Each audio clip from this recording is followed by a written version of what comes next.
never guess the places that I've been. You never guess the places that I've been. 'Cause everything is like a dream, yeah, but only in that dream that I live in. I'm never gonna let the day begin. Never gonna let the day begin. 'Cause everything is like a dream, yeah, but only in that dream that I live in. Oh, don't wake me up before you go, and I'll just make this bed my home. Oh, darling, please just let me sleep. Give me my dreams.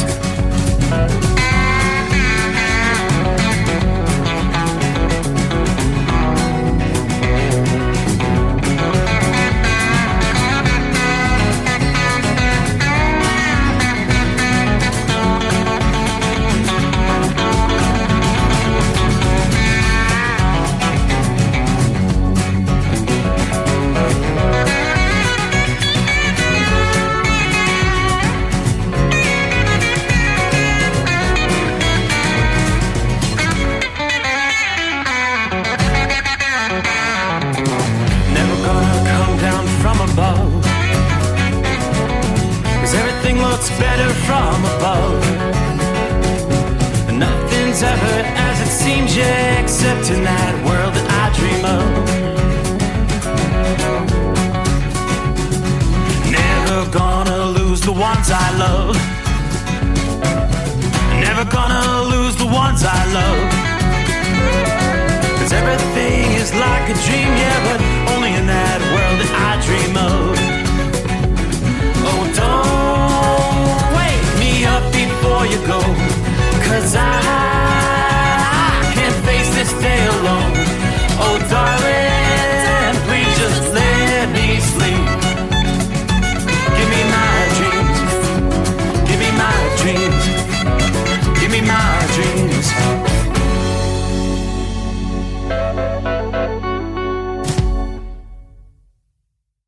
From Feature Story News in Washington, I'm Jagruti Dave. Russia's Ministry of Defense says it's taken control of a settlement in the eastern Donetsk region. That's as officials in Russia say Ukraine is threatening the security of nuclear infrastructure. Dasha Chernyshova reports from Moscow.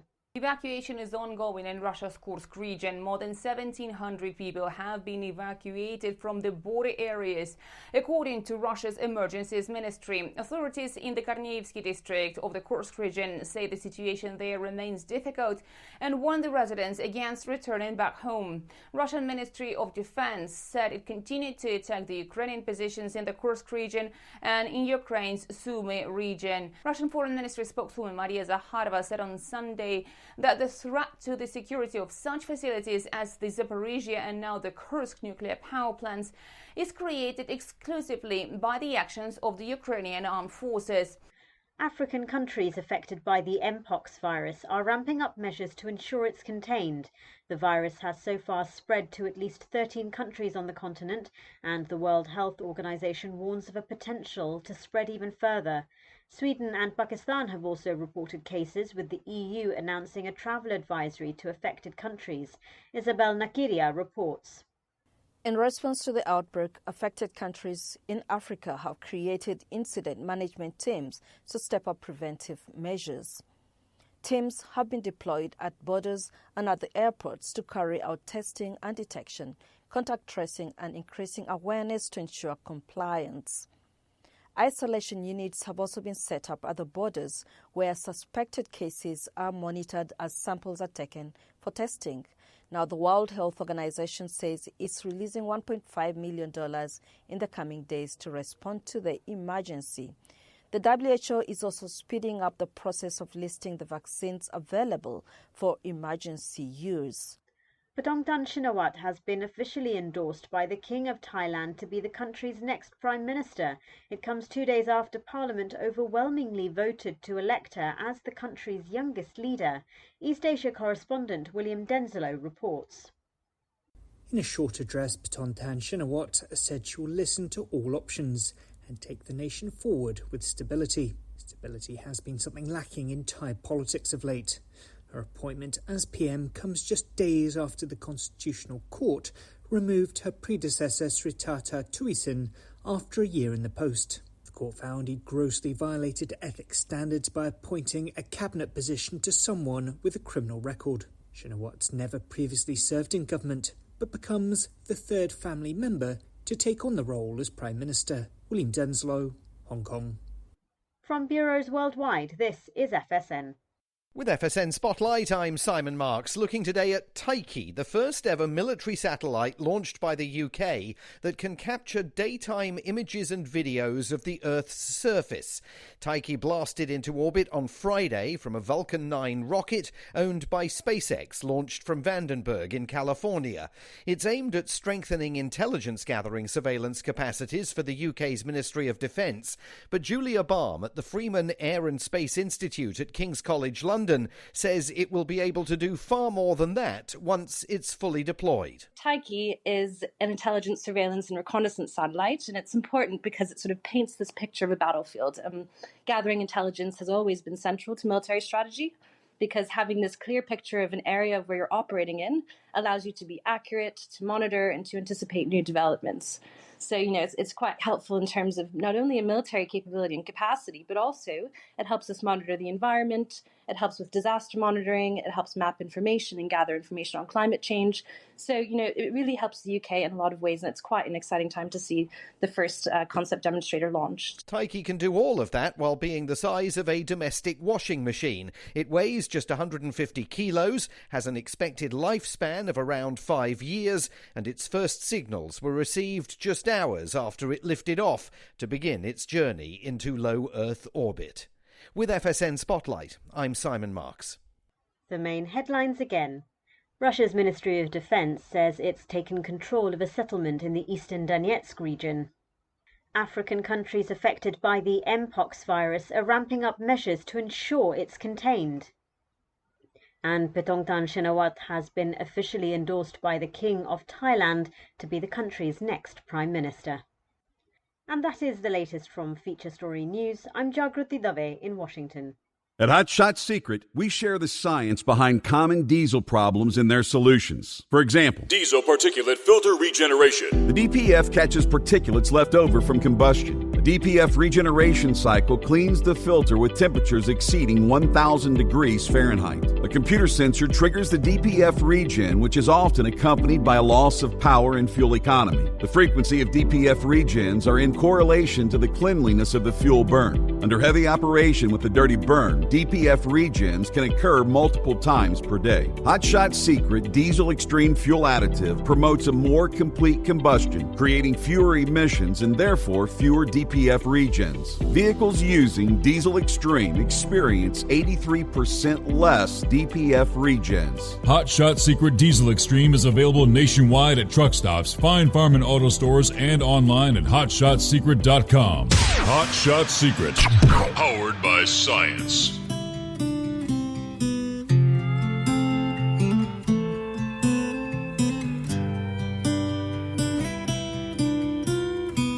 Another dark night on the interstate. Another 100 miles in the pouring rain. These are worth all the time I've spent away.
kiss my girls, I'm 1,000 miles away from my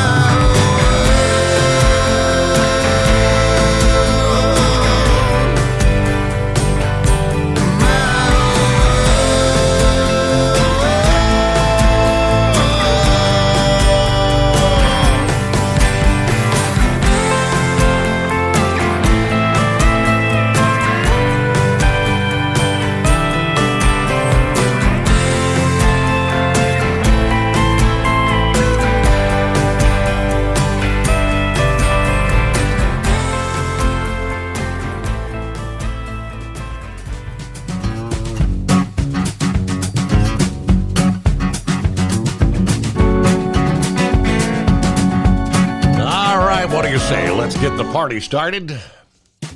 Ready or not. Cannot believe another weekend done gone. So here we go. We'll close it out. Kick off a brand new week. 19th day of August. From time zone to time zone, we will welcome you aboard. It is the Steve Summers Overnight Drive, live from the Hot Shot Secret Studios. A partly cloudy night. And when you have a break in the clouds, there's that full moon shining above.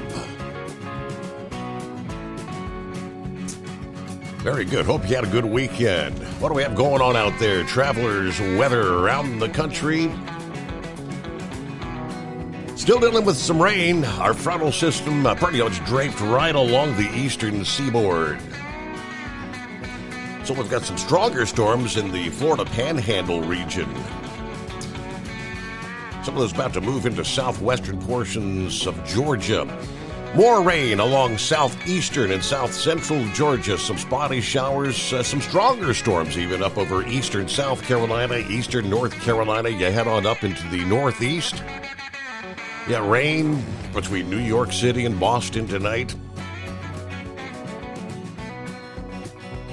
Mostly spotty shower activity. We do have a cluster of stronger thunderstorms, indeed producing severe thunderstorm warnings from right about Little Rock on south into the north-central portions of Louisiana tonight. Some additional stronger storms in southwestern portions of Mississippi. Monsoon moisture out west. Yep, some spotty showers, parts of Montana, eastern Idaho there. An unusually potent storm system going to be coming into the northwestern USA. It's going to swing slowly inland in the northwest, bringing areas of drenching rain, gusty winds as we close out the weekend and start a brand new week. Yeah, this time of year, August is a pretty rain-lean month in the northwestern reaches of the country, including the coastal areas. Seattle and Olympia, Washington, typically less than an inch of rain in the entire month of August. So with this storm system, we've seen some rain over the weekend, enough rain along the I-5 corridor, seeing some slick conditions and even some ponding in areas that poorly drain. Not much rain expected anywhere east of the Cascades with this system, but the winds will be noticeable. Gusty winds will be fanning the ongoing flames and posing a risk for new fire development. Those gusty winds will extend well into the south, as well as areas east of the Sierra Nevada, bringing a high risk of wildfire ignition. A multi-day stretch of windy conditions across the mountainous terrain of California and a majority of the interior northwest, as well as the Great Basin, on into the new week here. So a prolonged risk of wildfire activity. If any new fires do ignite, firefighting conditions will be very difficult with the low winds, with the winds and the low humidity levels in that part of the country. Meanwhile, we did get some needed rainfall, some spotty showers. By no means was it a washout over the weekend, but conditions across the Ohio Valley and on into the Northeast have been rather wet and humid since we kicked off the weekend. Dew points since late last week have been rising into the upper 60s and even lower 70s for some areas. So it felt rather sticky as a widespread, slow-moving storm traversed from the Great Lakes region into the northeast over the course of the weekend. We saw some rain. Areas from Columbus, Ohio to Buffalo, New York, Philadelphia got some rain. As that storm moves away from the region, tracking offshore between now and Tuesday, a cooler air mass, a new air mass moves in behind that front, taking its place. It'll be the saving grace in terms of comfort. A large, slow-moving area of high pressure moves in from Canada during the early part of the week here, bringing an extended period of dry, very pleasant weather for the Northeast and the Mid-Atlantic. Temperatures here into the first half of the week will gradually trend several degrees lower compared to what we saw over the weekend. Highs reaching only the 60s and 70s for some locations like Detroit, Pittsburgh, Allentown, Pennsylvania. The dew points will be noticeably lower, dipping into the 50s, even 40s across much of the region. And that's the one thing, even though we're 69 outside the bunker, the humidity levels have really dropped off. So it's a very comfortable night. For many areas, this is almost like a little taste of September, given the cooler, crisp nights and very low humidity levels. About midweek, overnight temperatures will drop between the mid-40s and lower 50s from the Ohio Valley all the way up into the New England states. That's comparable to late September low temperatures. Of course, it may be welcomed with open arms this week. You might even be inclined to enjoy a campfire one of those cool evenings, especially given the recent much improved drought conditions there through central Pennsylvania and on up into New England. As the final week, the final week of meteorological summer approaches rapidly, the nice, comfortable conditions upcoming in the near term may present a good opportunity for some to take part in activities. Maybe roast some marshmallows, mountain pies, make some s'mores over the campfire as many of the students return back to college or children starting their grade schools back up. Matter of fact, this is Rowan and Avery's final night of summer break. School starts Tuesday, I believe it is, for young Rowan. Back to school, a new year coming on. Trust you had a great weekend. Okay, so we had, Ernesto, who stayed well off the eastern seaboard. But boy, did he ever churn up the seas, and continues to do so, actually. As you can see, that well-defined circulation, now downgraded to a tropical storm, did impact Bermuda over the weekend as a Category 1 hurricane. Later today, Ernesto will be making a pretty close approach to southeastern Newfoundland as a tropical storm, before then speeding across the North Atlantic toward the British Isles as a tropical wind and rainstorm from later Wednesday to Thursday of this week. All the latest, we had very strong rip currents all up and down the East Coast over the weekend there. Meanwhile, who we have? Philly Dan. There he is from the city of brotherly love. It is that time again. Hope everybody had a great weekend. Saddle up, nocturnal listeners. It is the midnight hour. It's the greatest day of the week. Somewhere deep beneath the earth crust, hidden in the Hot Shot Secret hidden bunker, Mr. Summers is throwing the breakers, raising the FR3 antenna. The Stick Shit Eliminator power mic is on. Stay Bill your lane, or the overnight drive frequency waves will run you over. 69 degrees, Harrison, Ohio. Let's get the week started. Here we go. 844-844-3388. Those are the digits to hit. Don't be a scarecrow. Be part of the show. Time to snuggle up to whomever, whatever, kick back, relax, or you can be like Big Ed. If you can't find them, grind them. Are you with me? Jerry, good morning, everyone. Have a great, safe Monday. Thank you, Steve, for another great stow. Okay, we'll see what we can do there. Kevin says the same. Good morning, Steve. The overnight crew I guess vacation is over. Back to work today. Yeah, all good things at some point come to an end, right? Hello to Jeffrey in Florida. Good morning, Steve, and the overnight crew.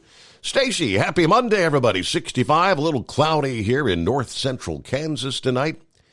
Here is to everyone having a safe, wonderful week ahead. And Norman checking in as well. North central Kansas, 70 degrees. Overcast skies. The Big Tipper is loaded. Headed for Wichita. Looks like we've got a busy week ahead. Everybody have a good morning out there.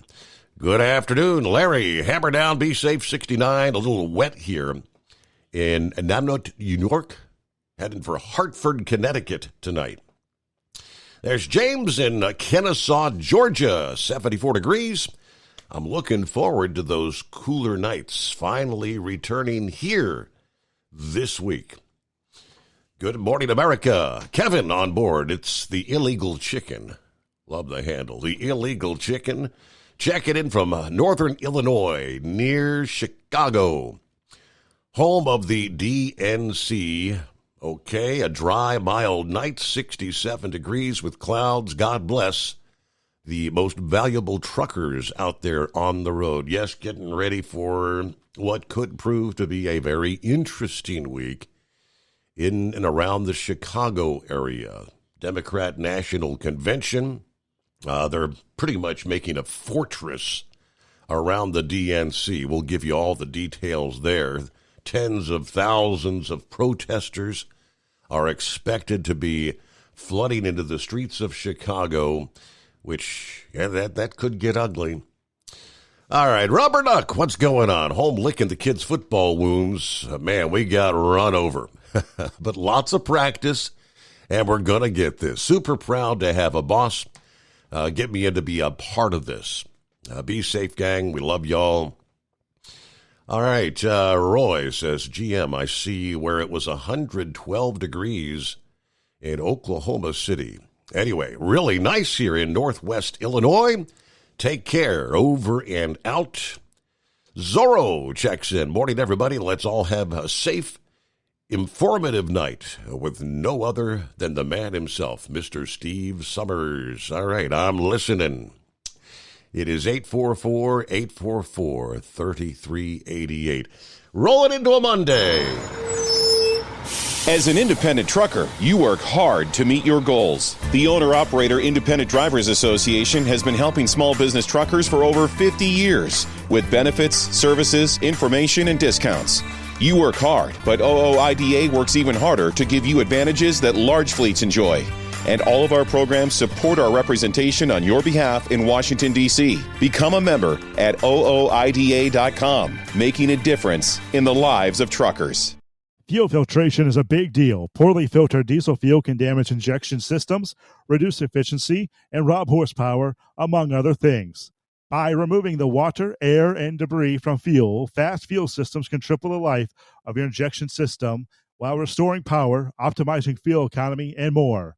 Not sure what your truck needs? Give us a call at 636-433-5410 or learn more at fastride.com. At Hot Shot Secret, we share the science behind common diesel problems and their solutions. For example, Diesel fuel cetane levels. in many states, the cetane rating in diesel fuel is 42 to 45. Most diesel engines operate more efficiently with a cetane rating of 48 to 50. One treatment of Hot Shot Secret Diesel Extreme will raise your cetane 7 points, increase fuel economy, and improve cold starts. Due to a cleaner burn, there are less hydrocarbons and particulate matter in your exhaust. This reduces the blockage of your diesel particulate filter. Using Diesel Extreme generates 83% less DPF regeneration. The 6-in-1 Diesel Extreme formula also includes the most concentrated detergent on the market, lubricity enhancer, water demulsifier, rust and corrosion inhibitors, and a fuel stabilizer. Hot Shot Secret Diesel Extreme is available nationwide at truck stops, Fine Farm and auto stores, and online at hotshotsecret.com. Hot Shot Secret, powered by science.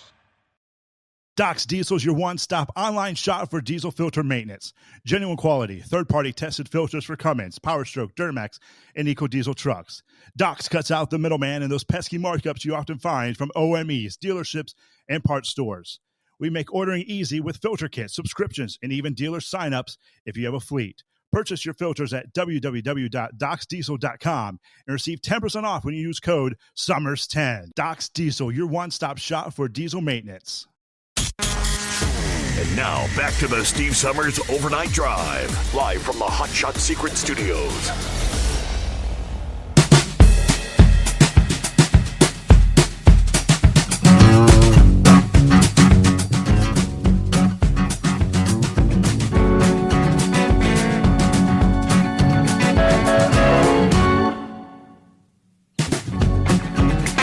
All right, who else we got checking in here? Hello from the Michigan Madman. What a tough weekend for the racing community with the loss of Scott Bloomquist. And sadly, I believe there's so much more to this. Very sad. Yeah, I don't recall what time of day it was, but I got a call from Scotty. He said, "Did you catch the news? Scott Bloomquist?" No, I hadn't heard about it. Indeed, the motorsports world was struck by tragedy Friday morning when Scott Bloomquist, the legendary figure in dirt late model racing, was killed in a plane crash near his home in Tennessee. Among those deeply affected was NASCAR's driver Tyler Reddick, who considered Bloomquist a pivotal figure in his personal and professional life. According to Reddick, Bloomquist played a crucial role during the formative years, especially during his transition from dirt racing to NASCAR. His teachings extended beyond the racetrack, imparting crucial life lessons and racing strategies that have evidently shaped Reddick into the competitor he actually is today in NASCAR. When he was 15 years old, his family built his dirt late models in a shop owned by Scott Bloomquist. He kind of became a mentor for Reddick. Bloomquist passing Friday morning in a plane crash. Reddick said it's been a tough time, but he is thankful to see all the tributes coming in. In an emotional discussion with Bob Pockgrass of Fox Sports, Reddick kind of expressed his profound loss, articulating the deep connection he shared with Bloomquist. It's nice, really nice to see all the moving messages, the stories being shared. Everyone in the racing industry chiming in has something to say. I myself just don't know what to say. I've been thinking about it for the last 25, 26 hours, still trying to process it. I was up late thinking about him, our relationship. All right. Just taking in our experiences together. I believe it was, I don't know if it was an experimental plane or he had a kind of a novel plane as they described it, but see if I can pull any additional details on that up. Meanwhile, coming up, we'll give you the details. Scott had also called. He had double whammy news. He told me about Scott Bloomquist, and he said, "Did you hear about Dan?" I said, "No, what's going on?" That's our buddy Dan, not Don, who was in a pretty serious accident on the farm. I guess that was like last Wednesday. He is doing much better, but man, oh man, I'll give you the details on what he has been going through. Very difficult. Lots of broken bones. His daughter's been kind of updating things. So prayers for Dan and the family as he is hospitalized and will be for some time here. But indeed, lots to cover as we roll into a Monday. We'll get to Captain Ron. He'll remind us undoubtedly it's the greatest day of the week, right? And, of course, room for you at 844-844-3388. In addition to the big DNC convention getting underway today, under the industry headlines, things could get very interesting this week. Canada's two largest railroads had begun over the weekend, starting to shut down their shipping networks as the labor dispute with the Teamster Union threatens to cause lockouts or strikes that may very well disrupt cross-border trade with the U.S. later this week. Again, that's pretty big news. All the details coming up on a Back to Work Monday. The Steve Summers Overnight Drive. From Feature Story News in Washington, I'm Jagruti Dave. Russia's Ministry of Defense says it's taken control of a settlement in the eastern Donetsk region. That's as officials in Russia say Ukraine is threatening the security of nuclear infrastructure. Dasha Chernyshova reports from Moscow. Evacuation is ongoing in Russia's Kursk region. More than 1,700 people have been evacuated from the border areas, according to Russia's Emergencies Ministry. Authorities in the Korneevsky district of the Kursk region say the situation there remains difficult and warn the residents against returning back home. Russian Ministry of Defense said it continued to attack the Ukrainian positions in the Kursk region and in Ukraine's Sumy region. Russian Foreign Ministry spokeswoman Maria Zakharova said on Sunday that the threat to the security of such facilities as the Zaporizhia and now the Kursk nuclear power plants is created exclusively by the actions of the Ukrainian armed forces. African countries affected by the Mpox virus are ramping up measures to ensure it's contained. The virus has so far spread to at least 13 countries on the continent, and the World Health Organization warns of a potential to spread even further. Sweden and Pakistan have also reported cases, with the EU announcing a travel advisory to affected countries. Isabel Nakiria reports. In response to the outbreak, affected countries in Africa have created incident management teams to step up preventive measures. Teams have been deployed at borders and at the airports to carry out testing and detection, contact tracing, and increasing awareness to ensure compliance. Isolation units have also been set up at the borders where suspected cases are monitored as samples are taken for testing. Now, the World Health Organization says it's releasing $1.5 million in the coming days to respond to the emergency. The WHO is also speeding up the process of listing the vaccines available for emergency use. Paetongtarn Shinawatra has been officially endorsed by the King of Thailand to be the country's next Prime Minister. It comes 2 days after Parliament overwhelmingly voted to elect her as the country's youngest leader. East Asia correspondent William Denzelo reports. In a short address, Paetongtarn Shinawatra said she will listen to all options and take the nation forward with stability. Stability has been something lacking in Thai politics of late.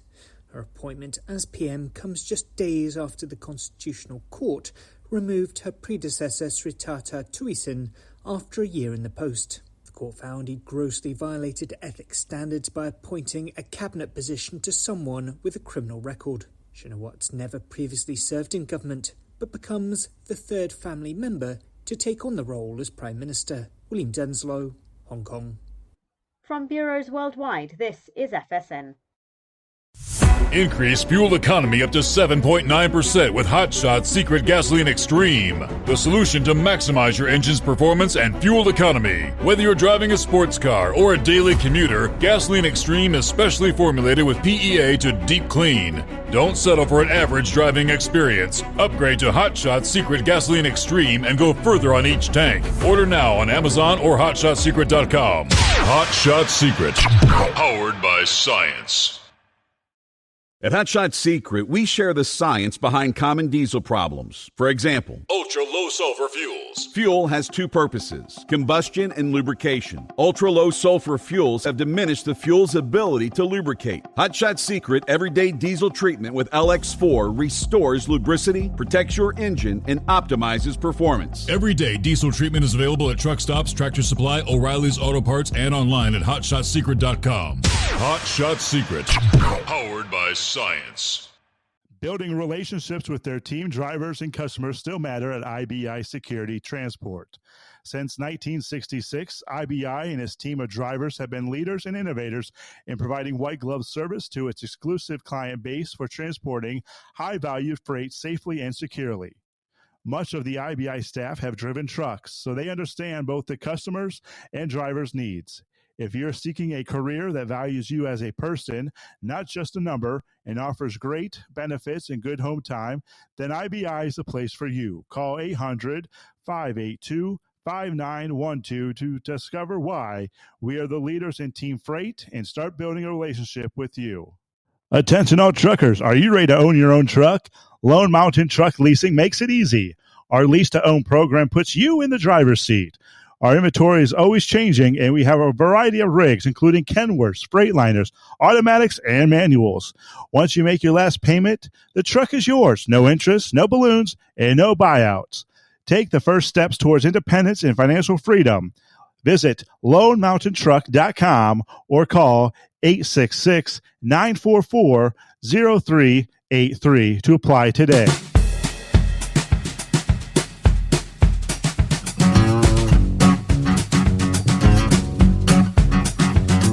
Get a brand new week underway. There he is, none other than Captain Ron. Good morning. Happy greatest day of the week. Thank you. Back to work. Back to work and people coming back from vacations. What else would you rather be doing than back to work on Monday? Right, yeah, back to school. Oh, boy. Yeah. So the wife went to Michigan. Her brother's viewing was Friday, and then the funeral was Saturday. And she flew Spirit. Well, coming back, landing for Tampa, the pilot missed the landing. So he had to pull up and go around again to make the landing. Wow. Have you ever heard of that one? At least... I can understand if weather or something, but yeah. This is perfectly good weather, and he misses the landing. That's kind of a scary thought. It is. And the one we came back weekend before last, he came in real hot, heavy on the brake and heavy on the thrusters when he hit the ground. And I told the wife, I said, he must have come from the cargo department, mm-hmm. the cargo planes, because they don't care about creature comfort or anything. They just up as fast as they can and then down as fast as they can. But anyway, so we're going on a missions trip next month, so we thought we would do the TSA pre-check. So we went and applied for it about a month ago, and the wife got her email like within 24 hours that hers had been approved. Well, she gets an email the other day, and there's been no progress on mine yet. And I'm wondering, well, what the heck? She gets approval basically overnight. I'm already in the Homeland Security with my hazmat fingerprint and all of that. So it should be a shoe-in. Mm-hmm. So we got on a conference call and talking to the guy, and I said, the wife she's not in the systems, and she gets hers basically overnight, and I'm already in Homeland Security with my hazmat endorsement for my CDL. And he says, oh, well, you don't really need the pre-check. You can just use your driver's license number you put that on the ticket for your TSA pre-check. So, ain't that a scam? It's $78 a person to get your pre-check, and get approved. But evidently, if you have hazmat, you can just use that and go right through the TSA pre-check. Very interesting. So if there's any drivers out there, so if there's any drivers with hazmat coming to your cruise, they should be able to just put in their driver's license hazmat, because if they've got hazmat, and and then they'll go through the pre-check lines. You don't have to take your shoes off or belt or any of that crap. Wow. Ain't that a scam?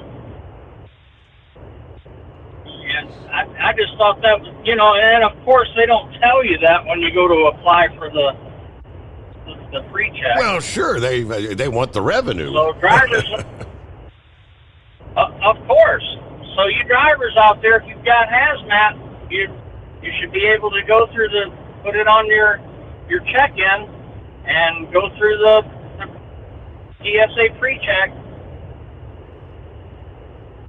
So anyway, that was that. So I was being bachelor all weekend. The peace and quiet is deafening. And you stayed out of trouble, though. It was fun, though. I did. Okay. I did. I didn't feel like doing nothing. But the other brother-in-law's funeral's tomorrow, but of course we can't go to that one. Can't do them both. Anyway, they didn't get the Michigan race done due to rain. That's going to run tomorrow at 11, or today at 11. And then I guess when she was leaving Detroit, they had to wait for a storm to go through. That's probably when they canceled the race. Right. For the rain delay. But anyway, I guess that's all I got. I wanted to let people know about that TSA thing, though. And Scott Bloomquist, I think that was either a vintage plane or a collector plane or something like that, but I don't think he had a license either. From one, I read some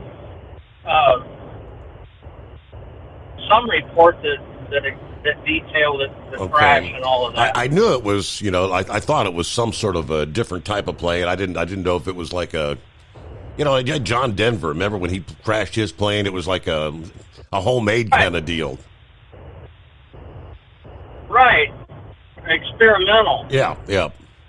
But I think this was either a vintage or collector or antique or something like that. But he didn't have he wasn't licensed from what I heard, and he had prostate cancer last year. He broke his hip and leg a couple years ago on a motorcycle at Bike Week. You might have remembered that. Mm-hmm. But yeah, he was my favorite late model dirt guy. I mean, he was one of the greatest. Back in his heyday. I mean, he was. I remember whenever he would be coming, whatever track he was going to be at, there was always a massive crowd. To some extent, he was almost like a Dale Sr. On the dirt track scene, because he had all kind of fans, and if you weren't a fan, either they loved him or hated him. He'd get a lot of boos and he'd get a lot of cheers, just as same as Dale Sr. But all right, I'm going to get to Scotty's going to give me an update. Let me share the email first, or the message rather, that I guess his daughter had posted.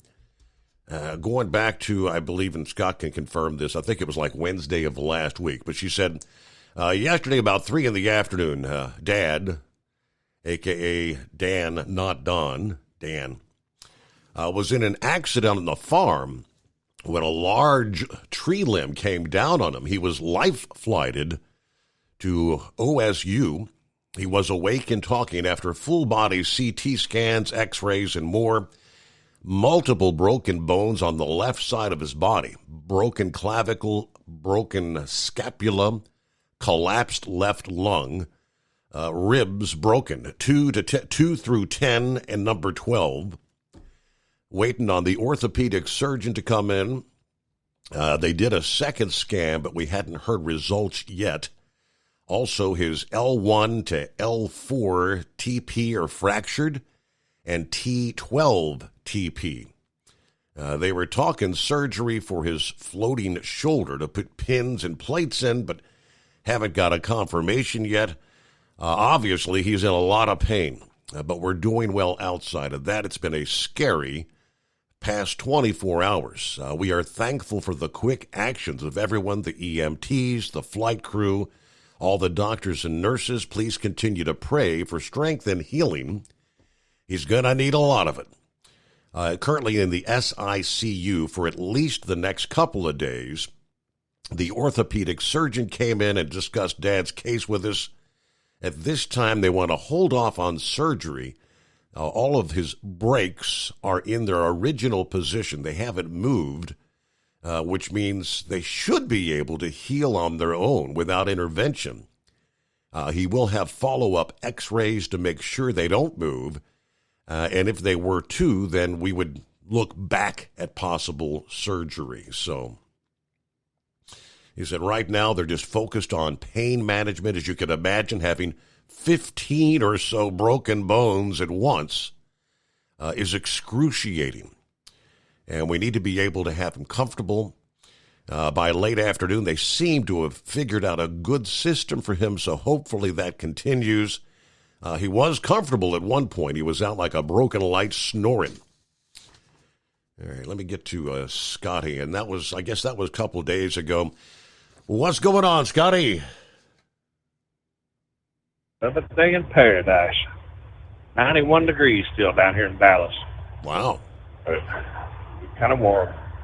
But I don't know how hot I got at the house, 98 or something like that. But it's been in the 90s all the way from the house down here.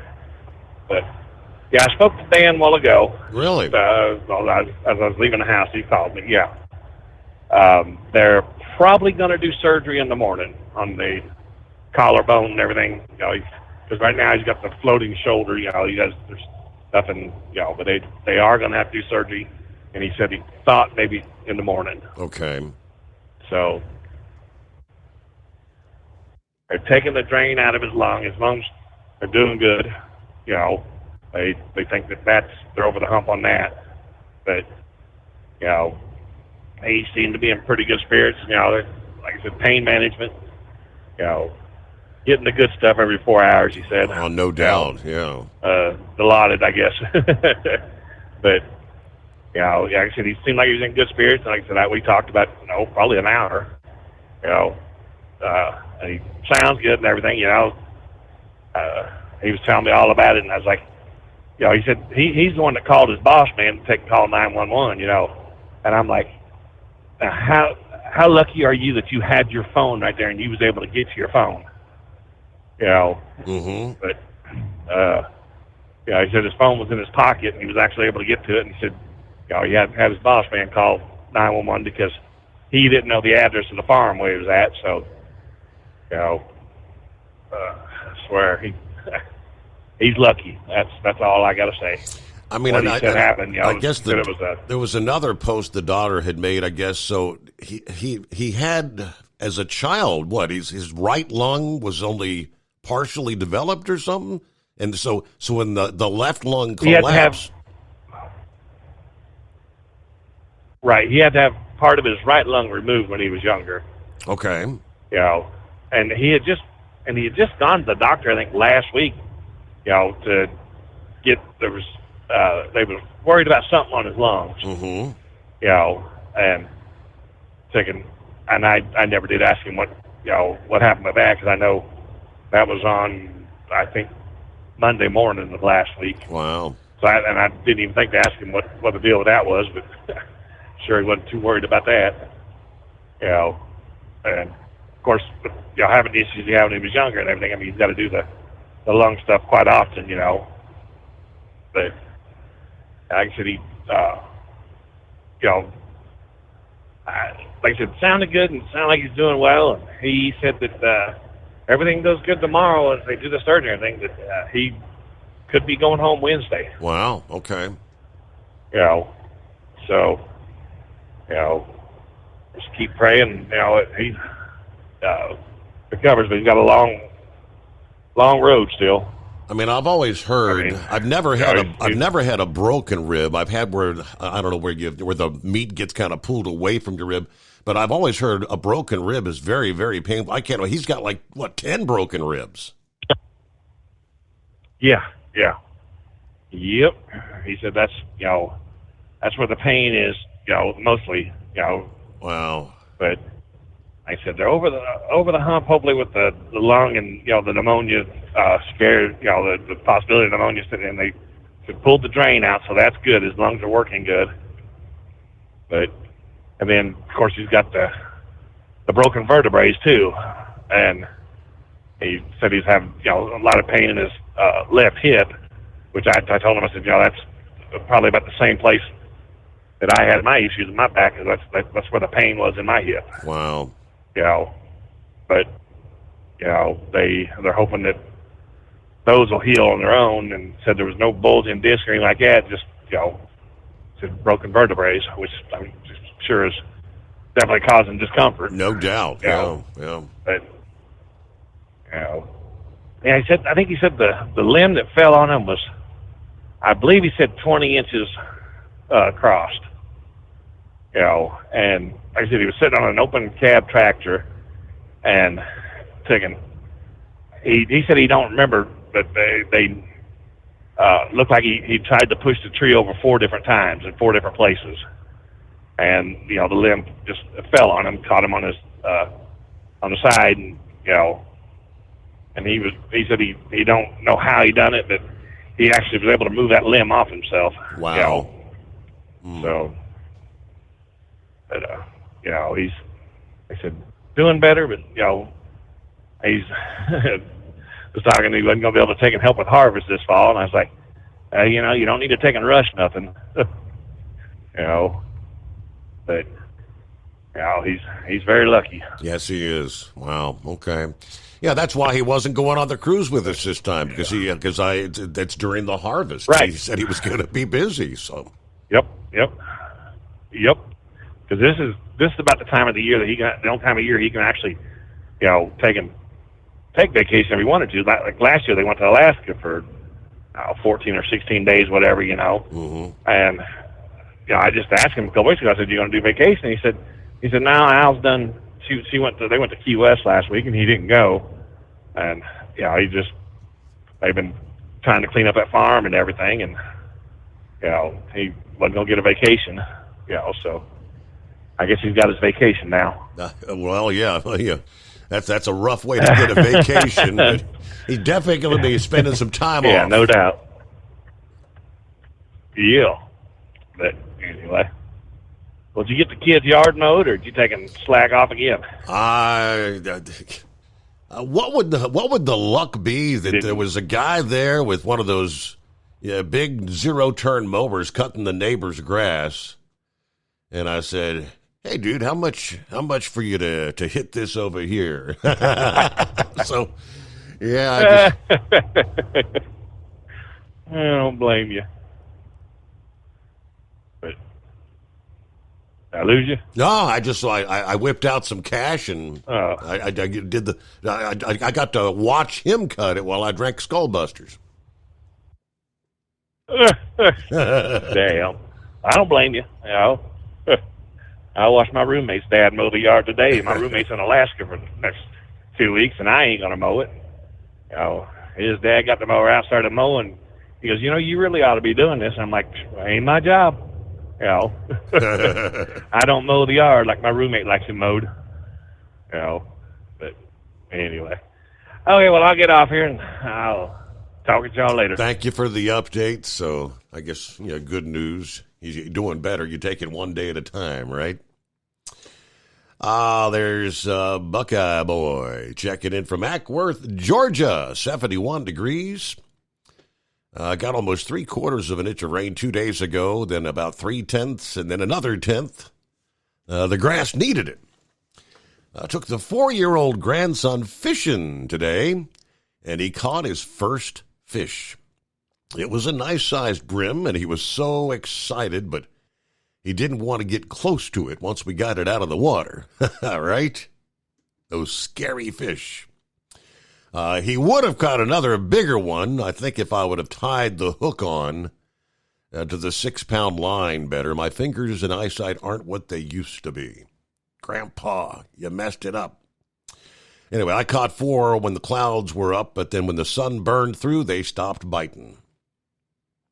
So the Cackler and Tim outlined their socialist plan for government, control of our economy. Wasn't that special? Hope you had a great weekend. Have a great night out there, everybody, and be careful. All right, we'll get more of your calls coming up. Hey, Mike, what day is it? The greatest day of the week, of course, right? All right, let me give you the update here. This could get interesting. Some of the reports, the various trucking industry headlines say the trucking community, the trucking industry may have to step in and take up Philip the slack here as the week progresses, as Canada's two largest railroads are starting to shut down their shipping networks as a labor dispute with the Teamsters Union threatens to cause lockouts or strikes.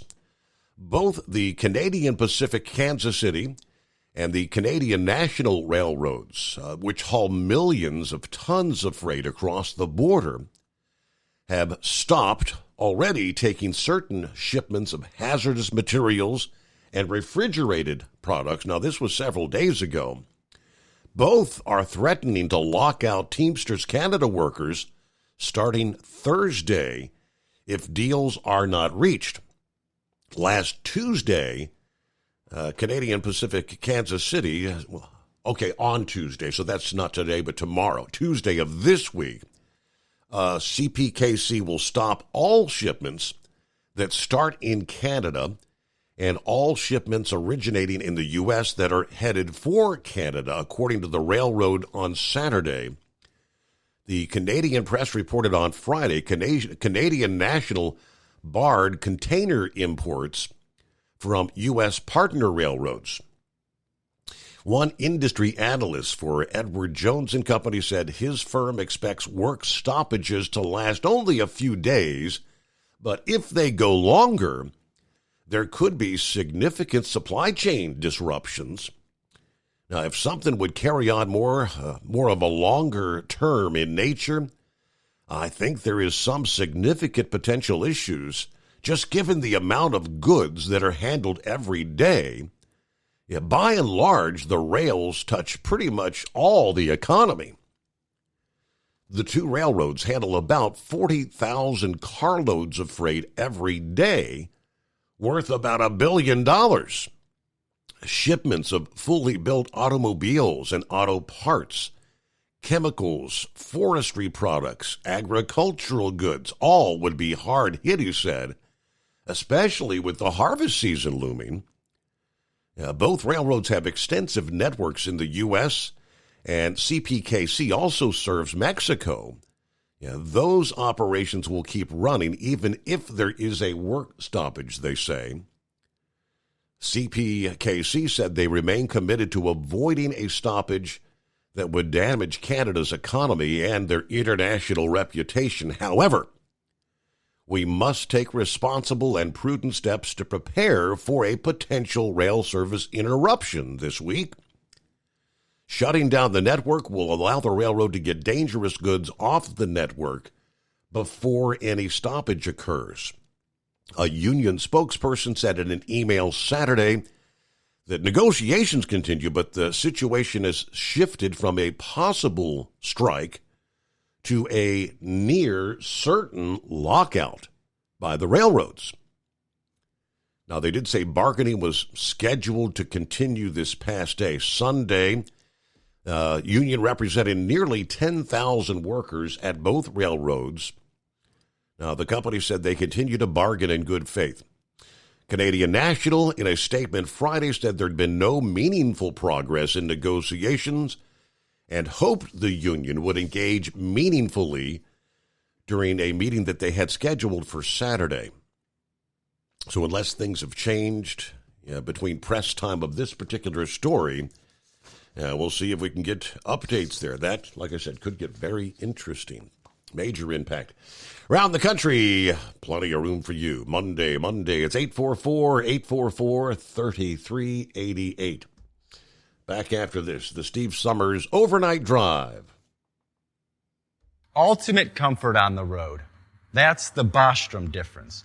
And why so many drivers are upgrading their seats to Bostrom seating.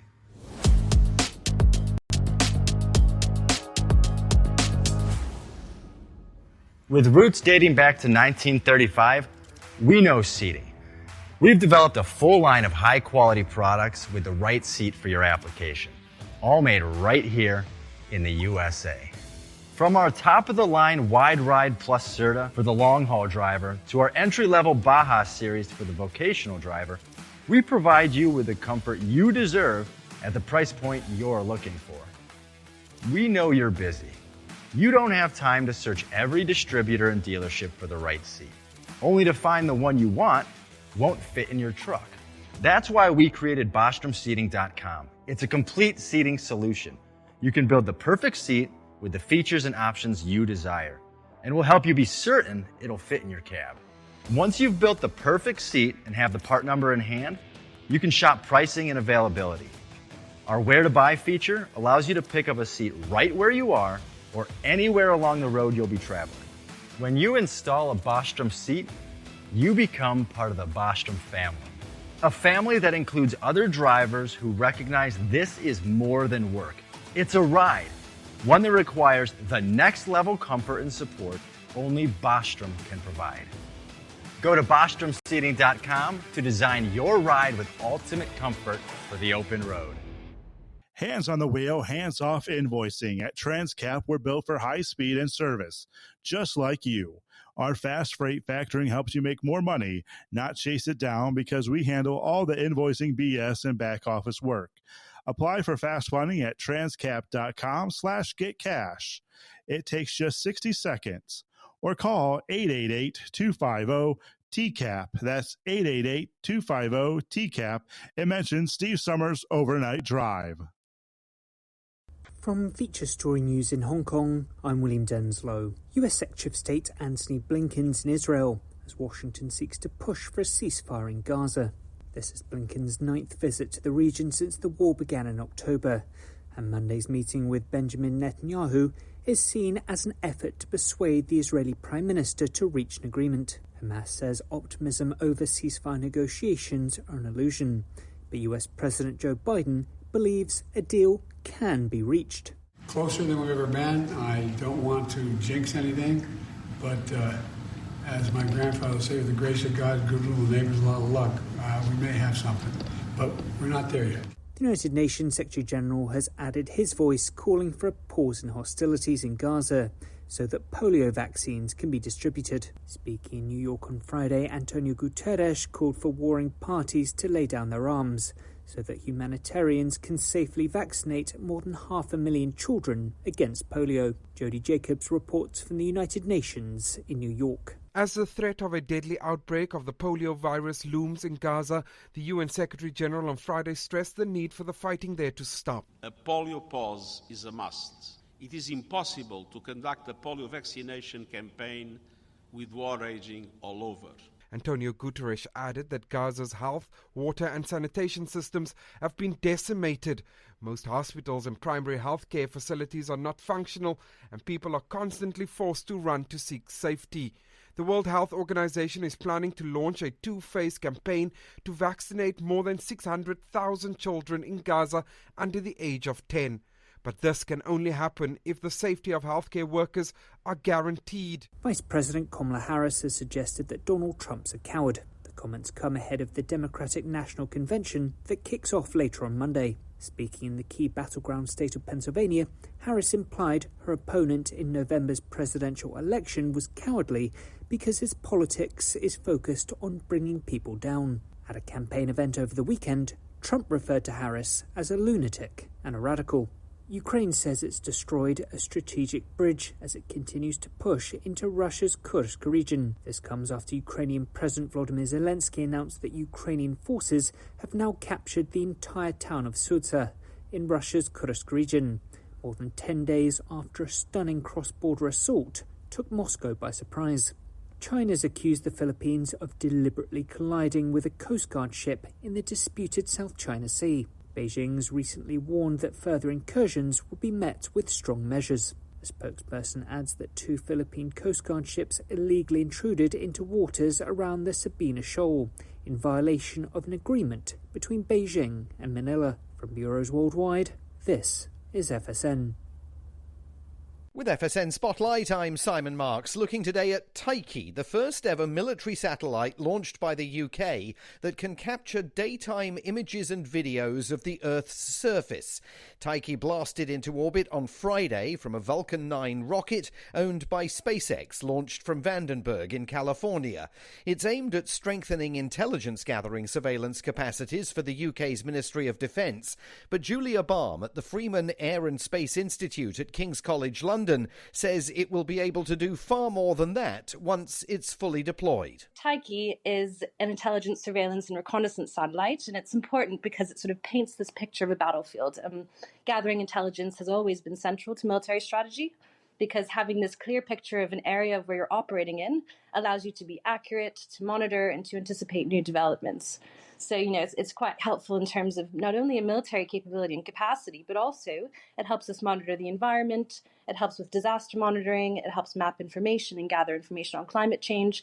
So, it really helps the UK in a lot of ways, and it's quite an exciting time to see the first concept demonstrator launched. Tyche can do all of that while being the size of a domestic washing machine. It weighs just 150 kilos, has an expected lifespan of around 5 years, and its first signals were received just hours after it lifted off to begin its journey into low Earth orbit. With FSN Spotlight, I'm Simon Marks. FSN is an independent source of news for TV, radio and digital networks worldwide. You can find more of our minute-by-minute updates on Twitter. Follow us there at Feature Story. And we have a wealth of audio and video stories from our global news bureaus on Facebook. You can find us there by following Feature Story News. Stay tuned for further updates right here. But for now, that's the latest Feature Story News. William Denzelo. At Hot Shot Secret, we share the science behind common diesel problems and their solutions. For example, Diesel particulate filter regeneration. the DPF catches particulates left over from combustion. The DPF regeneration cycle cleans the filter with temperatures exceeding 1,000 degrees Fahrenheit. A computer sensor triggers the DPF regen, which is often accompanied by a loss of power and fuel economy. The frequency of DPF regens are in correlation to the cleanliness of the fuel burn. Under heavy operation with the dirty burn, DPF regens can occur multiple times per day. Hot Shot Secret Diesel Extreme Fuel Additive promotes a more complete combustion, creating fewer emissions and therefore fewer DPF regens. Vehicles using Diesel Extreme experience 83% less DPF regens. Hot Shot Secret Diesel Extreme is available nationwide at truck stops, fine farm and auto stores, and online at hotshotsecret.com. Hot Shot Secret, powered by science.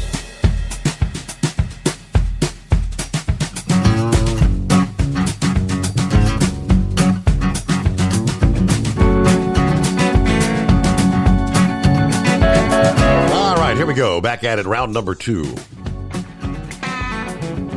What do you say, Lauren Weiss, two-time world champion bull hauler? Good morning, 70 degrees, Humphrey, Nebraska. Steve, it's the same old, fixing to load my overly powerful chrome-plated cow truck for that high-speed trip to the land of Oz. Tonight, though, is extra exciting as we'll be chasing that blue supermoon. I washed my Viper Blue Peterbilt, and it's glowing. It'll reflect that supermoon back into the world like daylight. It'll be a sight to see. You might need sunglasses. Special shout out to the trucking icon, Hall of Famer, the Carolina Monkey Gouger from Parks Livestock of Nebraska. Safe travels out there, Lauren. Double Trucker 67, a passing shower in Lodi tonight. We're hooked up, ready to head back to Western New York for trip number 1 of the week. Carolina Monkey Gouger, speaking of, is in the house. Shout out to Denny Hamlin. I told you that SOB couldn't drive. Okay, let's go. What's the deal? Michigan Man Band. He's okay. Thanks for the details there. He said Scott Bloomquist was flying a Piper J3 Cub, and he never had a pilot's license or medical certificate from a physician, but He's been flying for years with his dad on the family farm. Just hoping it wasn't intentional. Time will tell. Okay. Interesting. Hello, Russell. Good morning. Hope you're doing well in the secret bunkers. 71, cloudy here, Dayton, Ohio. I'll just be listening in for about an hour this morning. Gotta be talking to a friend I've known since second grade, not doing so well. I'll be back on board tomorrow night. Truckers, be careful out there. Be safe. Keep it between the ditches.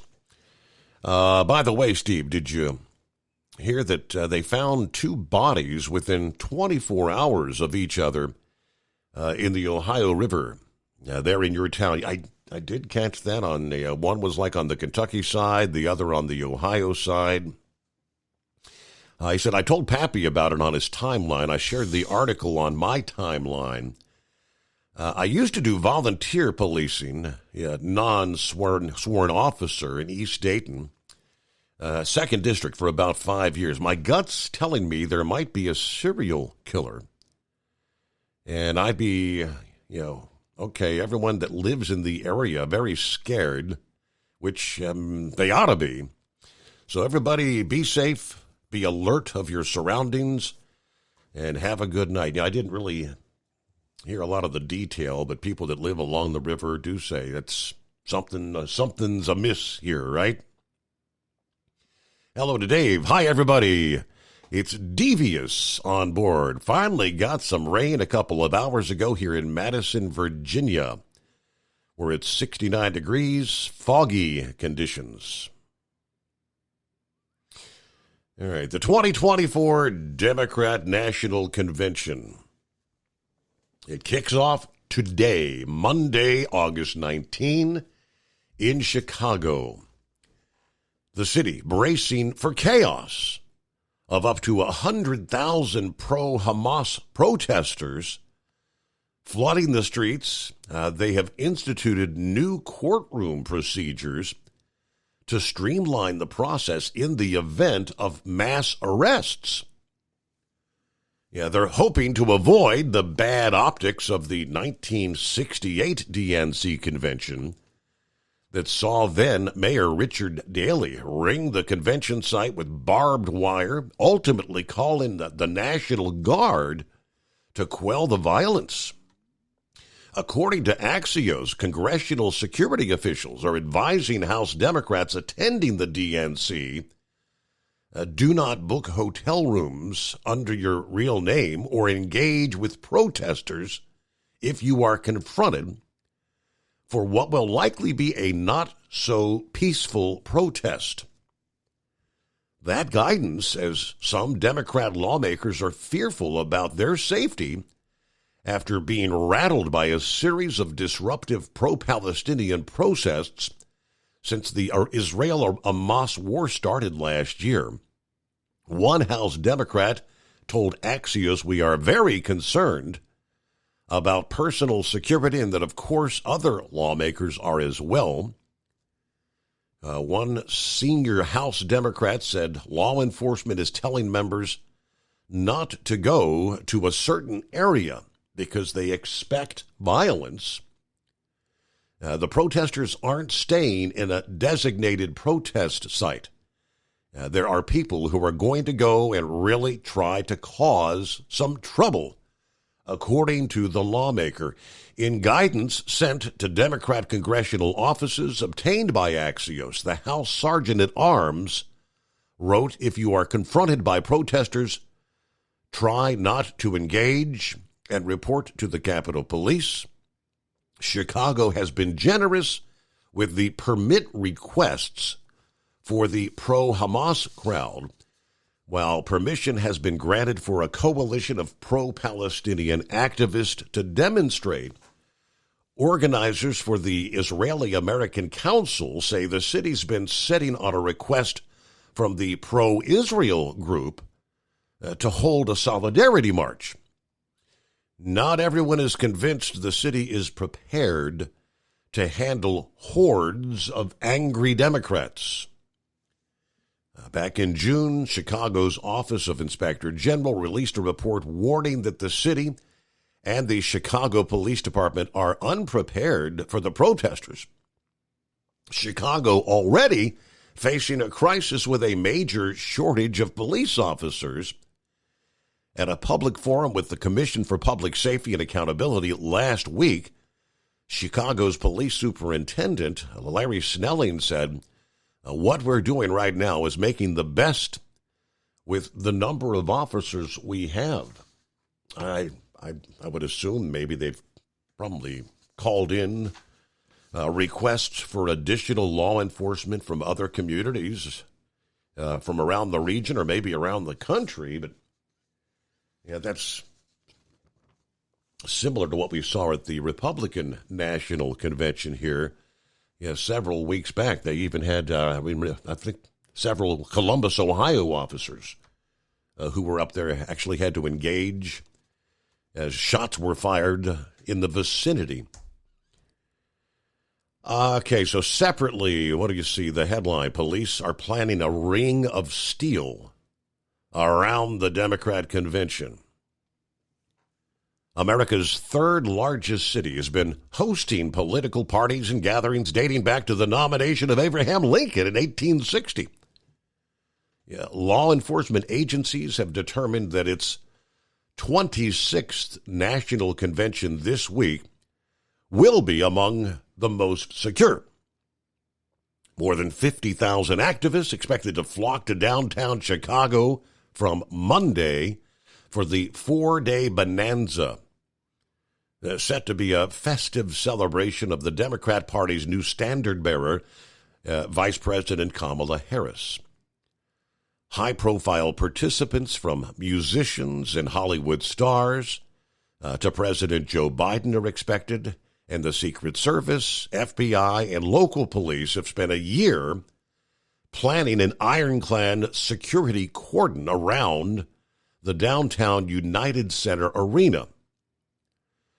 The FBI's top special agent in Chicago told journalists at a briefing there were no specific concerns, but warned of an elevated threat environment. We do acknowledge the vast threats we face as a nation, running from violent crime to international terrorism, domestic terrorism, and hate crimes, along with a host of other threats.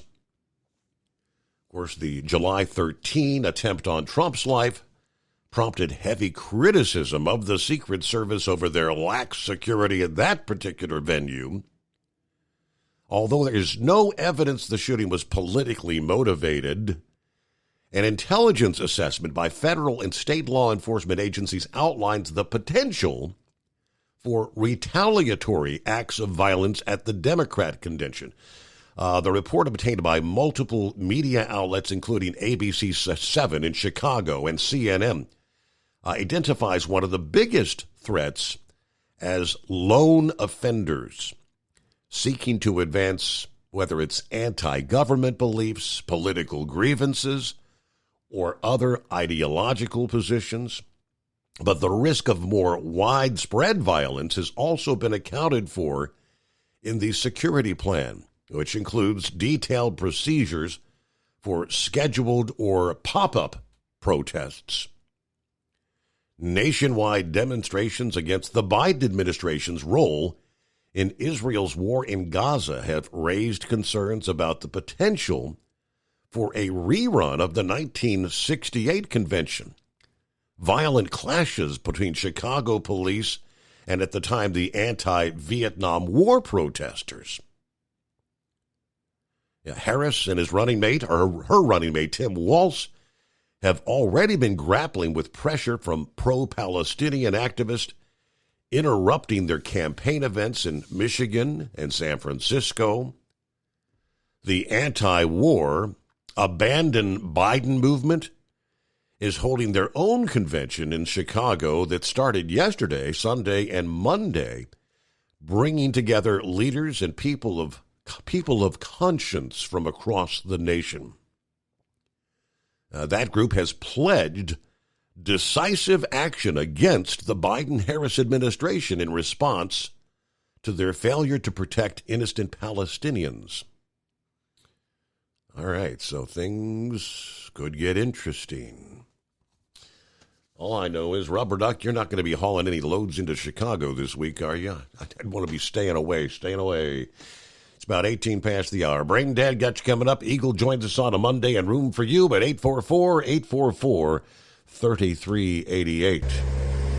Hey truckers, this is Steve Darnell from the hit TV show Vegas Rat Rods. Check it out.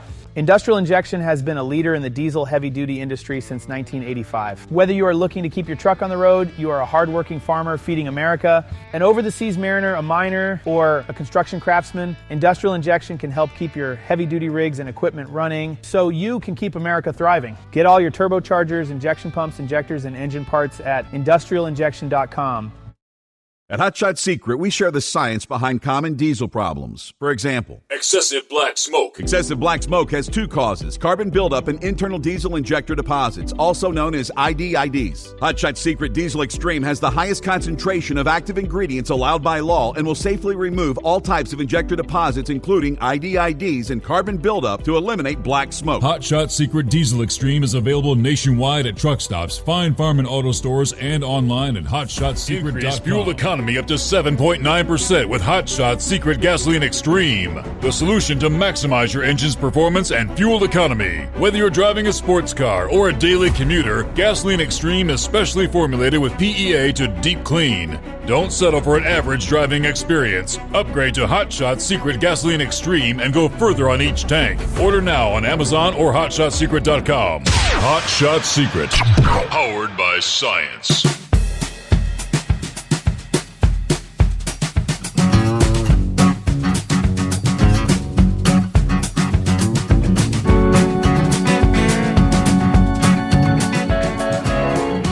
As we get a new week started, turn the page on the calendar from time zone to time zone.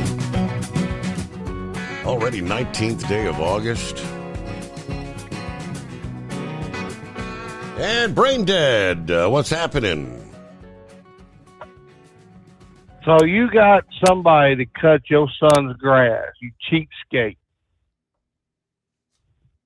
Lazy. Yeah, cheapskate, and even cheaper skate. But Steve, I got two big stories in the world of NASCAR. Now, I want you to tell me which one do you want to start with? A, we have a track change, or B, we have a sponsor change. So which one do you want to start with? How about we start with the track change? All right. Now, remember we talked about, earlier in the year, that the Clash, remember the Clash out there in L.A., the Coliseum, that the contract was up on it? Finally, somebody at NASCAR used that other brain cell. They are next year going to move it to Bowman Gray Stadium. Now, you know about Bowman Gray, right? Mm-hmm. Built in 37, it's a quarter of a mile short track. They hold a lot of the what do you call it? Not the ARCA series. God, I'm having a brain fart here. A lot of the lower level series. It's a really good track. They have not raced a Cup Series event on this track since 54 years, if I remember right. Wow. Now, this is a good thing, but also it's a bad thing because it's February in North Carolina, Winston-Salem, North Carolina. I know there's somebody about to beat me to the punch. It's going to be cold and or snowing. I don't know also what they were thinking with about booking this race at February in North Carolina. I would figure somewhere like, I don't know, Homestead or maybe Texas Speedway or somewhere like that. But I can see why they changed the track. Because look at the expenses. You're going from all the way from North Carolina to California, back to Carolina, and down to Daytona. Give them props. They're in the right direction. Now, for the other big news, Steve, RFK Racing, Roush Fenway Keselowski Racing has landed a huge sponsor. Huge. Any team in the garage would love to have this this sponsor. Kroger. Really? Kroger's leaving JTG. Yep. Kroger's leaving JTG Daughtry Racing and moving to RFK Racing. Now, here's the rumor part. They're kind of on the fence about going to 3 cars next year. Now, the race is the sponsorship is going to be for all 36 races as a primary sponsor, but they'll dabble their brands in and out and through, and some secondary ones. But like I said, they're going to be they're thinking about maybe starting a third car. Now, the $1 million question is, who's going to drive it? Now, some of the names was kicked around was Ryan Priest and Chris Buescher. Now, they're very familiar with Kroger, but as they ran under JTG Daugherty at Kroger under JTG Daugherty. Now, it was also rumored before RFK got the deal, Gibbs was going to have the deal. How about that little deal? Ooh. But now, I know you don't pretty much pay attention to the Xfinity race, but did you see the race? You see the clips of Carson Kvapil hitting Sig in the back end and flipping him like a barrel roll at Daytona? Did you see that? I did not. No. Yeah. Luckily, he walked away without a scratch. The medical treatment, double checkup. Justin Allgaier won it. He won the race. I think it was his second race this year. But even bigger news we've got is AJ Allmendinger is going up to the Cup Series, and he's going to be running for Kaulig Racing next year. Okay. Because that number 16's been split all season. Real quick, Haas factory team announced drivers Shelton Creed and Sam Mayer. They're going to pilot 2 of the Xfinity cars next year, which is great because now they're sinking in. But now here's where I'm going to throw this at you. You remember the charter saga that's going on, right? Right. Well, apparently over the weekend or late last week, they sent the Cup Series a new counter offer. Now, a lot of the teams do not like this proposal. The problem is the split deal, the split of the money for the TV deal, which, has been some progress, but it's not always there. It's not there. The main sticking point they're having is the make the charters permanent and getting rid of this and making it actually like a franchise system. So, but the offer they're planning is for 7 years with a 7-year option, through 2031, Steve. But that's all I've got for today. I got back earlier. I'm fixing to go home, and I got a skull buster in my future, Steve. How about you that? Have a good one. All right. It's another day. Yeah, day number 1 in the books, right? Just like that. It is 844-844-3388. Ford got a recall. Not going to affect most of us. It's the police interceptor vehicles. Ford recalling approximately 85,000 Explorer police interceptor utility vehicles because the engines may fail prematurely and possibly result in a fire. According to the National Highway Traffic Safety Administration on Friday, that the recall is for vehicles model years 2020 to 2022 with the 3.3-liter hybrid or gas engines. They said if an engine failure occurs, significant quantities of engine oil or fuel vapor may be released into the underhood area and migrate and accumulate near ignition sources, resulting in potential under-hood fire, localized melting of components, or smoke. The agency said as of July 9, they had 13 reports of under-hood fires in North America resulting from engine block breaches on Explorer PIU, Police Interceptor, utility vehicles with that 3.3-liter engine. No reports of fire resulting from engine block breaches on non-police vehicles, though. Not aware of any reports of accidents or injuries, but they'll be mailing letters to vehicle owners advising that the investigation's ongoing, or they'll be contacted when further info is available. And they're working on some sort of a remedy as we speak. Get a news break. From Feature Story News in Hong Kong, I'm William Denslow. US Secretary of State Antony Blinken's in Israel as Washington seeks to push for a ceasefire in Gaza.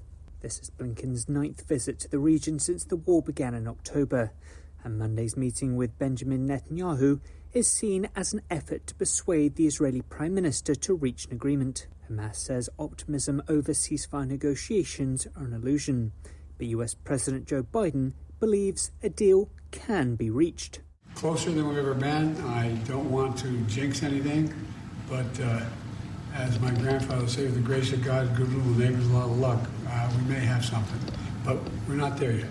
The United Nations Secretary General has added his voice calling for a pause in hostilities in Gaza so that polio vaccines can be distributed. Speaking in New York on Friday, Antonio Guterres called for warring parties to lay down their arms so that humanitarians can safely vaccinate more than 500,000 children against polio. Jody Jacobs reports from the United Nations in New York. As the threat of a deadly outbreak of the polio virus looms in Gaza, the UN Secretary General on Friday stressed the need for the fighting there to stop. A polio pause is a must. It is impossible to conduct a polio vaccination campaign with war raging all over. Antonio Guterres added that Gaza's health, water and sanitation systems have been decimated. Most hospitals and primary health care facilities are not functional, and people are constantly forced to run to seek safety. The World Health Organization is planning to launch a two-phase campaign to vaccinate more than 600,000 children in Gaza under the age of 10. But this can only happen if the safety of healthcare workers are guaranteed. Vice President Kamala Harris has suggested that Donald Trump's a coward. The comments come ahead of the Democratic National Convention that kicks off later on Monday. Speaking in the key battleground state of Pennsylvania, Harris implied her opponent in November's presidential election was cowardly because his politics is focused on bringing people down. At a campaign event over the weekend, Trump referred to Harris as a lunatic and a radical. Ukraine says it's destroyed a strategic bridge as it continues to push into Russia's Kursk region. This comes after Ukrainian President Volodymyr Zelensky announced that Ukrainian forces have now captured the entire town of Sudzha in Russia's Kursk region, more than 10 days after a stunning cross-border assault took Moscow by surprise. China's accused the Philippines of deliberately colliding with a Coast Guard ship in the disputed South China Sea. Beijing's recently warned that further incursions will be met with strong measures. The spokesperson adds that 2 Philippine Coast Guard ships illegally intruded into waters around the Sabina Shoal in violation of an agreement between Beijing and Manila. From Bureaus Worldwide, this is FSN. Ultimate comfort on the road. That's the Bostrom difference. And why so many drivers are upgrading their seats to Bostrom seating.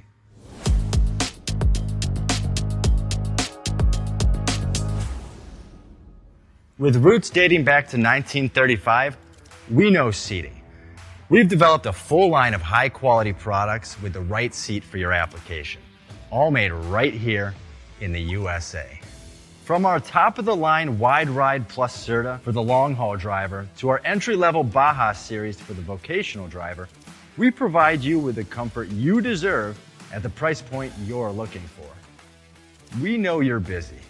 You don't have time to search every distributor and dealership for the right seat, only to find the one you want won't fit in your truck. That's why we created BostromSeating.com. It's a complete seating solution. You can build the perfect seat with the features and options you desire. and we'll help you be certain it'll fit in your cab. Once you've built the perfect seat and have the part number in hand, you can shop pricing and availability.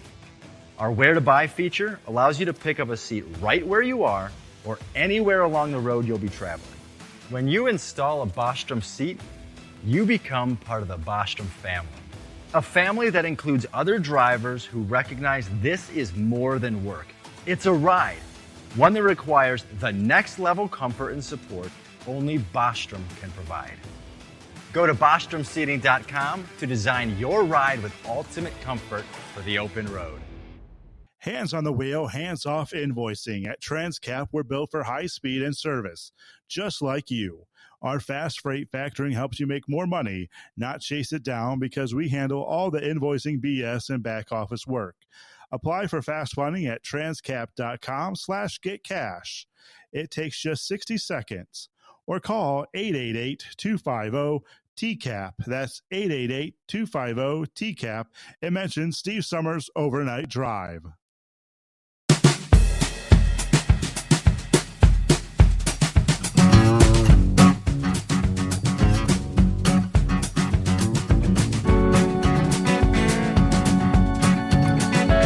Coming up, we'll get to some of our other industry headlines. And the latest on Ernesto.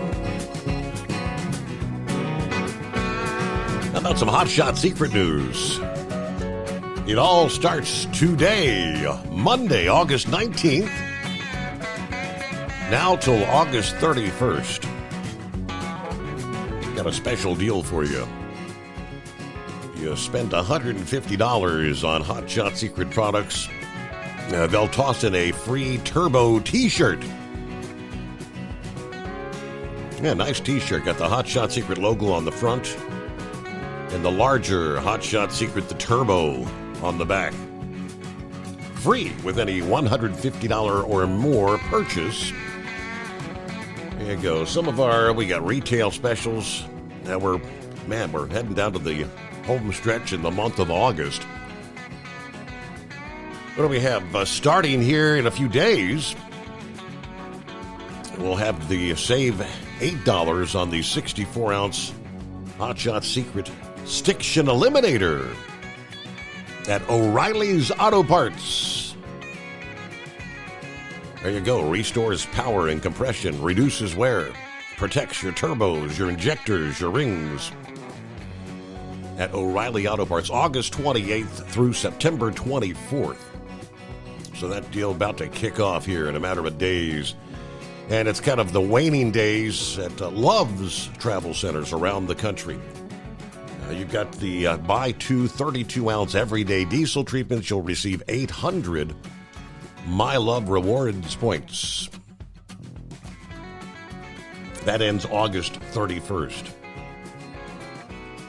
Yeah, meanwhile, it is 844-844-3388. Hello to Diane this morning, who wanted to share a little info for your drivers out there who have a pet in the truck with them. If you happen to lose them out there on the road, which happens from time to time, right? I wanted to let you all know that there's a service called Lost My Dog. It's a nationwide, kind of like an Amber Alert for lost pets, which I had to utilize yesterday. And 7 hours after my little dog went missing, she was found. It's good to know that this is available to us out here on the road. It's lostmydoggy.com. Lostmydoggy.com. Very good. All right, Eagle checks in on a Back to the Old Grind Monday. What's happening, Eagle? Yeah, how you doing, Steve? Hey, listen, you must be reading my mind, Steve. You must. Because guess what? We're gonna talk about my favorite subject. You know what that is protesters. You know how I feel about protesters. And you said a lot in the opening deal about what's going on in Chicago. But I got something to add to what you're saying because like I said before, you know how I feel about protesters, and it's not good.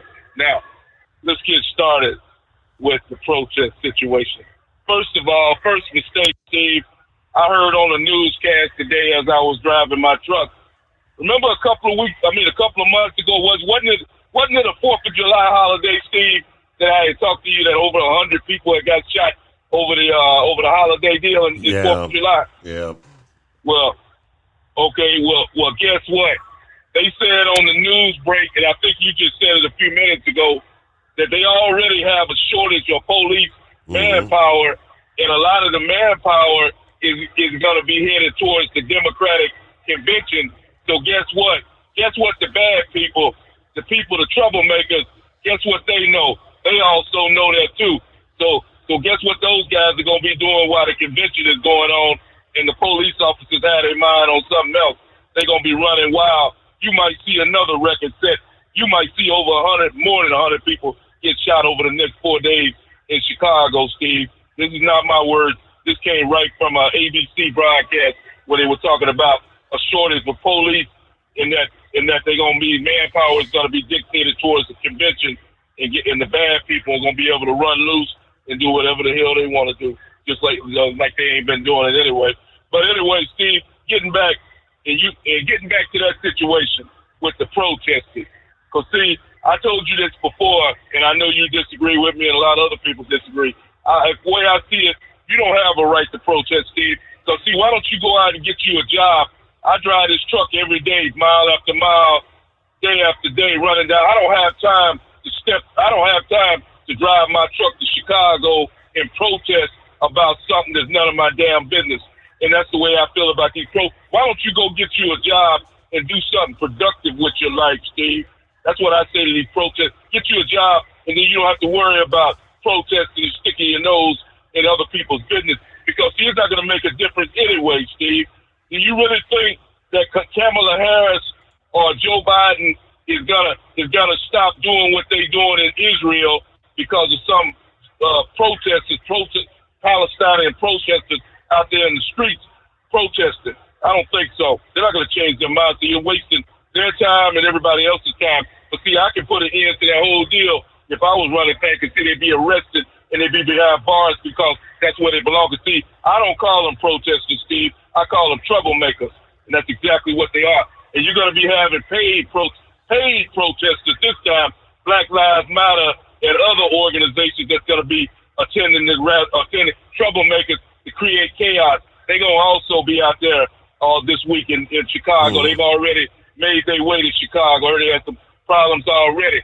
So here's what I say, especially the paid protesters. Those guys definitely need to go to jail, Steve. I don't have no sympathy for none of them.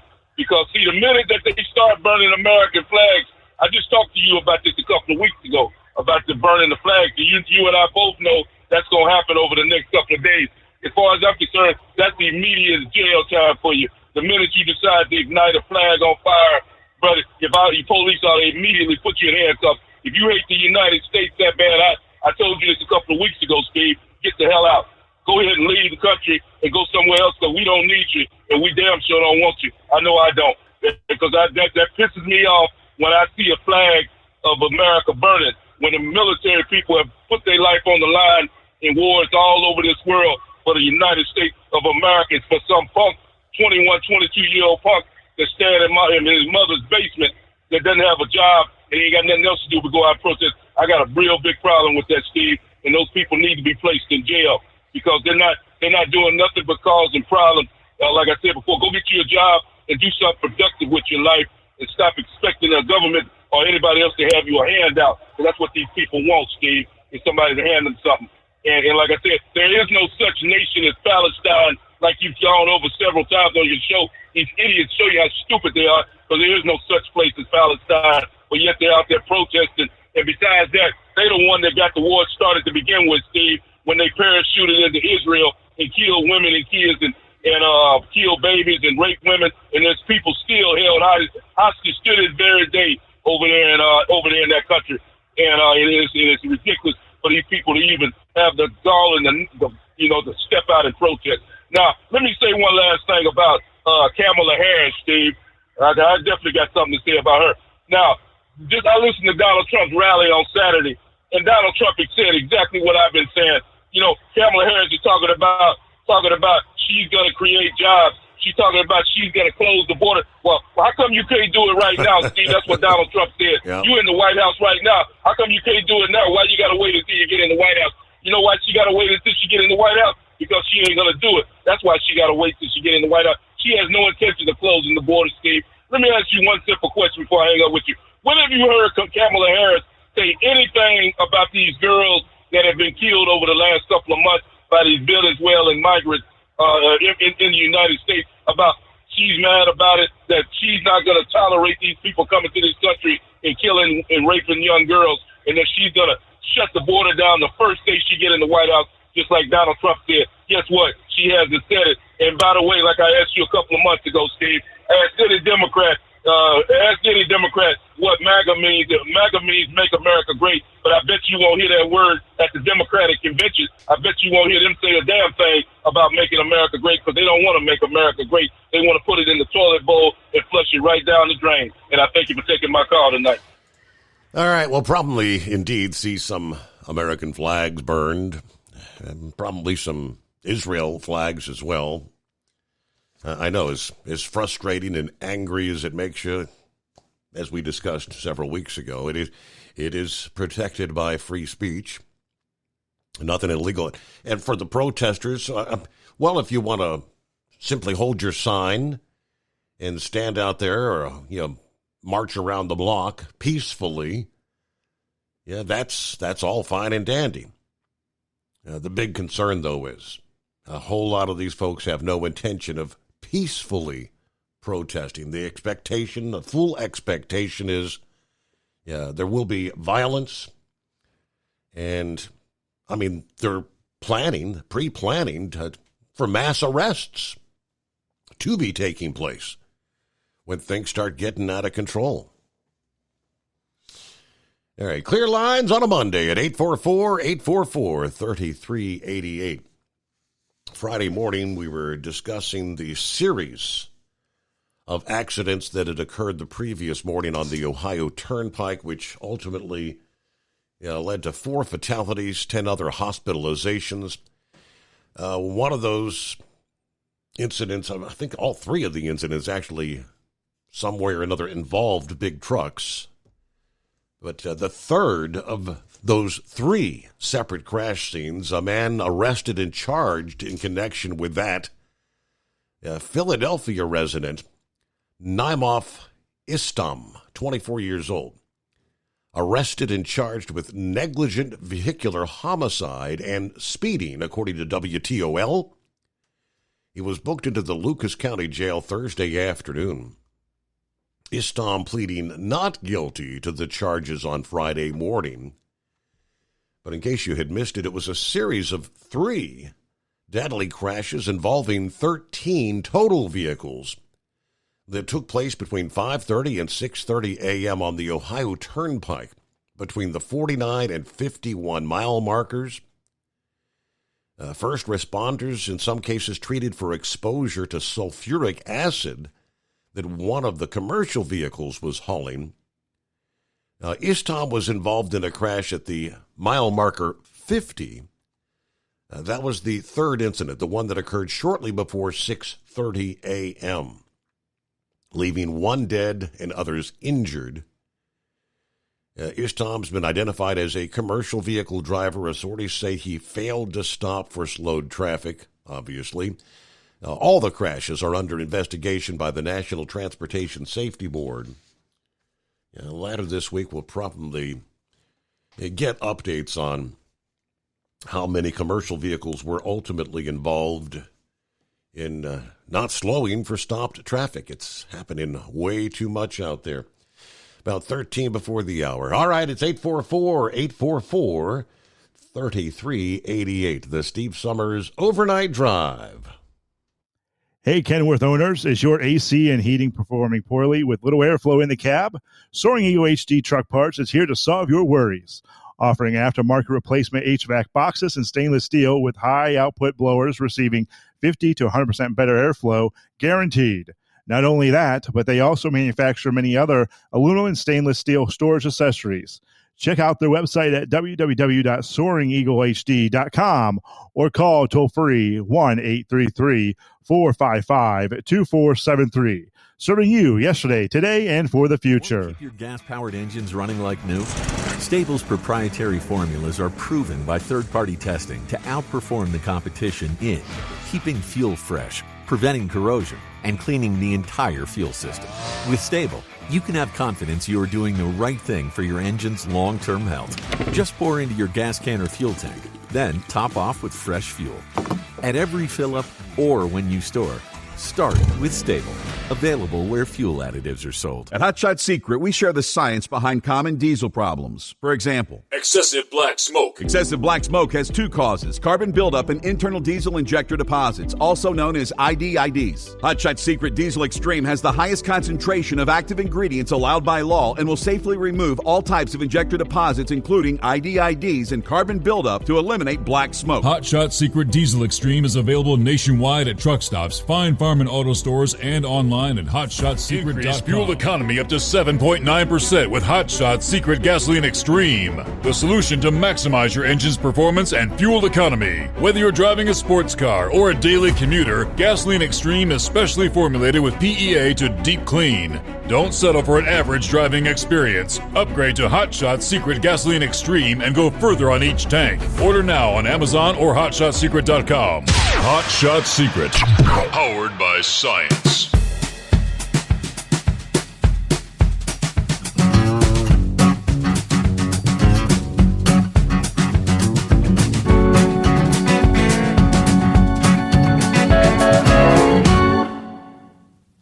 Alrighty, and then there's Ernesto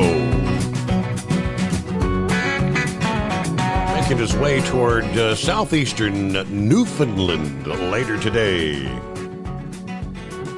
Yeah, still is a tropical storm before speeding across the North Atlantic, headed toward the British Isles later Wednesday and Thursday.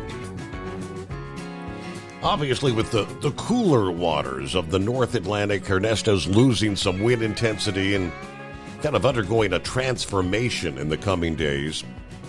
Even though some of Ernesto's structure will change, it will still be a formidable storm that will raise winds and seas well away from the center and produce heavy rain along the ongoing track, or Ernesto taking a curved path between Bermuda to the south and Atlantic Canada to the north early this week.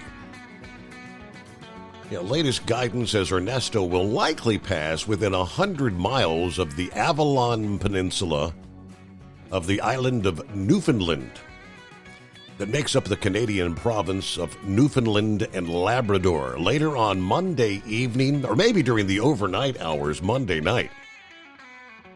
Now, at this time, we expect Ernesto will still be a tropical storm. Could still see some variation in track, which could bring Ernesto closer to or maybe a bit further away from Newfoundland. But because of the storm's wind field and the rain shield extending a few hundred miles away from the center, the seas will be building well ahead of the storm's arrival in southern Newfoundland as we speak.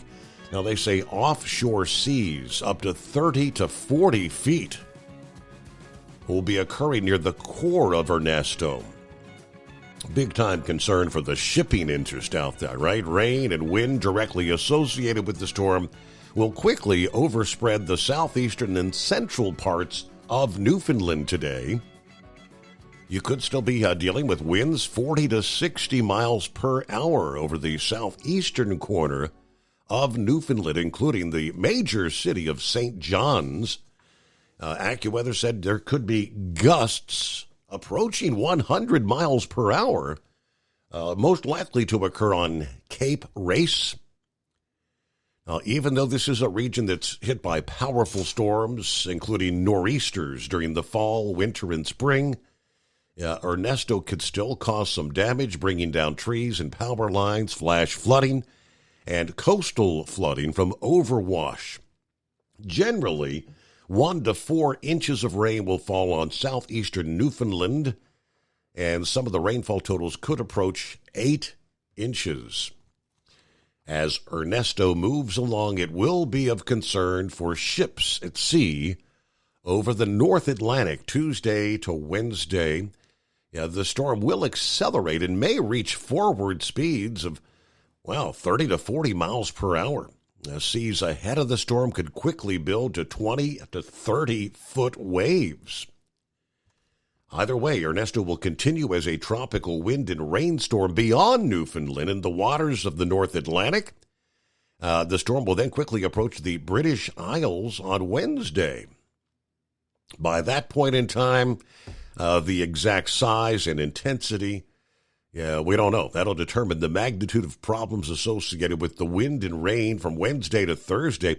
Right now, it looks like the worst of the storm will occur to the north and west of London, but that may change depending on the track. Dublin and Glasgow are more likely to experience significant wind and rain from the storm. Isn't that amazing how when a storm that begins in the southern Atlantic, traverses the Caribbean, now makes its way up to the Newfoundland, and then eventually all the way over to the other side of the planet.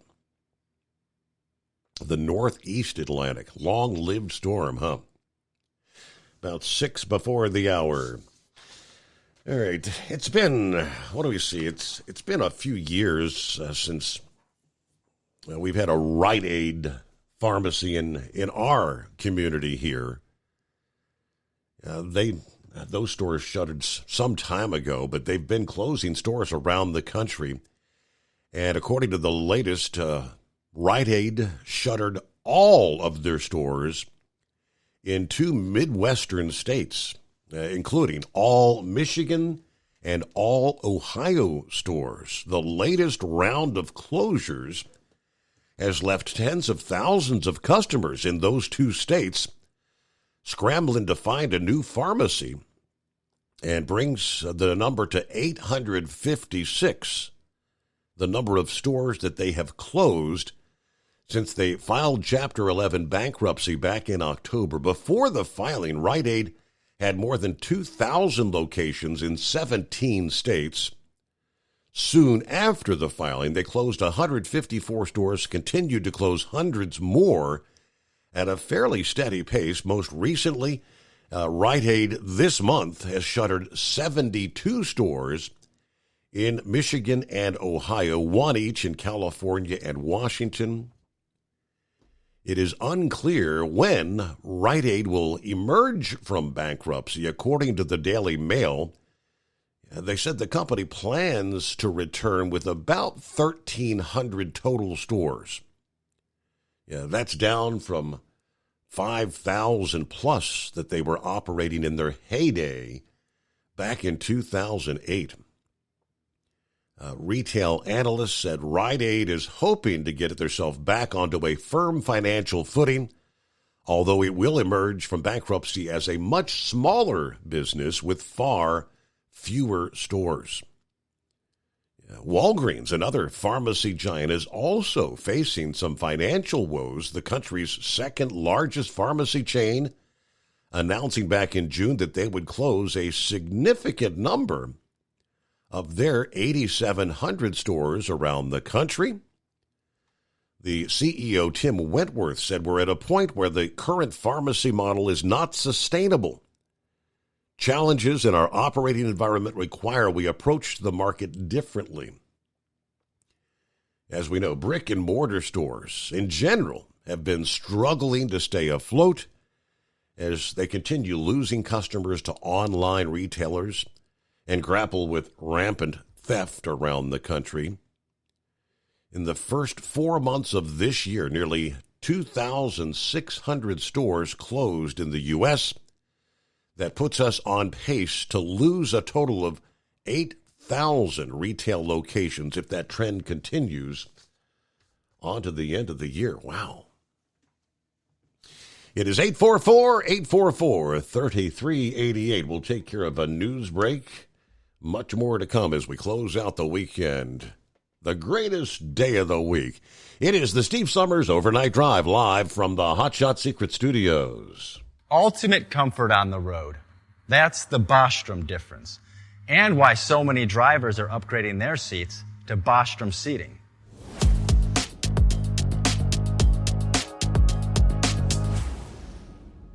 With roots dating back to 1935, we know seating. We've developed a full line of high-quality products with the right seat for your application, all made right here in the USA. From our top-of-the-line Wide Ride Plus Certa for the long-haul driver to our entry-level Baja series for the vocational driver, we provide you with the comfort you deserve at the price point you're looking for. We know you're busy. You don't have time to search every distributor and dealership for the right seat, only to find the one you want won't fit in your truck. That's why we created BostromSeating.com. It's a complete seating solution. You can build the perfect seat with the features and options you desire, and we'll help you be certain it'll fit in your cab. Once you've built the perfect seat and have the part number in hand, you can shop pricing and availability. Our Where to Buy feature allows you to pick up a seat right where you are or anywhere along the road you'll be traveling. When you install a Bostrom seat, you become part of the Bostrom family. A family that includes other drivers who recognize this is more than work. It's a ride, one that requires the next level comfort and support only Bostrom can provide. Go to BostromSeating.com to design your ride with ultimate comfort for the open road. Hands on the wheel, hands off invoicing. At Transcap, we're built for high speed and service, just like you. Our fast freight factoring helps you make more money, not chase it down, because we handle all the invoicing BS and back office work. Apply for fast funding at transcap.com/getcash. It takes just 60 seconds. Or call 888-250-TCAP. That's 888-250-TCAP and mention Steve Summers Overnight Drive. From Feature Story News in Hong Kong, I'm William Denslow. US Secretary of State Antony Blinken's in Israel as Washington seeks to push for a ceasefire in Gaza. This is Blinken's 9th visit to the region since the war began in October, and Monday's meeting with Benjamin Netanyahu is seen as an effort to persuade the Israeli Prime Minister to reach an agreement. Hamas says optimism over ceasefire negotiations are an illusion, but US President Joe Biden believes a deal can be reached. Closer than we've ever been. I don't want to jinx anything, but as my grandfather would say, with the grace of God, good little neighbors, a lot of luck. We may have something, but we're not there yet. The United Nations Secretary General has added his voice calling for a pause in hostilities in Gaza so that polio vaccines can be distributed. Speaking in New York on Friday, Antonio Guterres called for warring parties to lay down their arms so that humanitarians can safely vaccinate more than 500,000 children against polio. Jody Jacobs reports from the United Nations in New York. As the threat of a deadly outbreak of the polio virus looms in Gaza, the UN Secretary General on Friday stressed the need for the fighting there to stop. A polio pause is a must. It is impossible to conduct a polio vaccination campaign with war raging all over. Antonio Guterres added that Gaza's health, water and sanitation systems have been decimated. Most hospitals and primary health care facilities are not functional, and people are constantly forced to run to seek safety. The World Health Organization is planning to launch a two-phase campaign to vaccinate more than 600,000 children in Gaza under the age of 10. But this can only happen if the safety of healthcare workers are guaranteed. Vice President Kamala Harris has suggested that Donald Trump's a coward. The comments come ahead of the Democratic National Convention that kicks off later on Monday. Speaking in the key battleground state of Pennsylvania, Harris implied her opponent in November's presidential election was cowardly because his politics is focused on bringing people down. At a campaign event over the weekend, Trump referred to Harris as a lunatic and a radical. Ukraine says it's destroyed a strategic bridge as it continues to push into Russia's Kursk region. This comes after Ukrainian President Volodymyr Zelensky announced that Ukrainian forces have now captured the entire town of Sudzha in Russia's Kursk region, more than 10 days after a stunning cross-border assault took Moscow by surprise. China's accused the Philippines of deliberately colliding with a Coast Guard ship in the disputed South China Sea. Beijing's recently warned that further incursions would be met with strong measures. The spokesperson adds that 2 Philippine Coast Guard ships illegally intruded into waters around the Sabina Shoal in violation of an agreement between Beijing and Manila. From bureaus worldwide, this is FSN. With FSN Spotlight, I'm Simon Marks, looking today at Tyche, the first ever military satellite launched by the UK that can capture daytime images and videos of the Earth's surface. Tyche blasted into orbit on Friday from a Vulcan 9 rocket owned by SpaceX, launched from Vandenberg in California. It's aimed at strengthening intelligence-gathering surveillance capacities for the UK's Ministry of Defence. But Julia Baum at the Freeman Air and Space Institute at King's College London says it will be able to do far more than that once it's fully deployed. Tyche is an intelligence, surveillance and reconnaissance satellite, and it's important because it sort of paints this picture of a battlefield. Gathering intelligence has always been central to military strategy, because having this clear picture of an area where you're operating in allows you to be accurate, to monitor, and to anticipate new developments. So, it's quite helpful in terms of not only a military capability and capacity, but also it helps us monitor the environment, it helps with disaster monitoring, it helps map information and gather information on climate change. So, it really helps the UK in a lot of ways, and it's quite an exciting time to see the first concept demonstrator launched. Tyche can do all of that while being the size of a domestic washing machine. It weighs just 150 kilos, has an expected lifespan of around 5 years, and its first signals were received just hours after it lifted off to begin its journey into low Earth orbit. With FSN Spotlight, I'm Simon Marks.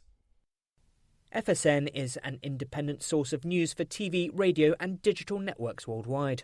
You can find more of our minute-by-minute updates on Twitter. Follow us there at Feature Story. And we have a wealth of audio and video stories from our global news bureaus on Facebook.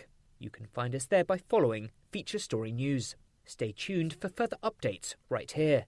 But for now, that's the latest Feature Story News.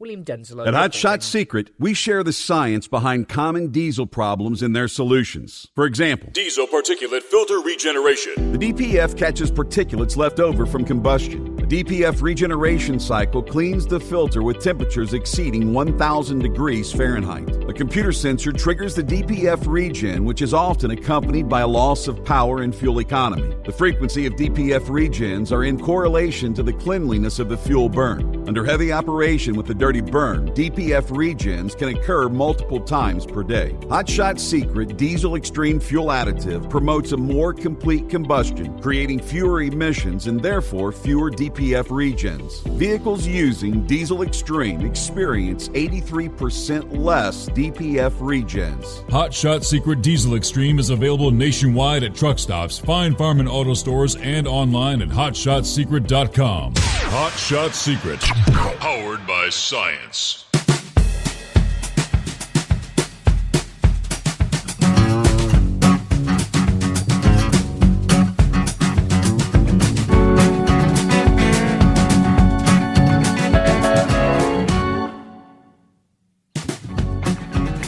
All right, crossing over the midnight hour in the Mountain Time Zone.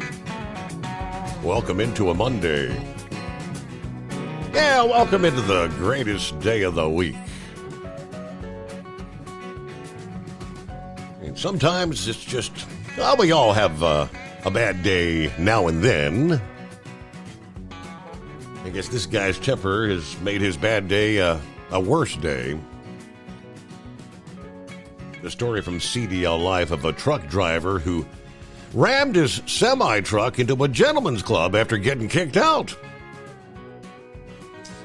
But he had actually notified a friend he was about to be arrested before driving his rig into the establishment. Details about the incident at the Emperor's Gentleman's Club in Tampa, Florida, were released last Thursday.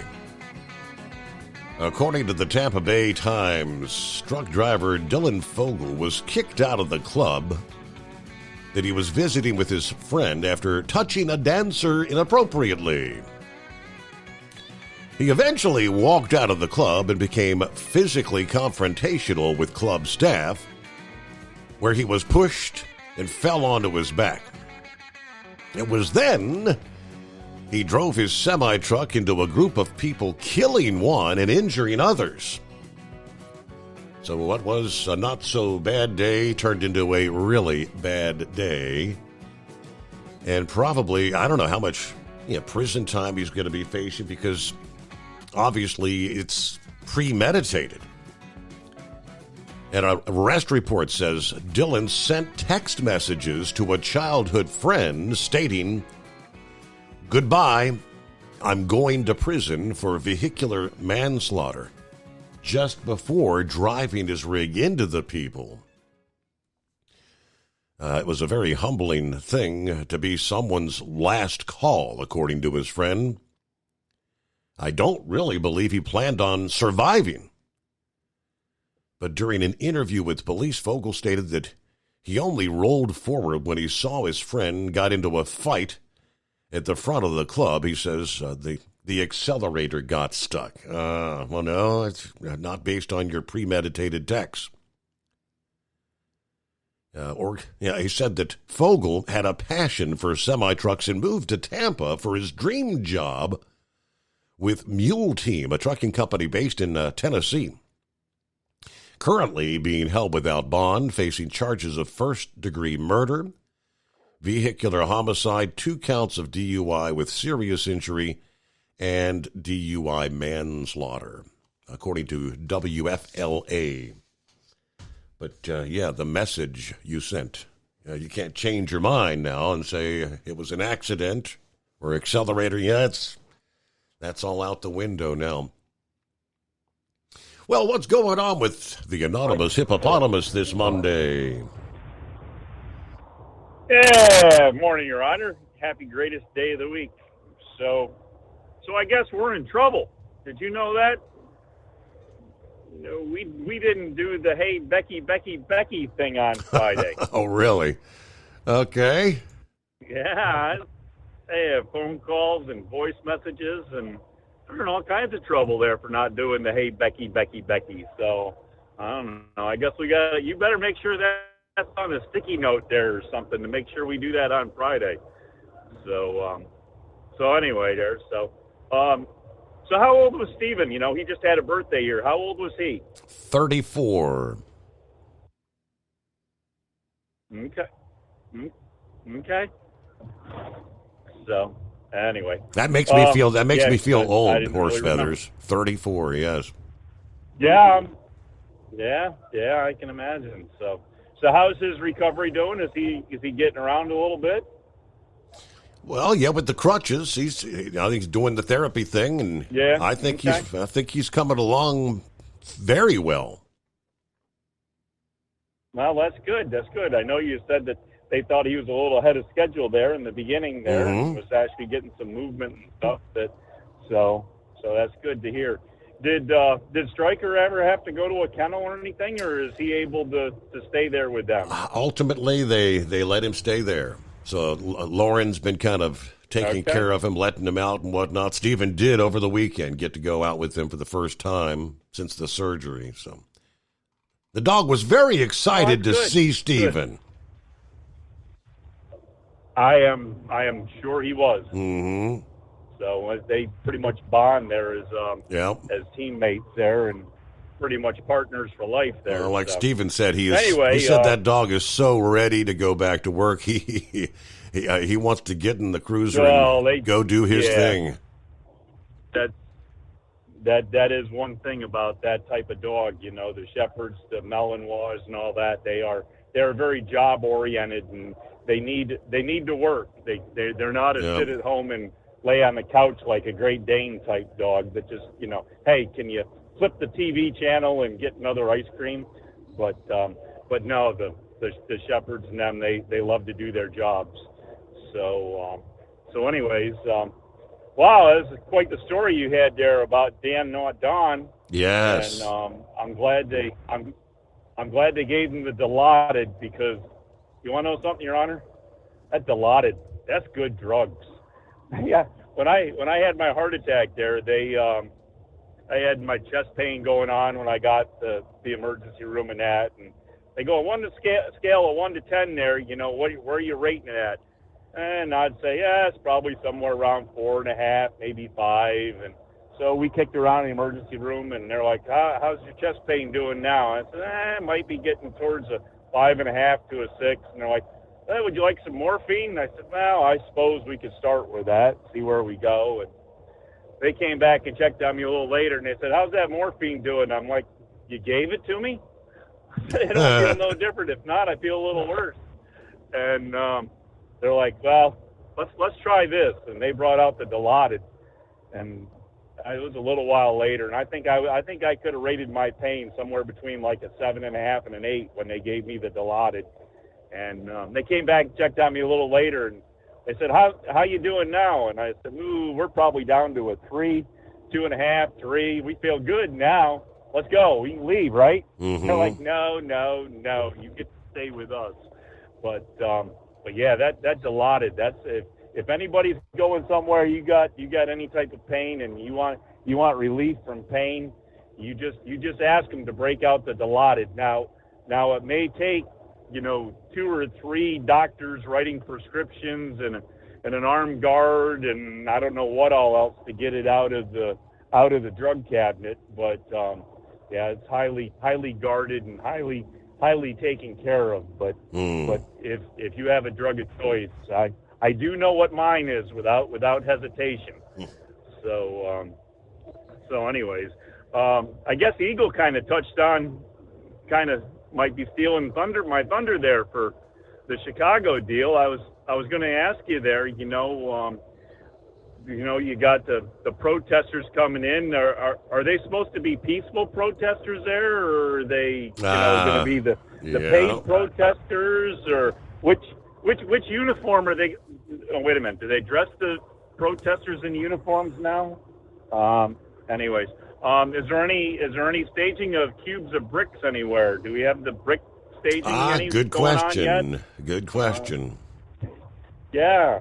Or does that just go on there with the protests against police officers, that they storm government buildings and take over city blocks, and it's all just peaceful protesting? We'll have to see how that works out there in Chicago. That'll be kind of interesting. It's kind of interesting that they're comparing that to the 1969 deal. That could be very interesting, I guess. And, last week I was kind of catching on the news there a little bit that over there, I believe it's England or northern UK or something, that they're kind of suffering a little bit of lack of moisture there. They're kind of having a drought, and they're saying how it's affecting the butterflies and things, and how, it's the climate change, and, mankind is destroying the whole ecosystem of the world. And now, didn't out in the Northwest, if I remember there a few years ago, wasn't it a little bit dry, a little arid out there? I mean, they were talking reservoirs were at record lows, and people were not going to have water to drink. And all of a sudden, what happened, Your Honor?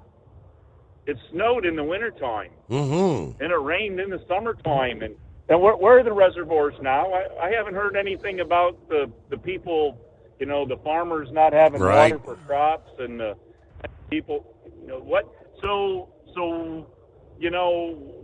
don't the people in I mean, I'd be careful about wishing for water if I was in England, because, most of us imagine England as being, I don't know, raining like 345 days a year over there or something.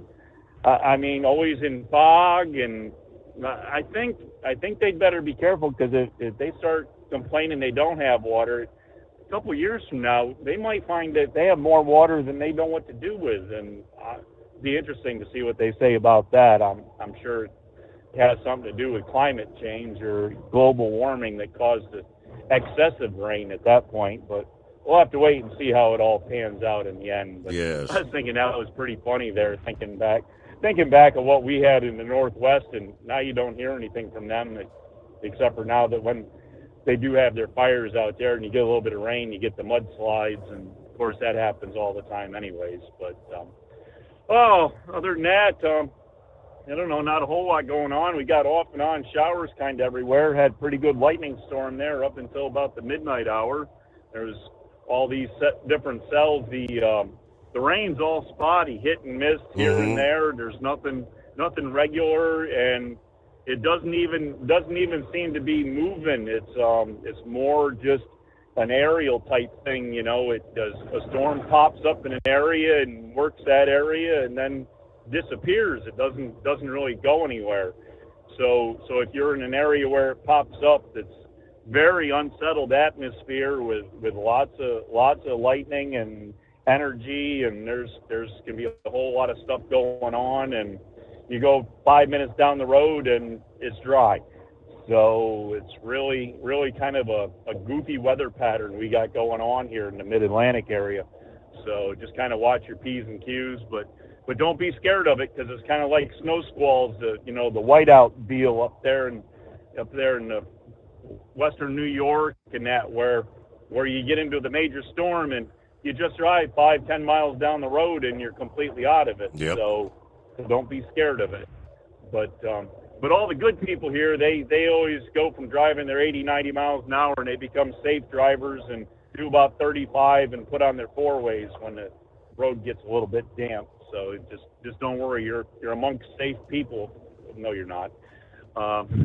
Anyway, so the one thing we got to do yesterday, because we were taking a little bit of chances with the weather, and it actually turned out to be a really nice day all day until about 6 o'clock in the evening.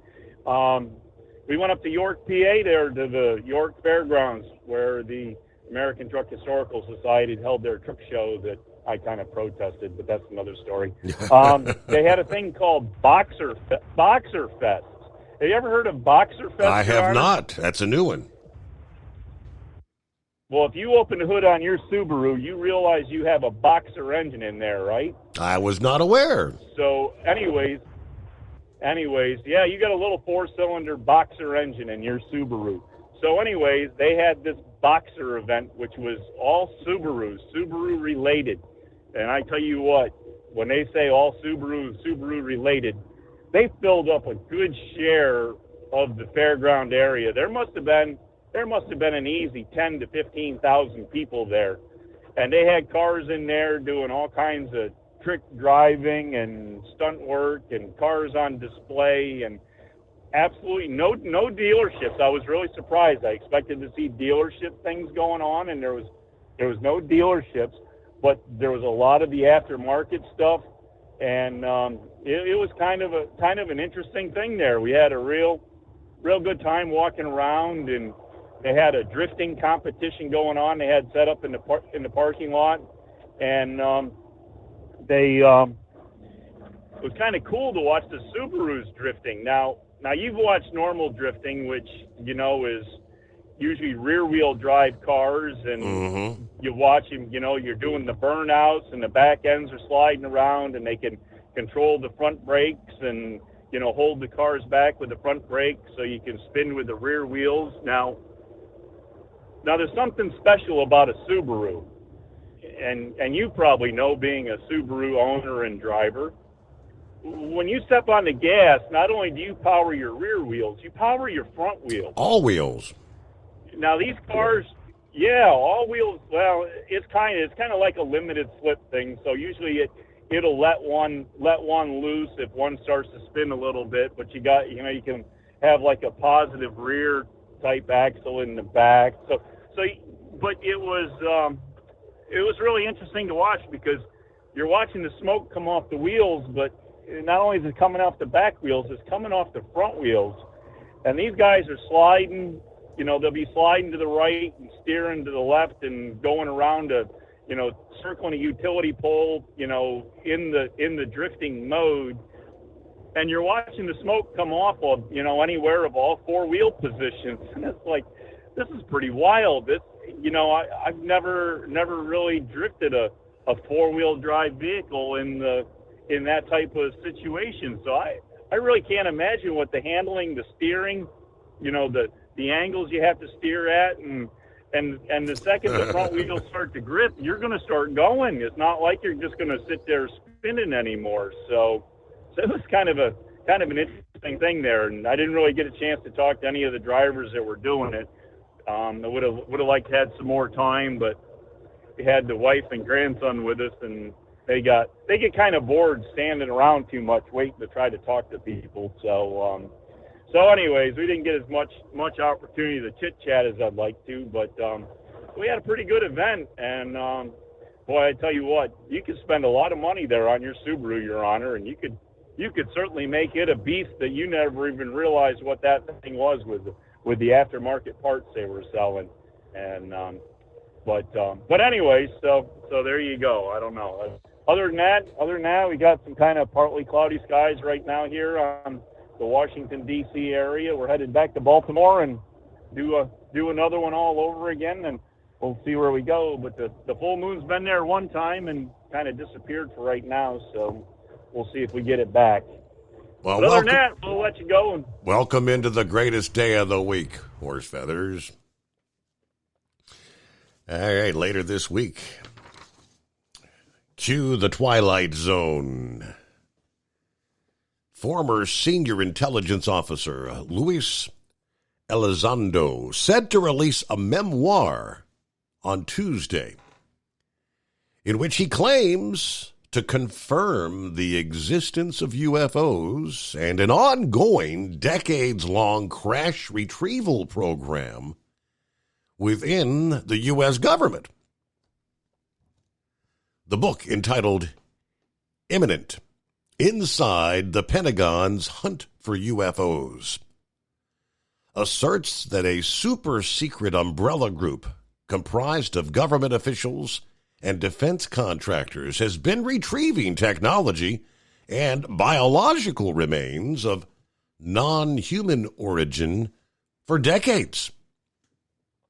Now, this is a guy that made headlines in 2017 when he resigned from his position as the head of the Pentagon's Advanced Aerospace Threat Identification Program, citing excessive secrecy, lack of resources, and internal opposition as obstacles to fully addressing the national security threat posed by unidentified aerial phenomenon.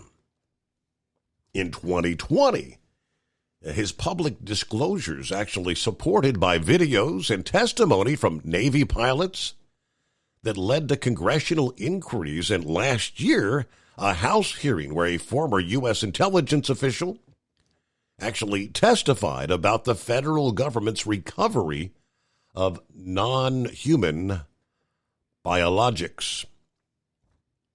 Elizondo, in his book, warns that the advanced technology observed in these encounters presents a significant national security threat and potentially an existential danger to humanity as a whole.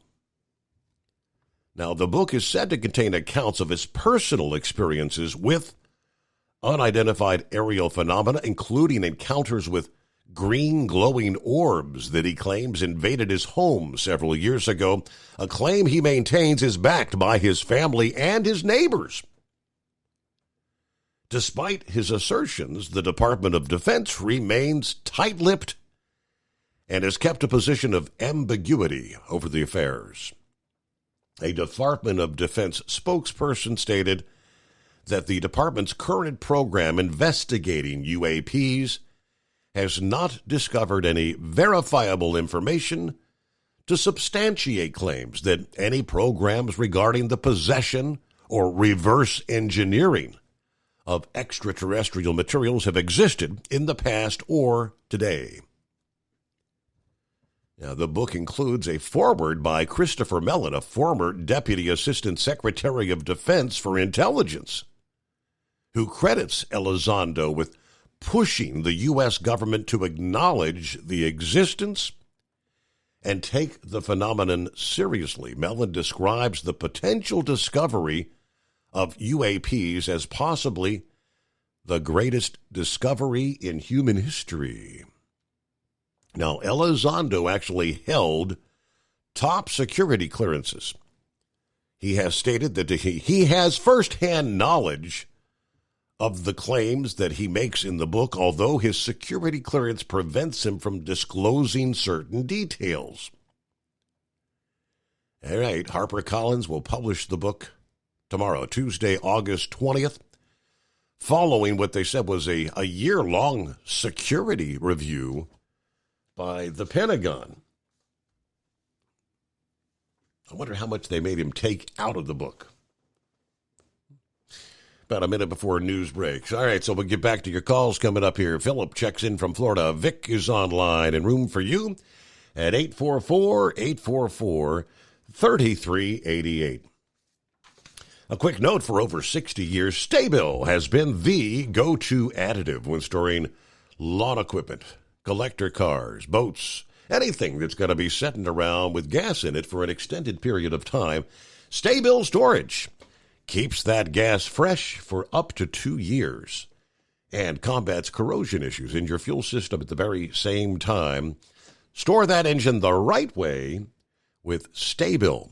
And don't forget, if you place your order via the website goldeagle.com, use the coupon code OvernightDrive at checkout, and you will save 15% off your entire order. Again, goldeagle.com. Back after this.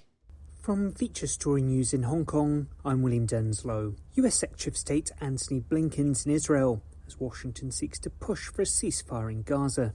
This is Blinken's 9th visit to the region since the war began in October, and Monday's meeting with Benjamin Netanyahu is seen as an effort to persuade the Israeli Prime Minister to reach an agreement. Hamas says optimism over ceasefire negotiations are an illusion, but US President Joe Biden believes a deal can be reached. Closer than we've ever been. I don't want to jinx anything, but as my grandfather would say, with the grace of God, good little neighbors, a lot of luck. We may have something, but we're not there yet. The United Nations Secretary General has added his voice, calling for a pause in hostilities in Gaza so that polio vaccines can be distributed. Speaking in New York on Friday, Antonio Guterres called for warring parties to lay down their arms so that humanitarians can safely vaccinate more than 500,000 children against polio. Jody Jacobs reports from the United Nations in New York. As the threat of a deadly outbreak of the polio virus looms in Gaza, the UN Secretary General on Friday stressed the need for the fighting there to stop. A polio pause is a must. It is impossible to conduct a polio vaccination campaign with war raging all over. Antonio Guterres added that Gaza's health, water and sanitation systems have been decimated. Most hospitals and primary health care facilities are not functional, and people are constantly forced to run to seek safety. The World Health Organization is planning to launch a two-phase campaign to vaccinate more than 600,000 children in Gaza under the age of 10.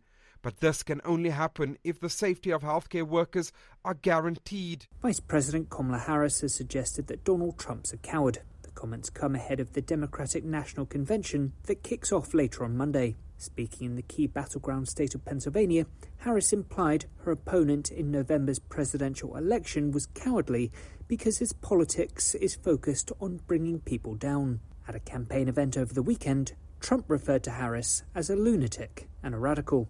Ukraine says it's destroyed a strategic bridge as it continues to push into Russia's Kursk region. This comes after Ukrainian President Volodymyr Zelensky announced that Ukrainian forces have now captured the entire town of Sudzha in Russia's Kursk region, more than 10 days after a stunning cross-border assault took Moscow by surprise. China's accused the Philippines of deliberately colliding with a Coast Guard ship in the disputed South China Sea. Beijing's recently warned that further incursions will be met with strong measures. The spokesperson adds that 2 Philippine Coast Guard ships illegally intruded into waters around the Sabina Shoal in violation of an agreement between Beijing and Manila. From Bureaus Worldwide, this is FSN. Increase fuel economy up to 7.9% with Hot Shot Secret Gasoline Extreme. The solution to maximize your engine's performance and fuel economy. Whether you're driving a sports car or a daily commuter, Gasoline Extreme is specially formulated with PEA to deep clean. Don't settle for an average driving experience. Upgrade to Hot Shot Secret Gasoline Extreme and go further on each tank. Order now on Amazon or HotShotSecret.com. Hot Shot Secret. Powered by science. At Hot Shot Secret, we share the science behind common diesel problems. For example, ultra-low sulfur fuels. Fuel has two purposes, combustion and lubrication. Ultra-low sulfur fuels have diminished the fuel's ability to lubricate. Hot Shot Secret Everyday Diesel Treatment with LX4 restores lubricity, protects your engine, and optimizes performance. Everyday Diesel Treatment is available at truck stops, Tractor Supply, O'Reilly's Auto Parts, and online at HotShotSecret.com. Hot Shot Secret, powered by science. Building relationships with their team drivers and customers still matter at IBI Security Transport. Since 1966, IBI and its team of drivers have been leaders and innovators in providing white glove service to its exclusive client base for transporting high-value freight safely and securely. Much of the IBI staff have driven trucks, so they understand both the customers' and drivers' needs. If you're seeking a career that values you as a person, not just a number, and offers great benefits and good home time, then IBI is the place for you. Call 800-582-5912 to discover why we are the leaders in team freight and start building a relationship with you. Attention all truckers, are you ready to own your own truck? Lone Mountain Truck Leasing makes it easy. Our lease-to-own program puts you in the driver's seat. Our inventory is always changing, and we have a variety of rigs, including Kenworths, Freightliners, automatics, and manuals. Once you make your last payment, the truck is yours. No interest, no balloons, and no buyouts. Take the first steps towards independence and financial freedom. Visit LoneMountainTruck.com or call 866-944-0383.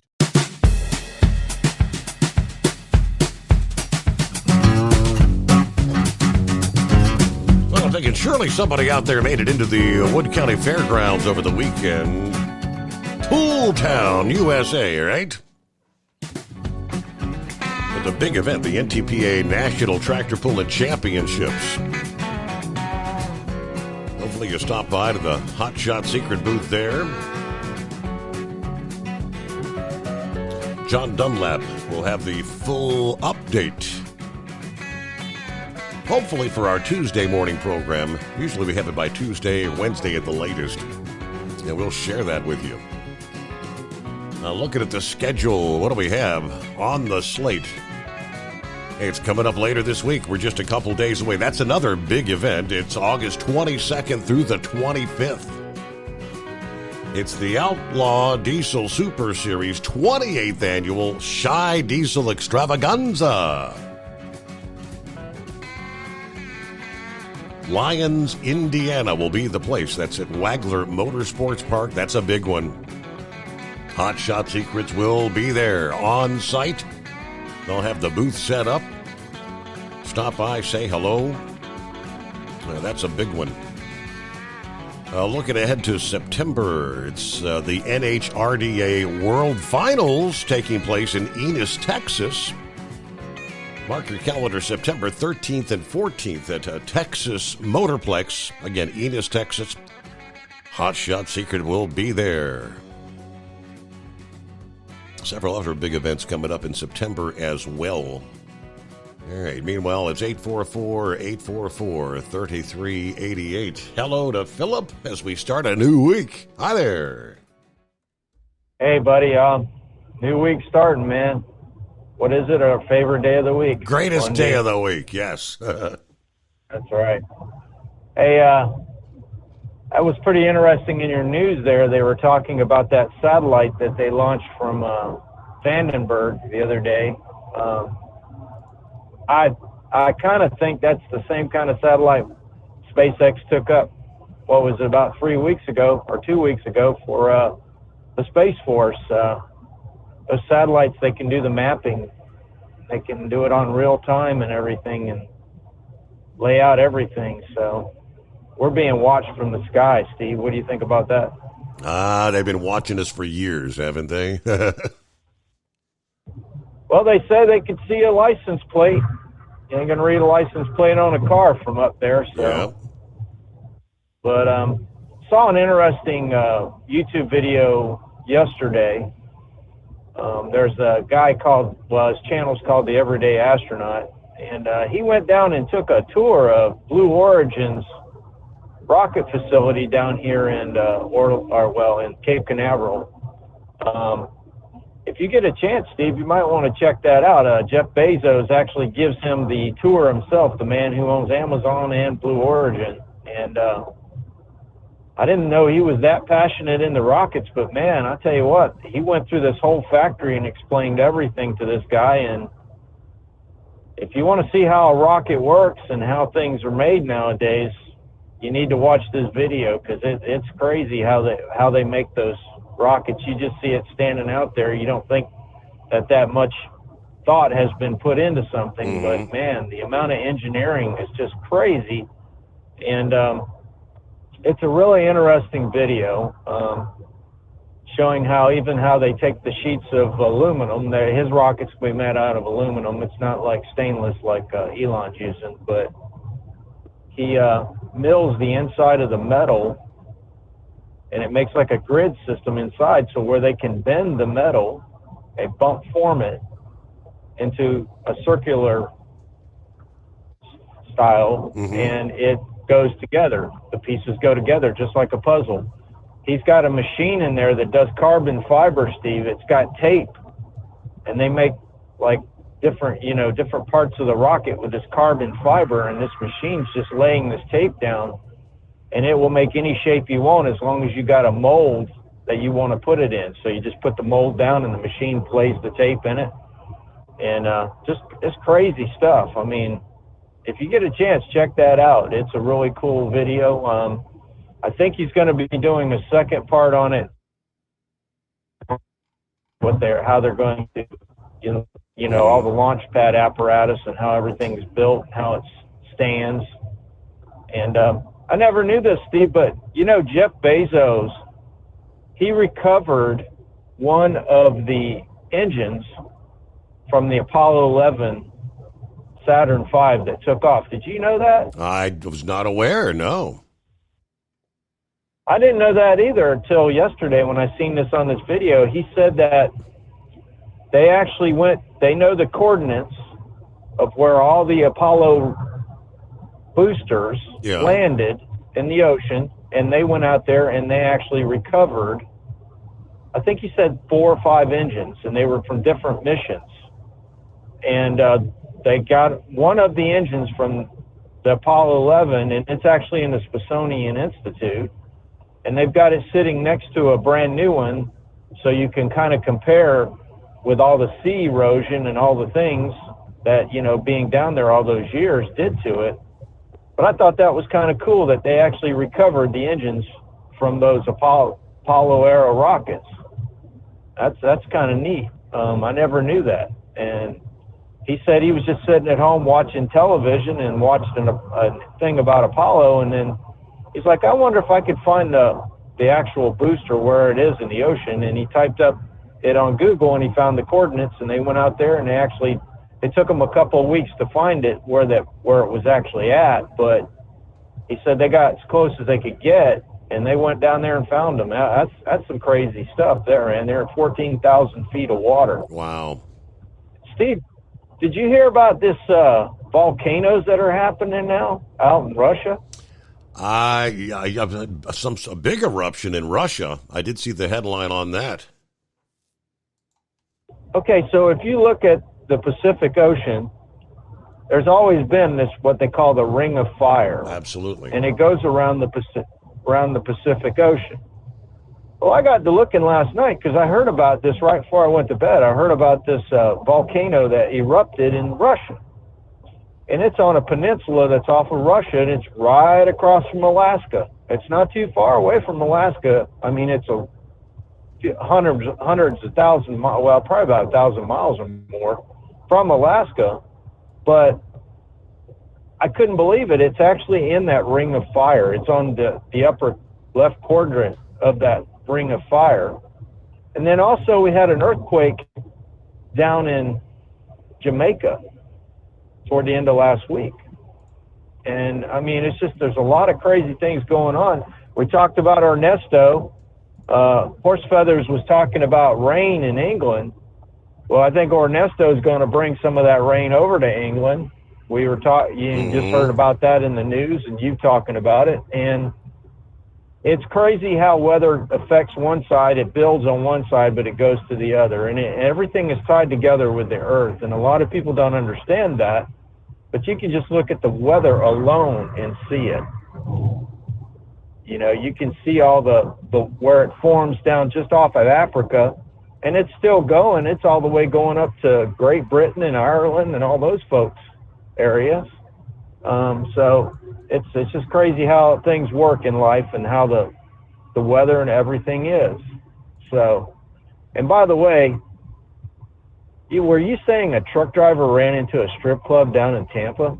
That is the story, yes. Well, if it was premeditated, he should go down up there to Rayford. He'll probably be in Rayford before you know it, because I'll tell you what, that's plumb crazy. I mean, you just can't let go of the pressure. You know, when you get mad, walk away from things. How many times you told growing up, just walk away from it? You can't just walk away from it, blow it off.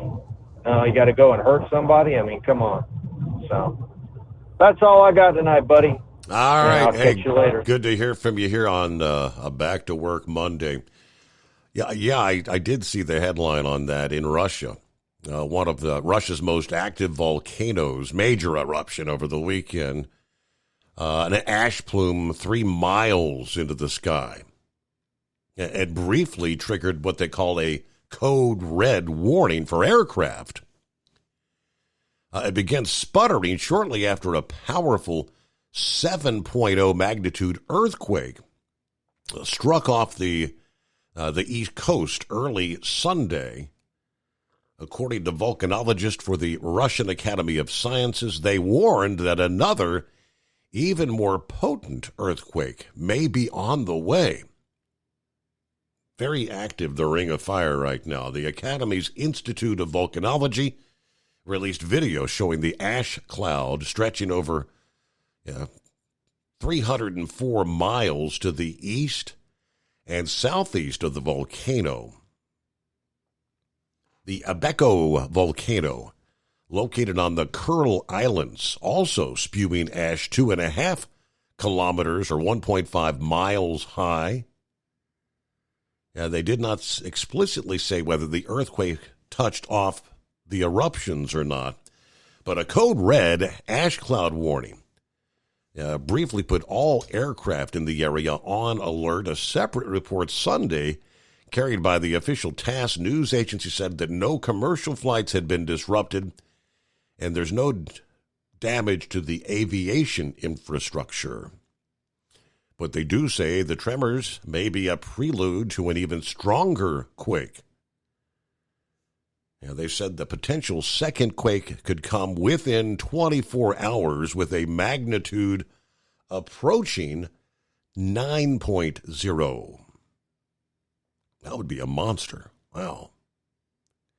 It is 844-844-3388. Back into the Steve Summers Overnight Drive.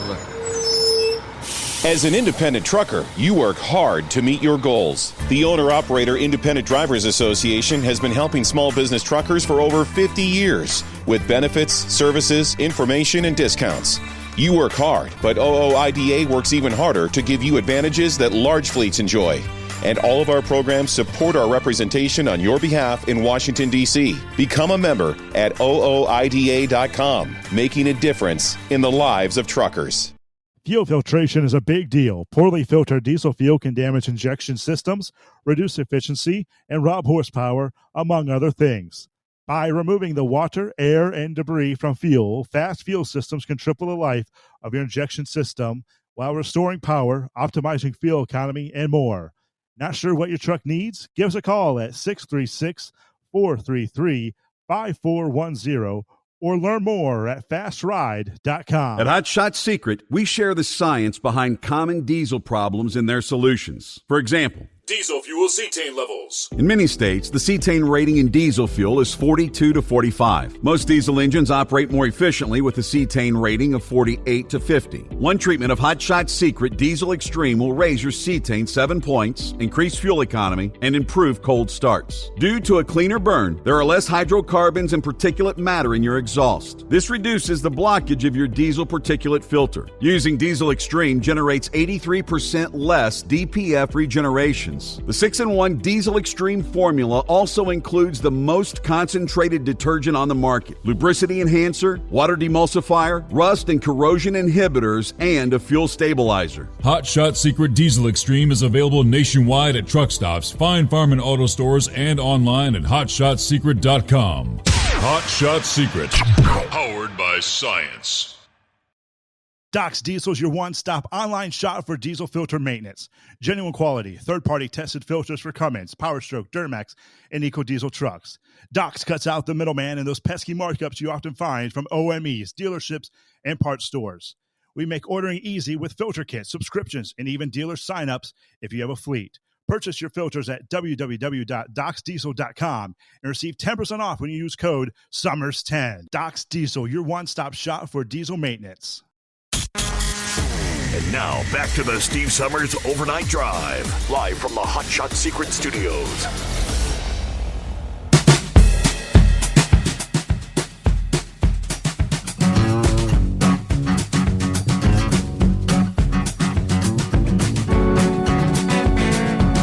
All right, see what Vic has on his mind this early Monday. What's happening, Vic?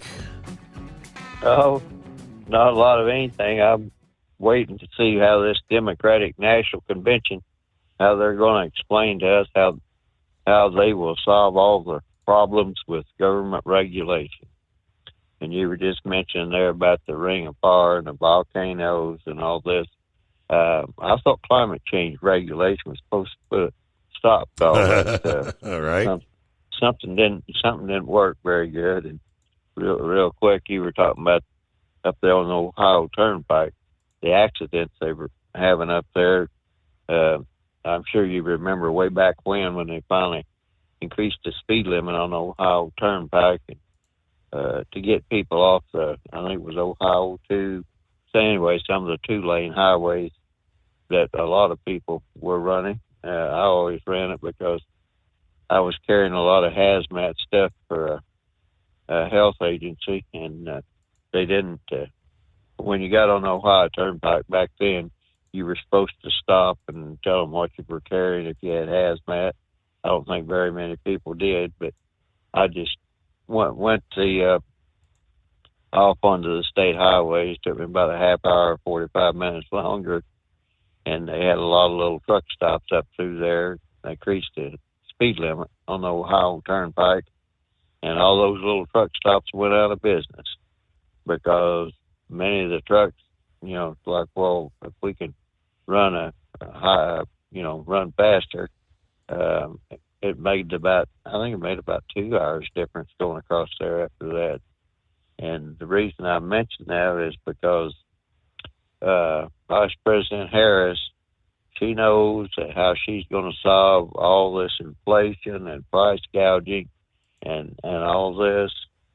And I'm not really sure she even knows how to figure the cost of a product by the time it gets to a store, because just because something is a certain price when it leaves the manufacturing facility, that doesn't mean that's the same price by the time it gets to the store shelf. Mm-hmm. And I thought she would at least know how to figure all that, because she was the Attorney General and she was a district attorney. And in that, you have to figure, she should have been figuring, the cost of drug addiction, which involves shoplifting. And whenever you go through all that, most drug addicts are stealing to support their habit. So even though their habit might be say $40, $50, $100 a day, they have to steal maybe 5 to 6 times that much, and that drives up the cost on the product to the store. And in today's regulation, if the stores do anything about it, they can be subject to a lawsuit. You were just mentioning about Rite Aid. My daughter and my son-in-law both work for CVS, and I know CVS, I believe they've taken the security guards out of all their stores, because if they even chase somebody or anything, if they shoplift and they get hit by a car, somehow, some way, the store can be held liable. Mm-hmm. So whenever they talk about how they're going to cure all this inflation, I'm be interested to see how they're going to do that, and if they really look at all the different economic factors that go into the cost of things. And back to the transportation thing, you mentioned that about the Canadian Railway in trouble. And they're looking at an East Coast strike. All this stuff coming down the pike, that's going to have an effect on the economy. So I don't think any of them are forward looking, but I was just, like I said, I tried to listen to, I think it was Kamala's speech there Saturday. And it's like, this person, I was looking at Kamala, it's like, she cannot possibly be that ignorant, but she's counting on her audience being that ignorant. It's the only thing I can say. So I just quit watching it. And then with Trump there, Trump has to get off this kick, this grade school kicker. Well, more people came to my party than they did to yours. Yeah. You've heard that old stuff before. It's like, look, the only way they could get a crowd to a lot of the Democrat stuff was to go out and get an entertainer. People just show up at Trump's rally, basically listen to him speak. He pretty much says the same thing over and over again. And the other thing that over the weekend they kept saying, "Oh, Kamala, she's coming on strong," and all this other stuff. And I just, we've all seen polls. So my point was that I just thought that, this is an organized thing that they're trying to get her to go into the Democratic National Convention, building up a head of steam. Even if, they're just trying to create that particular view. So, but the one thing I wanted to call about was, I don't know. I know people on the Democrat side, they know how the economy fits together and they know all their costs. So I hate to say it, but they're just counting on some sort of a ignorant crowd so they can get back to their two things about race and abortion, and they now call it reproductive freedom. And I seen Dr. Ben Carson, and he was talking about that he had to do surgery on these preemie babies that that had been born maybe 6th, 7th month, something like that. He was commenting about how they all had to be anesthetized when they did that, but somehow they're telling the story that when the fetus is still in the womb, or actually it's developed by that time, by 6 or 7 months, that they don't have to be anesthetized, or they can't feel pain or something of that nature. And I just they've shown time and time again that at what stage that the developing fetus in the womb can begin to feel and sense things, and even things outside. So they get onto this kick about reproductive freedom. Well, my point is this: if you don't want a child in this day and age, there are many ways to prevent creating that child in the first place, and that's highly irresponsible for a person not to make sure that doesn't happen. And this whole race thing they keep wanting to bring up, I had a friend years ago that he was there from the reservation in Brainerd, Minnesota, the Ojibwe Indians. And I didn't realize he always wanted to come with the missionary when the missionary came to visit Mom. And but we would have different things. And one day a friend of mine showed up at the same time and he was convinced that we were going to cut him out, and we said, well, we can play Cowboys and Indians. And he said, no, we don't want to play. I don't want to play Indians because I have to be the bad guy. And I said, oh, no. So we explained about Lone Ranger and the Tonto to him. And he said, oh, you mean there's actually some good Indians? And so that kind of, I always thought about that. And the reason I mentioned that is that Waltz is up there in Minnesota. If he was governor of Minnesota and everything else, he should have been familiar with the Dakota Wars that were going on at the same time as the Civil War. And the reason that came about was because of government regulations, because they had crooked Indian agents that were supposed to provide the Indians food, but they didn't. And they were kind of ripping off the Indians, and an Indian by the name of Little Crow took offense to that.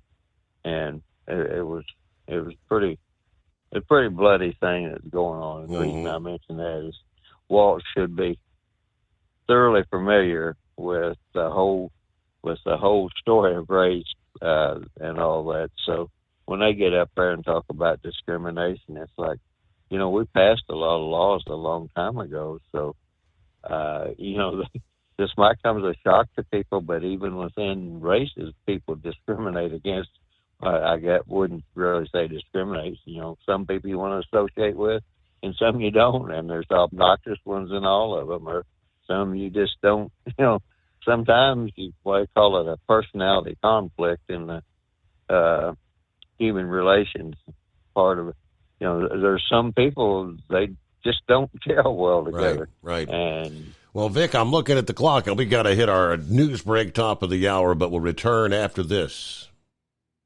At Hot Shot Secret, we share the science behind common diesel problems and their solutions. For example, diesel particulate filter regeneration. The DPF catches particulates left over from combustion. The DPF regeneration cycle cleans the filter with temperatures exceeding 1,000 degrees Fahrenheit. A computer sensor triggers the DPF regen, which is often accompanied by a loss of power and fuel economy. The frequency of DPF regens are in correlation to the cleanliness of the fuel burn. Under heavy operation with the dirty burn, DPF regens can occur multiple times per day. Hot Shot Secret Diesel Extreme Fuel Additive promotes a more complete combustion, creating fewer emissions and therefore fewer DPF regens. Vehicles using Diesel Extreme experience 83% less DPF regens. Hot Shot Secret Diesel Extreme is available nationwide at truck stops, fine farm and auto stores, and online at hotshotsecret.com. Hot Shot Secret, powered by science.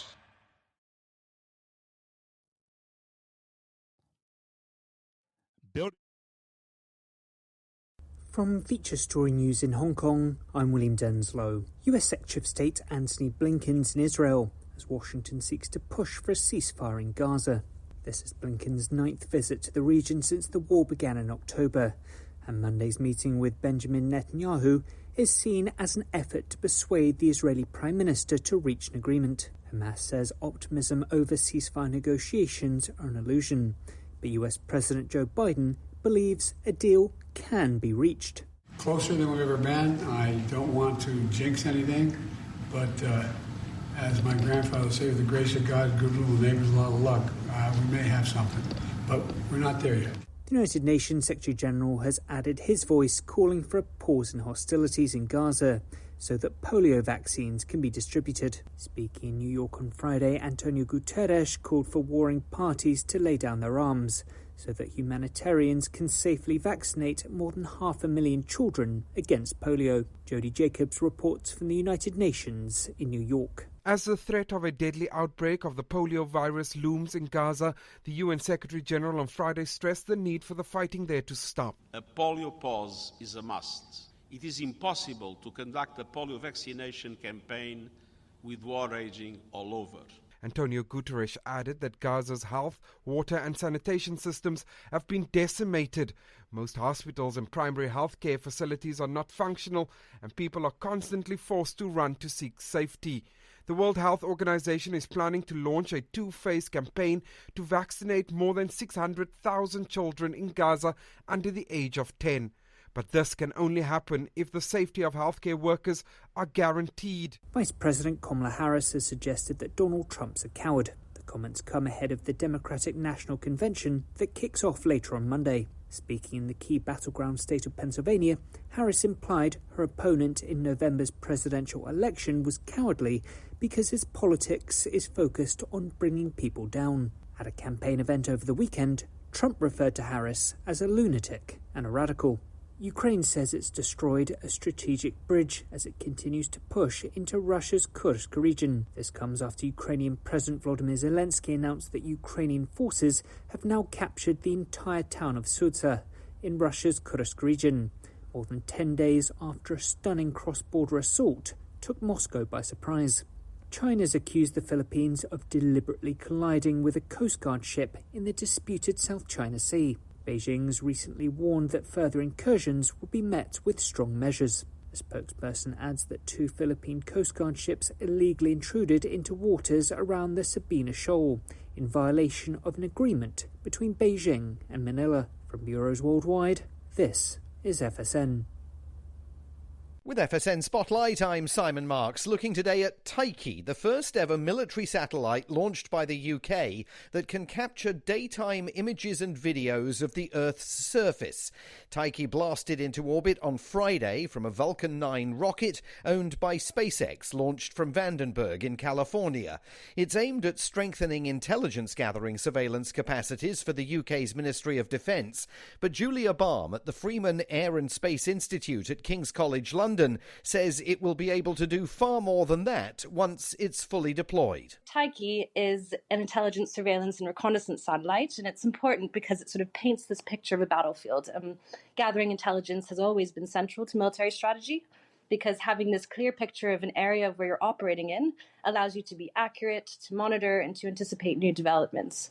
So, it's quite helpful in terms of not only a military capability and capacity, but also it helps us monitor the environment, it helps with disaster monitoring, it helps map information and gather information on climate change. So, it really helps the UK in a lot of ways, and it's quite an exciting time to see the first concept demonstrator launched. Tyche can do all of that while being the size of a domestic washing machine. It weighs just 150 kilos, has an expected lifespan of around 5 years, and its first signals were received just hours after it lifted off to begin its journey into low Earth orbit. With FSN Spotlight, I'm Simon Marks. FSN is an independent source of news for TV, radio and digital networks worldwide. You can find more of our minute-by-minute updates on Twitter. Follow us there at Feature Story. And we have a wealth of audio and video stories from our global news bureaus on Facebook. You can find us there by following Feature Story News. Stay tuned for further updates right here. But for now, that's the latest Feature Story News. William Denzelo reporting. As an independent trucker, you work hard to meet your goals. The Owner-Operator Independent Drivers Association has been helping small business truckers for over 50 years with benefits, services, information, and discounts. You work hard, but OOIDA works even harder to give you advantages that large fleets enjoy. And all of our programs support our representation on your behalf in Washington, D.C. Become a member at OOIDA.com, making a difference in the lives of truckers. Fuel filtration is a big deal. Poorly filtered diesel fuel can damage injection systems, reduce efficiency, and rob horsepower, among other things. By removing the water, air, and debris from fuel, fast fuel systems can triple the life of your injection system while restoring power, optimizing fuel economy, and more. Not sure what your truck needs? Give us a call at 636-433-5410 or learn more at fastride.com.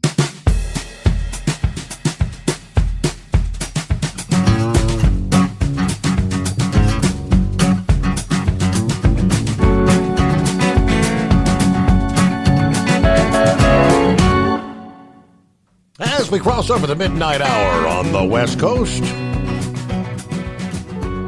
Yep, that's it for your weekend. And we settle in back to the old grind on the greatest day of the week. Hello to Diane, checking in this Monday, who says, I'm kind of confused here. Isn't Chicago one of the cities that wanted to defund the police? And now they're complaining they don't have enough security and the Democrats are afraid of being attacked. What's that old saying? Be careful what you wish for, you might just get it. Yes. Hello to Darlene. Good morning. Steve, how was your weekend? Fast, short and sweet. Had a good weekend, though. I did get to go over to the Suns to celebrate his birthday. He wanted Outback. So it was a steak dinner. Then I got to clean the carpets yesterday. Oh, what a thrill. That's always a fun job. But that's about it. Here we are, back to the old grind. Roki is on board. He says, I ask AI, tell me about the Steve Summers Overnight Drive podcast. To which the artificial intelligence replied, the Steve Summers Overnight Drive podcast. It's the late night shift's best friend. A beacon for the insomniacs, truckers, and anyone who's up when the rest of the world's asleep. It went on to say, so if you're up when the world's down, give it a listen. You might just find yourself laughing, learning, or both, which is pretty much the best way to spend your night, if you ask me. That's a pretty nice breakdown from artificial intelligence. I'll take that. A late night friend. Always moving. Hi there. Good morning. Thank you for taking my call. I would say that it's a very informative show of a bunch of friends. That's how I would describe it. Mm-hmm. Very, very nice, very warm and cozy, comforting. Wanted to give you a couple of updates. I had called in the last time I talked to you. I was asking about my phone and these weird things I was getting on it. Yes. At the end of watching the shows. So I took it to the Verizon store, and the man had never heard of it. I couldn't get it to do it again, but I told him about it, said he'd never heard of it, so he went in and deleted I think he called it the cache in my phone. Mm-hmm. I guess it's like stuff you've downloaded before. Mm-hmm. And it came right back. And I thought, what is it? And I was really freaking out about it. And then the other day, by sheer chance, I looked and, it's like I would start with like the Megyn Kelly show, go to video, then bring up like whatever's currently playing, and then all of below that, other little screens will pop up, and it says Fox, Fox, Fox. And so, I was just, I would scroll through and just listen to that, and it'll go to Tucker Carlson or whoever, it'll logarithm shows you different things. And I was sitting there looking at it, and all of a sudden I realized that below the title on that, where you see the picture and then you see the title of what the clip is and the date, there was in very teeny tiny print, one name was called Muhammad Khalid. And that's the one where I get the chickens in the yard and the cooking. I mean, it's the most disgusting thing you've ever seen on this thing. And that's where the wild fight scenes with this language and stuff are. And the other one is Black Game. And that one is where you see this lady crocheting. And I thought, oh my God, this stuff is in my phone. What have I done? What have I done? And so ever since then, I'm very careful to look to see. I don't know how the electronics and all work. So I don't know whether they are just intercepting all of these shows, and if you like it, you're actually liking this person who is across the seas. Yeah. It's not like it's going to the Fox show. I don't think. I think it's going to this other person. But then I wondered, what are they doing in my phone? I mean, that really freaked me out. So I would give a heads up to everybody to please look at that, because that's what's there. And if anyone's looking at that, you might be coming across the same thing too. And they were both identical in that it's like at the last 5 minutes of the episode of what you're watching, that podcast, that segment, it's where these things come on. And those are the two names that I have been able to isolate, that's where this comes from. So anymore, I can't just be driving along and just, listen. I have to actually can't do it like that anymore. I have to stop and look and try to read to make sure, because it's in very tiny print where that's coming from. So that's the answer to what was happening with my phone. So I got that. On to politics. I just really can't believe that anybody in any way, shape, or form is going to vote for Kamala Harris. I don't care if you are an anti-Trumper. You got to be kidding me. This is a joke. And when I heard the policies Friday for her economic policy, her hope and freedom, joy of opportunities, or whatever it is, I almost exploded, because I thought, in the first place, I don't owe anybody a college education in any way, shape, or form. I don't owe it to anyone. I had to use what I had in retirement to get my second degree. You figure it out, how you're going to get your education. And that's where my retirement went to, was that, and to stay afloat during the recession there of 2008 or whatever it was. And that's why I don't have a retirement now, other than what I have made here at the hospital.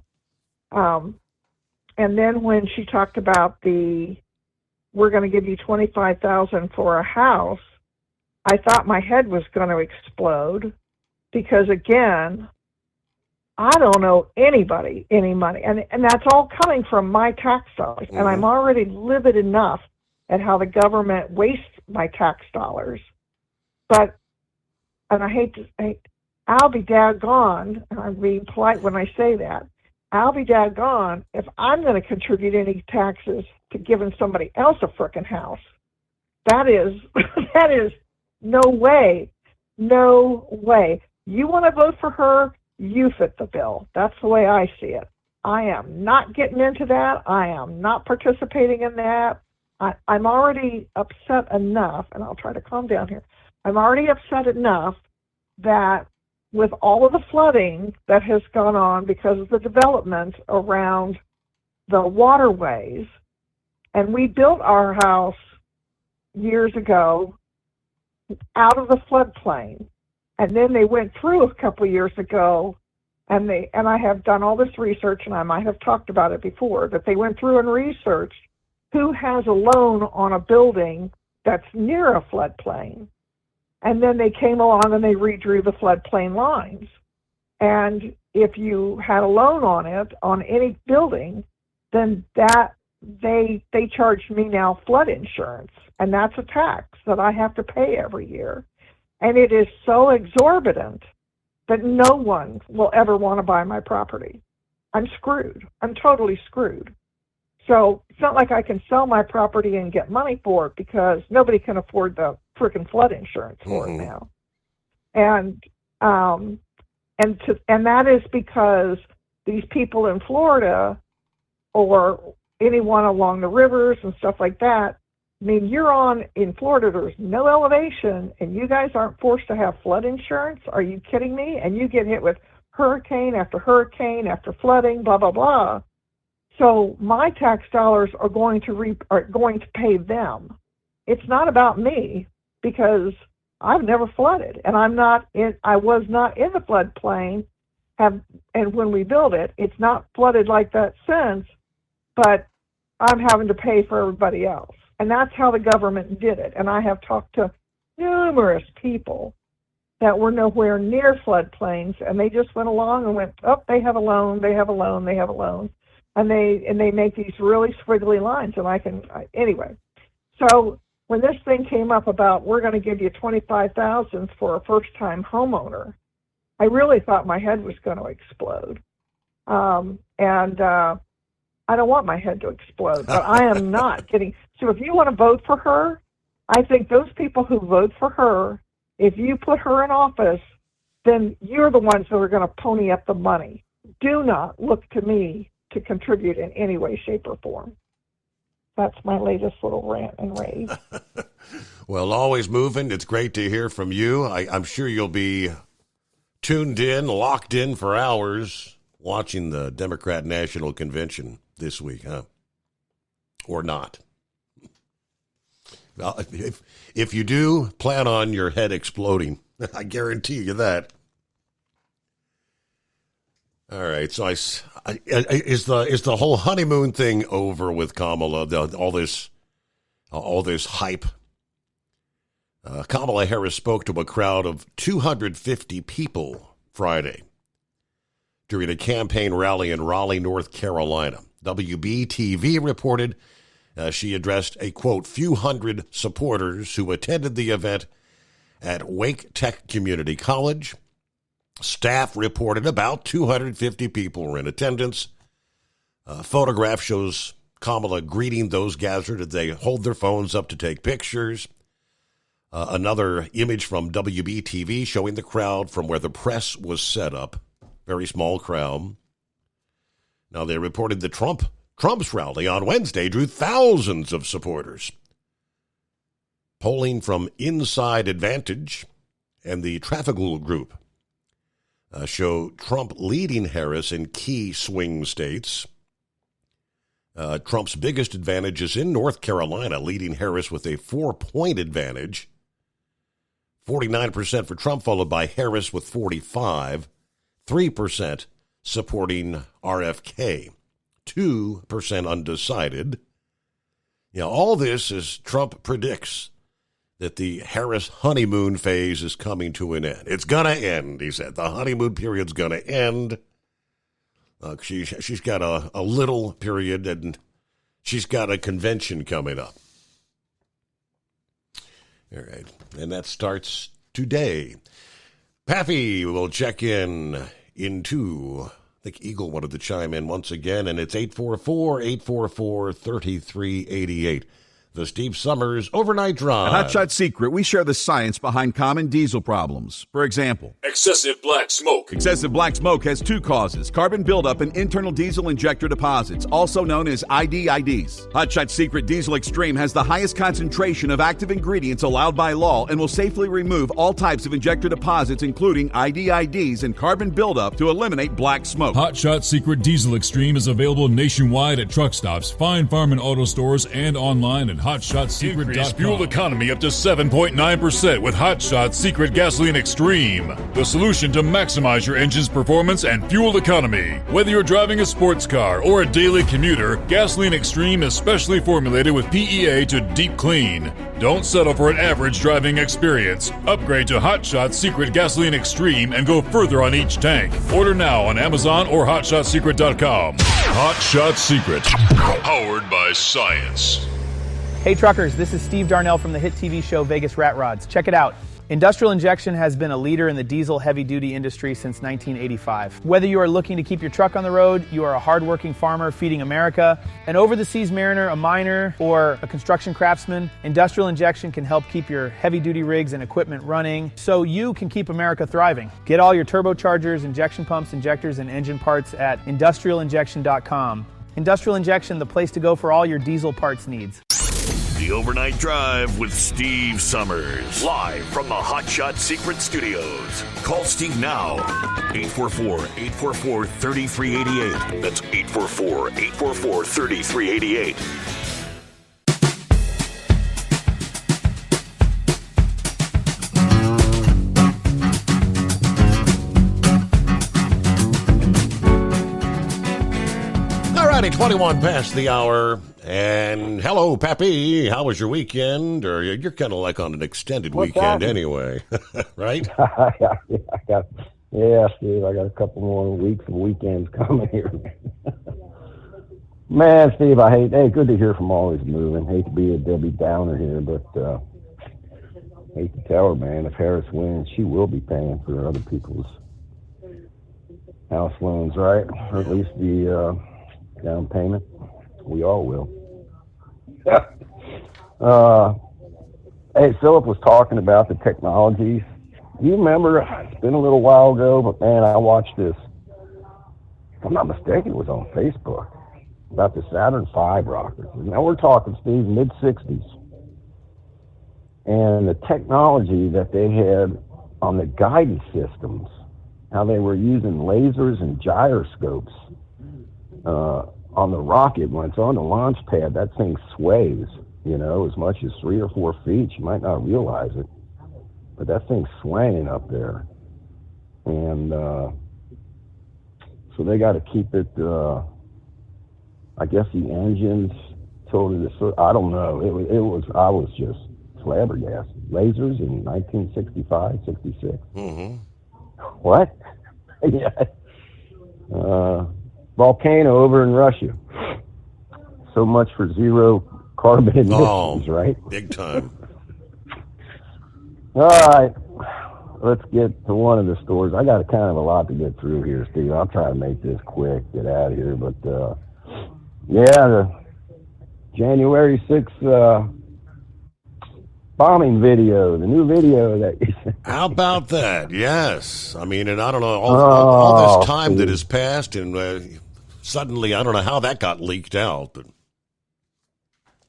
Well, listen, there's 2 journalists, Julie Kelly and a guy by the name of Darren Beatty, one of the two, Beatty or Beatty. These 2 have been on it. And somehow, I don't know if they FOIA'd it or whatever, but they got their hands on this video showing, let me try to paint a picture here. Yep. Right in front of the DNC, they showed a small little entrance, small little driveway there where 2 vehicles can fit in there with a big overhead garage door. You had a marked cruiser and a plainclothes SUV that was Secret Service. I think it was Capitol Police and Secret Service sitting in that driveway.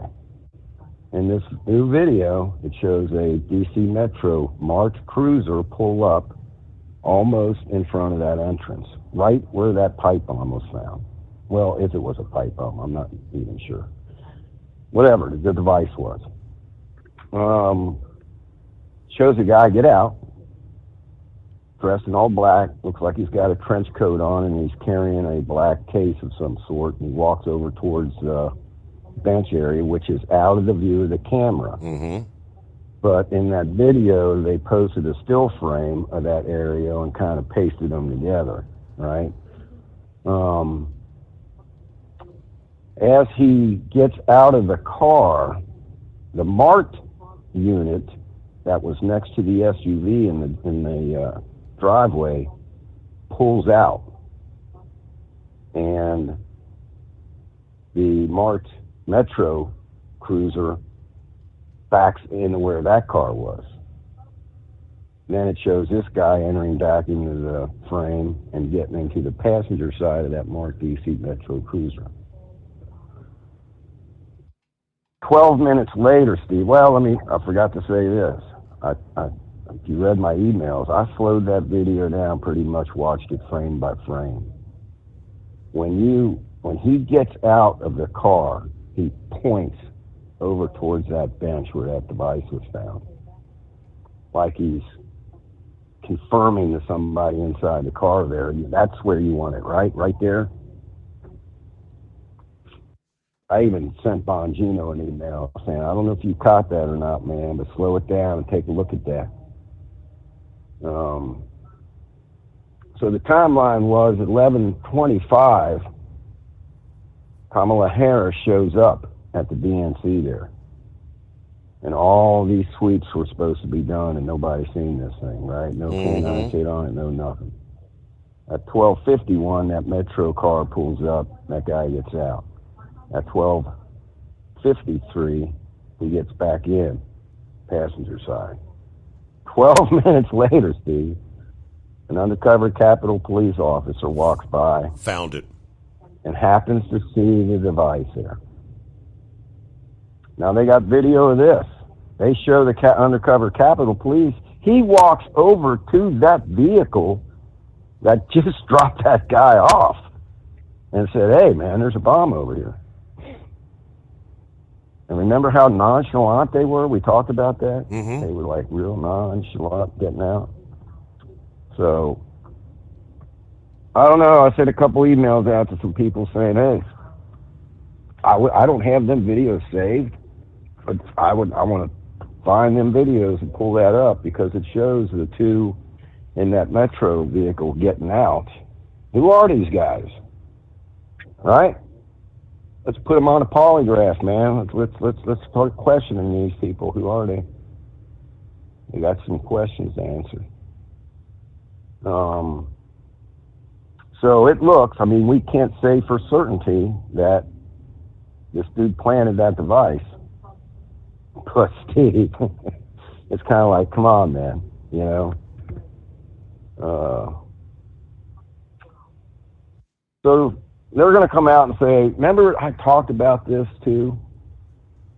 That they might come out and say this was a training exercise. Mm-hmm. That sometimes, you know, and we've done this. Sometimes when you're actually doing something, you might put a device out and see if somebody catches it.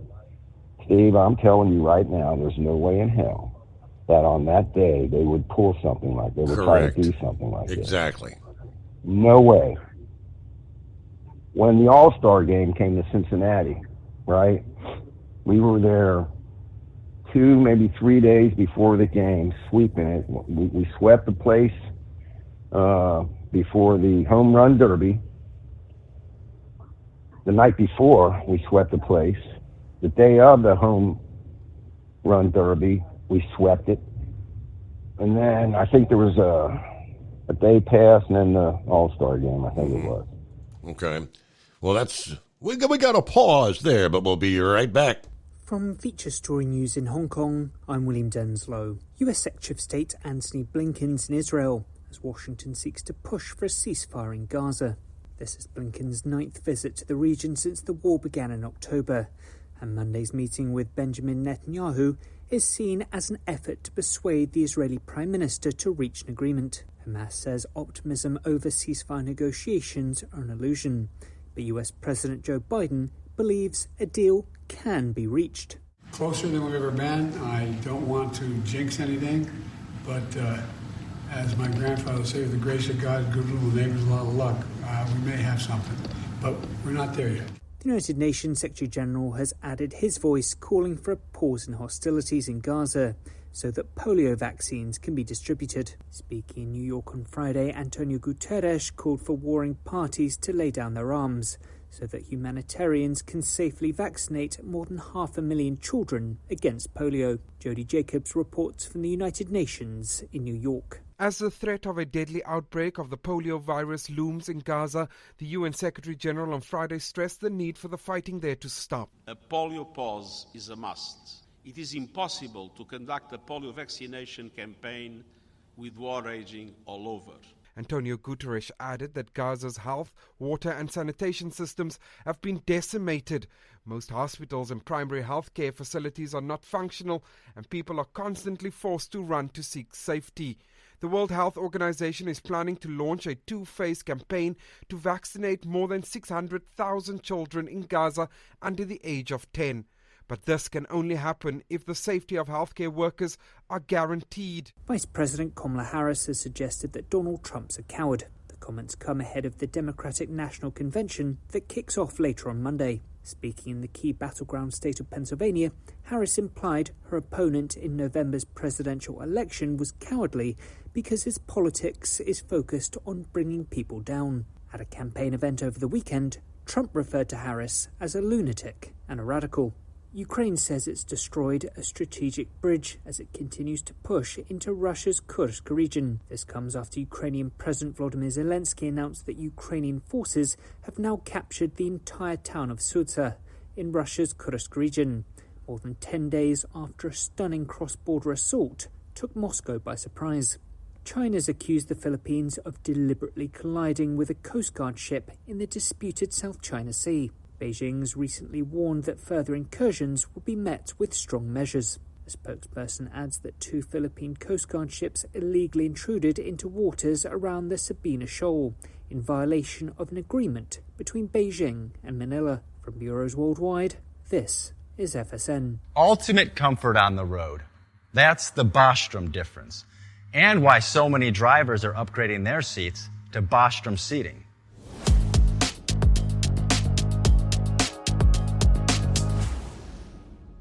With roots dating back to 1935, we know seating.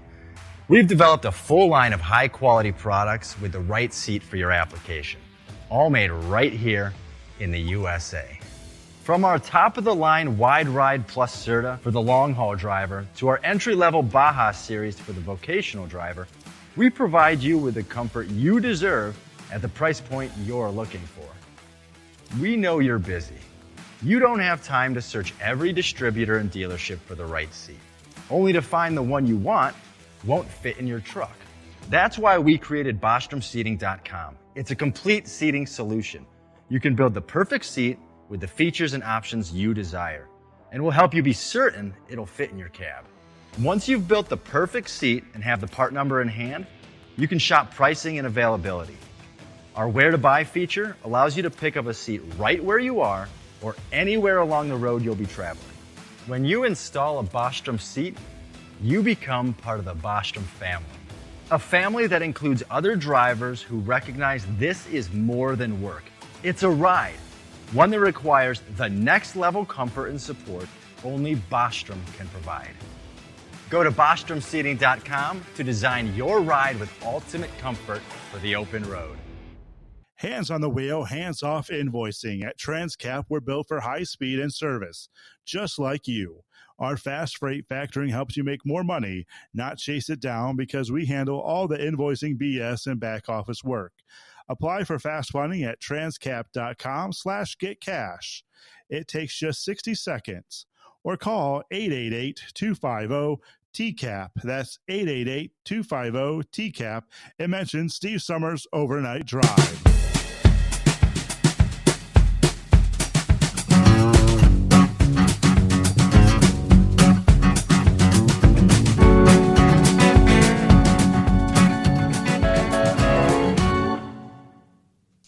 All right, we'll pick it up there at 844-844-3388. Another weekend in the books.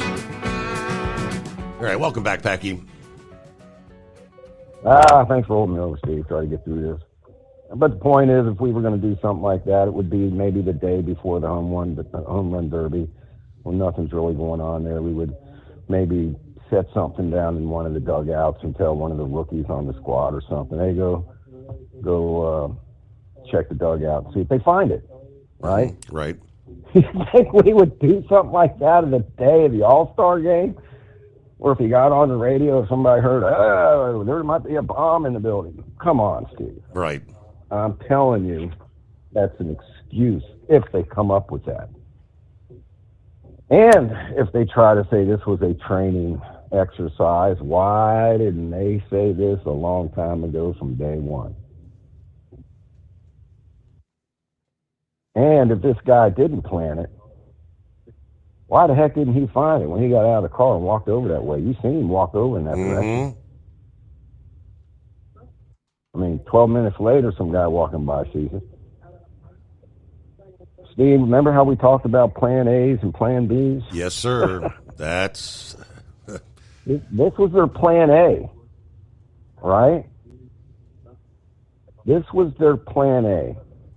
Minutes before, at 1 o'clock, they were afraid the Republicans were going to start asking questions about the results of the elections. They were going to put a stop to it by, oh my God, we found 2 bombs. Right? But to their surprise, and they got a little tinkle running down their leg when things got out of hand at the Capitol. They were like, oh, this is too good to be true. Our plan here worked better than we thought it did. That was, you know what I mean? Right. And therefore, now they don't have to use the pipe bomb. to disrupt everything.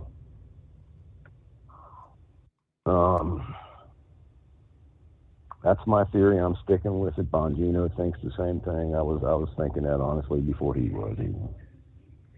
So we'll see what comes of it. We'll see what they say. I mean, you would think they would have been they were trying to keep this hush hush, Steve. And if anything, they would have been you got some right wing crazy mega supporter out there trying to blow everybody up. Come on. All right, I was lucky enough to catch Vice President's little speech. Steve, I had to take some notes as she was talking. So she stood up there and gave a whopping 20-minute speech, maybe 25 minutes. So she stood up there and wanted to flat out blame the grocery stores on price gouging, right? And not on inflation. I couldn't believe what I was hearing, see. So her defense was that government's going to have to start controlling prices. We're going to have to dictate what Kroger's can charge for something. Is she mad? See, that's straight out of communist playbook, man. That's Venezuelan price controls. They tried that. Control manufacturing and distribution. You mean to tell me government, here we go again, is going to tell a business how to run their business that government can run it better than that business? Steve, if a business is gouging prices, people won't buy it. They'll find to buy it somewhere cheaper. It's that simple. It will go out of business. You can't continue to rip. And then what they're doing is they are changing the definition of price gouging. It's not when a hurricane goes through and there's no water, and now you got somebody standing on the side of the corner selling a bottle of water for $10. She's literally trying to make it sound like these grocery stores are ripping everybody off. It's not inflation. It's not our fault. It's the grocery stores. Unbelievable. And I hate to get so simple, but remember how I used Little Susie's lemonade stand when we were talking about minimum wages? You know, Little Susie selling lemonade. She decides she's able to hire somebody. She can sell more lemonade. Mm-hmm. She can pay her buddy, $2 an hour. But the government comes along and says, nope, you're going to have to pay her $5 an hour. Well, she can't afford that. So then that all goes. Same thing with price control. If she knows she can sell this cup of lemonade for 5 cents and make money, make a 1.6% profit margin, that she can make money. But no, the government's going to come along, right, and tell her you're going to sell it for 1 cent.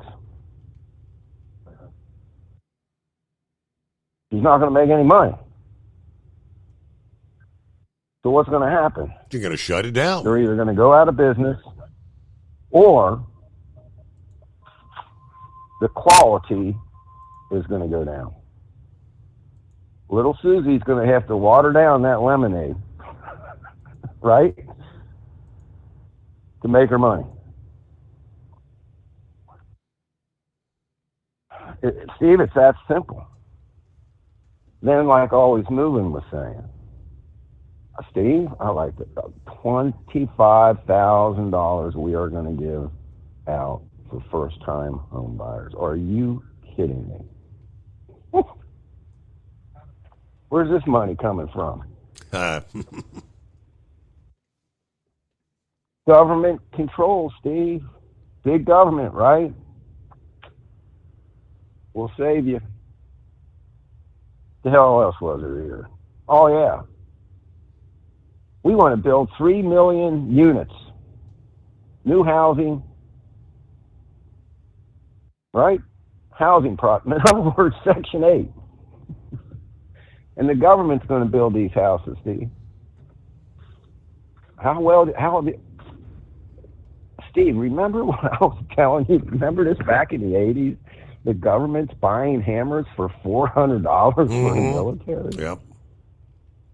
And we're going to get government now that's going to be involved in building houses, residential homes. Are you kidding me?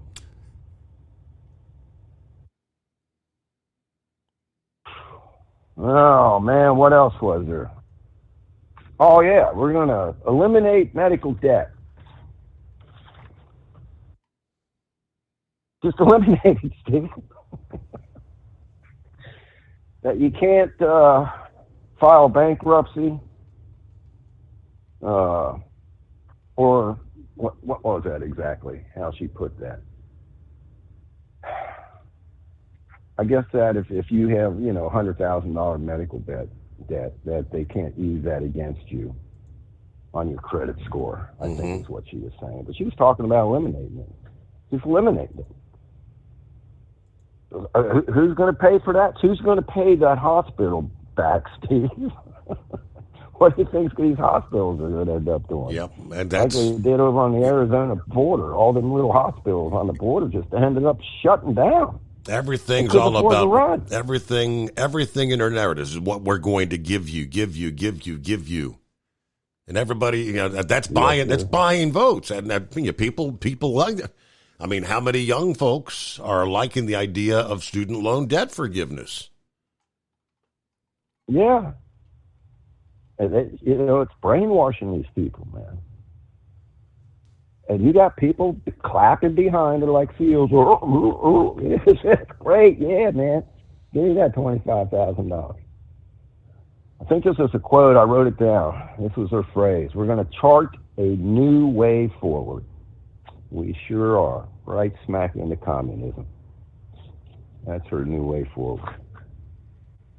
And make no mistake about it, Steve.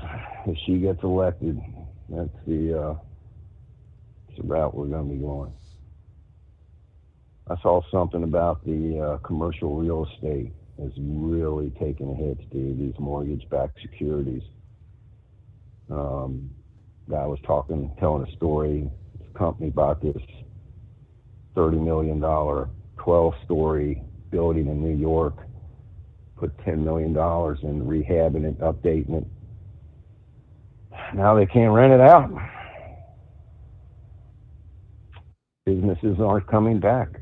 They are staying home and letting people work from home. So they're foreclosing on, and this is, I'm hearing these commercial real estate, there's a lot of foreclosures. Need to keep our eye on this with these banks, man. See, they would probably love nothing more than to have these banks collapse right before the election. Just saying. So I'm going to tease you with this, Steve, and I'm going to get off of here. You heard of Nikola Tesla, right? Absolutely. Pretty well known. Very intelligent scientist, let's say, back in the late 1800s, early 1900s. Supposedly developed a death ray. He did this experiment, which they proved works, that he was going to capture the energy from the earth and be able to redistribute it wirelessly using the ground and his little Tesla coils. And Steve, they put a stop to this real quick. Back when they first invented electricity, there was a patent. He was fighting against Einstein, I guess it was, about the AC/DC, alternating current versus direct current. Tesla was pushing for the direct current because he was saying, listen, I'm working on this thing where we can power every house in this world for free. Well, they couldn't have that, Steve. But we need to make money off this. I'm going to get to this real quick. When he died, there were 80 big boxes of all his briefcases. I mean, big boxes, 80 of them, of all his experiments that he'd done. One about this death ray. Said he perfected it. U.S. government went in there and took all his stuff. Several of them boxes were missing. You know who wrote a report on them boxes that were recovered? Did you ever hear of John J. Trump? President Trump's uncle. Really? Was a government official that went in there and got all that stuff. He was worked for the National Defense Research Committee. He died in 1943. This is right in the middle of World War II. And Trump's uncle was in the research committee for the Defense Department. He was a physicist. What does Trump know, Steve? I'll just leave it at that. A point to ponder, right? All right, brother. Like you said, Things to ponder. Little teaser. Yeah, a little tease. I appreciate you taking the call, Steve. Hammer down. Thank you there. Pappy, have a good morning. All right, under the industry headlines from our friends at OOIDA, pretty in-depth breakdown about driver retention. We've been beating this drum for how long? Improving driver training and providing better compensation. Among many ways, the industry can retain drivers.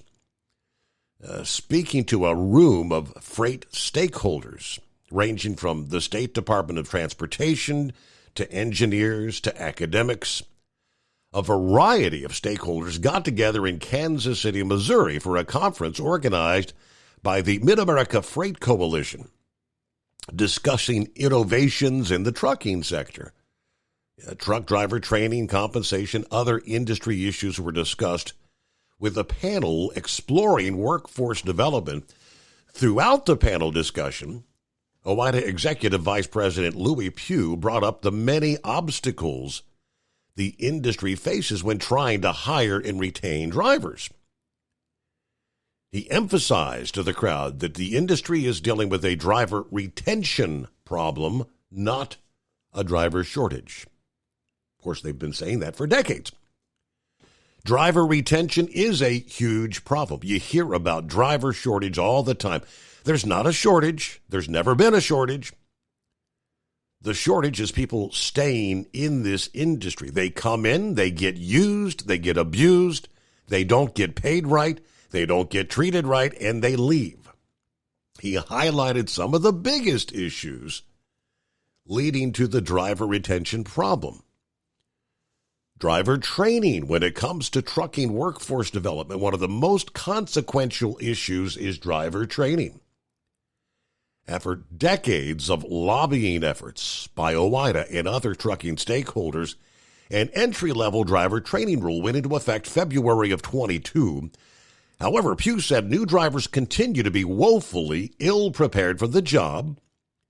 We need more comprehensive driver training in this industry. One provision that OOIDA asked for but was not included in the final driver training rule is the requirement for behind-the-wheel training.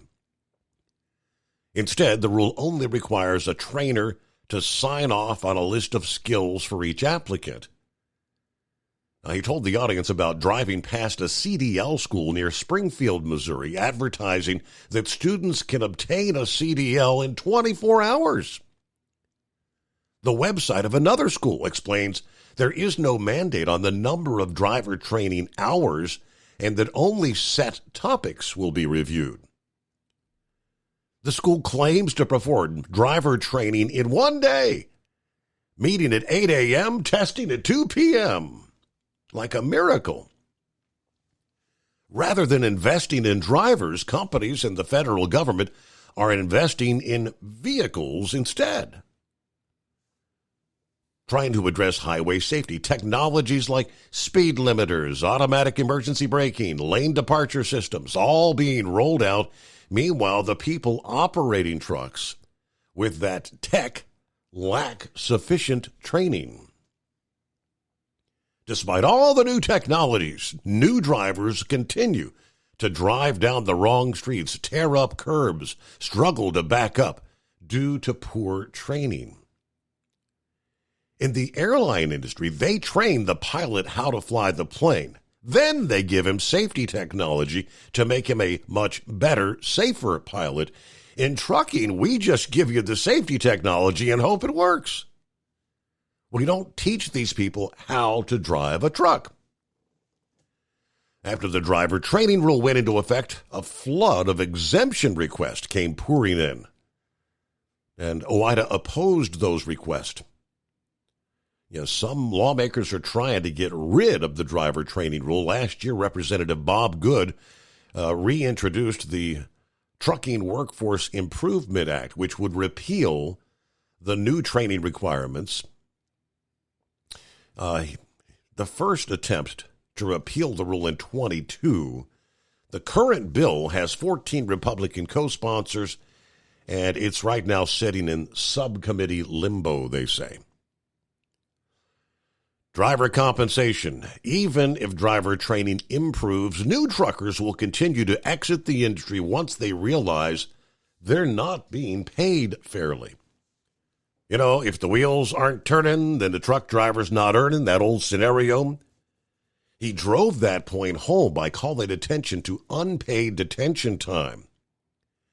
According to an OOIDA Foundation survey, the average respondent spent more than 14 hours per week loading or unloading. Although most drivers receive some sort of detention pay, it usually does not compensate for lost earnings as a result of not moving, including missing out on future loads. He said, I've sat at steel mills longer in the Ohio Valley to load a load of steel than it took me to drive to St. Louis to deliver that load of steel. And you don't get anything for that. There's always the issue of overtime pay. Interstate truck drivers exempt from the guaranteed overtime pay that other workers enjoy for all the time worked beyond 40 hours, with most truck drivers logging the max of 70 hours driving time in a 7-day period. Paychecks are not reflecting that. The Bureau of Labor Statistics says the average truck driver makes about $55,000 a year. Now, if you do the math, at 52 weeks a year, 70 hours a week, that'd be like $15.38 an hour to drive a semi. You're not working 52 weeks a year, but it's not going to be a whole hell of a lot more than that.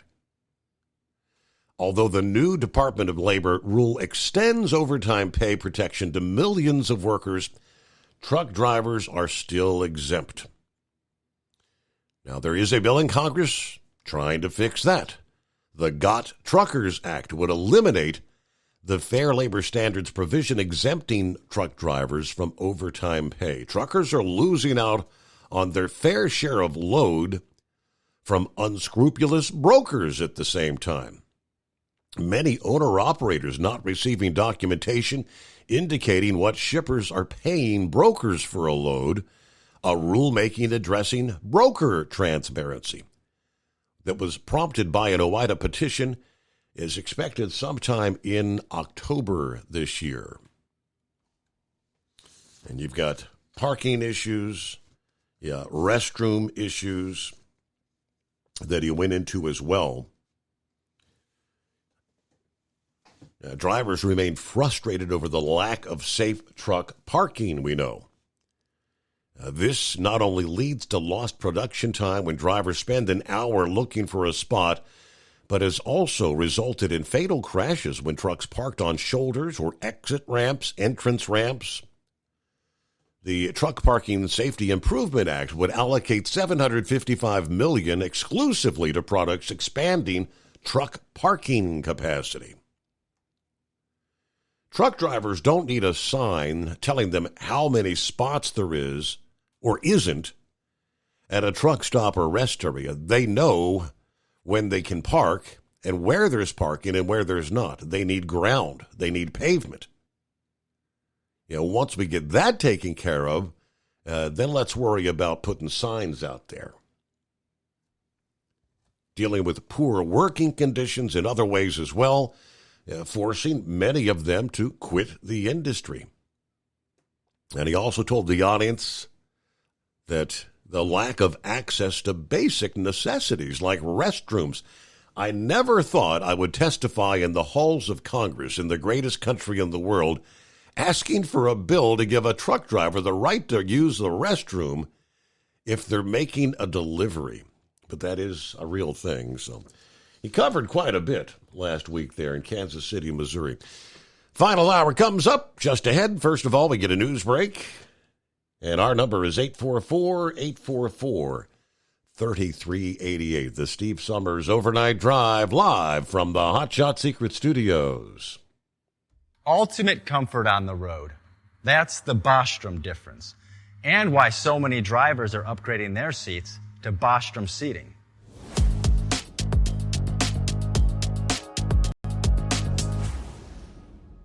With roots dating back to 1935, we know seating. We've developed a full line of high-quality products with the right seat for your application, all made right here in the USA. From our top-of-the-line Wide Ride Plus Certa for the long-haul driver to our entry-level Baja series for the vocational driver, we provide you with the comfort you deserve at the price point you're looking for. We know you're busy. You don't have time to search every distributor and dealership for the right seat, only to find the one you want won't fit in your truck. That's why we created BostromSeating.com. It's a complete seating solution. You can build the perfect seat with the features and options you desire, and we'll help you be certain it'll fit in your cab. Once you've built the perfect seat and have the part number in hand, you can shop pricing and availability. Our Where to Buy feature allows you to pick up a seat right where you are or anywhere along the road you'll be traveling. When you install a Bostrom seat, you become part of the Bostrom family. A family that includes other drivers who recognize this is more than work. It's a ride, one that requires the next level comfort and support only Bostrom can provide. Go to BostromSeating.com to design your ride with ultimate comfort for the open road. Hands on the wheel, hands off invoicing. At Transcap, we're built for high speed and service, just like you. Our fast freight factoring helps you make more money, not chase it down, because we handle all the invoicing BS and back office work. Apply for fast funding at transcap.com/getcash. It takes just 60 seconds. Or call 888-250-TCAP. That's 888-250-TCAP. And mention Steve Summers Overnight Drive. From Feature Story News in London, I'm Nina Maria Potts with the latest world news. US Secretary of State Antony Blinken is warning that the last opportunity for a ceasefire and hostage release deal between Israel and Hamas is now. His comments came during meetings with Israeli President Isaac Herzog on Monday on his latest trip to the region, his 9th since the start of the war in October. Peace talks resumed in Doha last week and continue, but Hamas says claims there's been progress are an illusion. Points of difference involve whether Israel would be forced to withdraw fully from the Gaza Strip, which Hamas has demanded. Antony Blinken is meeting Israeli Prime Minister Benjamin Netanyahu in a bid to apply more US pressure. The current talks are based on a US proposal meant to bring Israel and Hamas closer to a deal. President Biden says his administration is closer than it's ever been to striking the deal in Gaza. He told reporters in the Oval Office there's still work to do on an agreement that includes the release of hostages held by Hamas. I don't want to jinx anything, but as my grandfather said, with the grace of God, good little neighbors, a lot of luck. We may have something, but we're not there yet. India's Supreme Court is taking up the case of the rape and murder of a doctor, which has sparked public outrage and prompted doctors across the country to stage strikes. Protesters are demanding justice for the victim, a safer work environment for medical staff, and are raising their concerns about women's safety in general in India. Rebecca Bundan reports from Mumbai. India's top court will hear the rape and murder matter and related issues on Tuesday. This comes as protests have escalated in India after the 31-year-old female trainee doctor was found dead 10 days ago in a government hospital in the Indian city of Calcutta. Protests have escalated in recent days, with the Indian Medical Association calling a 24-hour nationwide strike over the weekend, which brought non-emergency services at many hospitals to a near standstill. Women's rights groups and citizens have also been staging demonstrations as they call for justice to be swiftly delivered. Rebecca Bundin, Mumbai. Ukraine says it's destroyed a second bridge in a week as its incursion into Russia's Kursk region continues. The Ukrainian military on Sunday released footage of the strike of the bridge. Ukrainian President Volodymyr Zelensky has said the goal of the military incursion into Kursk includes setting up a so-called buffer zone from Russian attacks. China has accused the Philippines of deliberately colliding with a Coast Guard ship in the disputed South China Sea. Beijing has recently warned that further incursions would be met with strong measures. William Denzelo reports from Hong Kong. The incident reportedly took place at around 3:30 on Monday morning.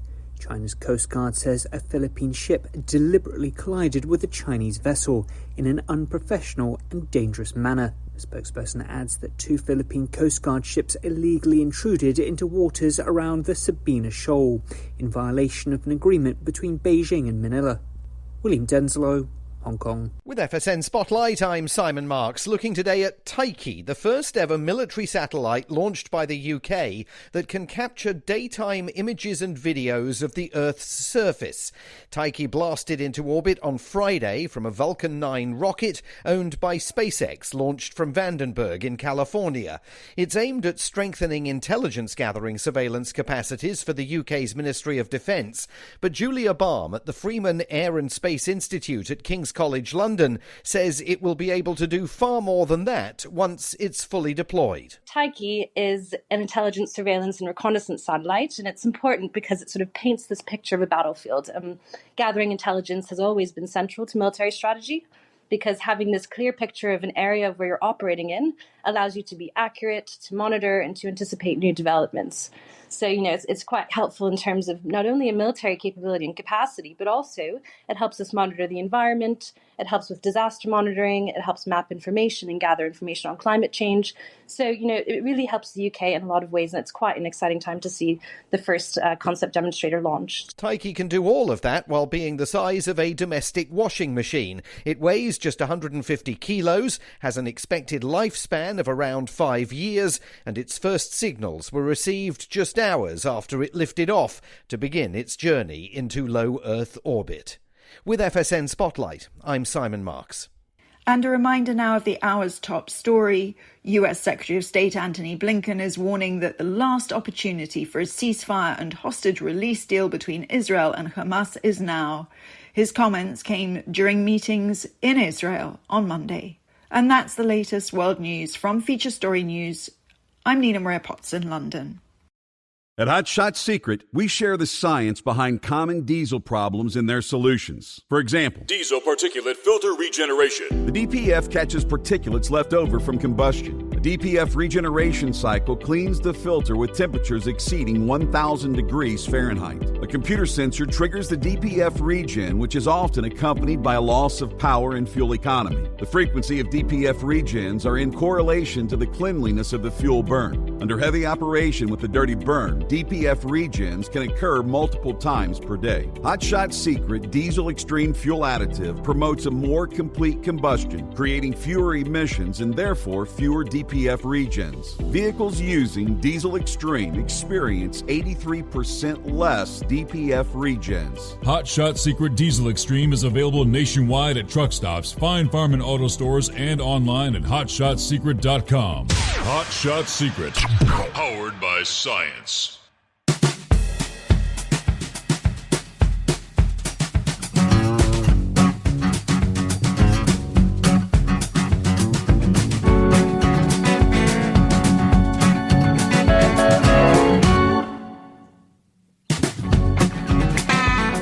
As we kick off that final hour on a Monday,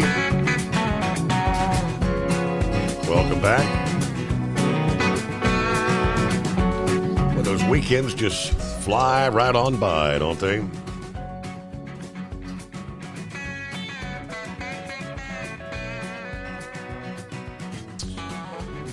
Our number, 844-844-3388. Roki, he's talking about truck parking issues.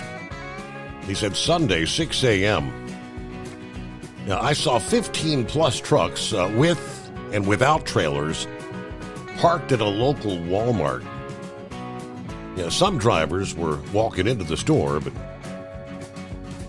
he had a lot of locations around the country. Now, a lot of them will tow you these days. It's got a hit and miss.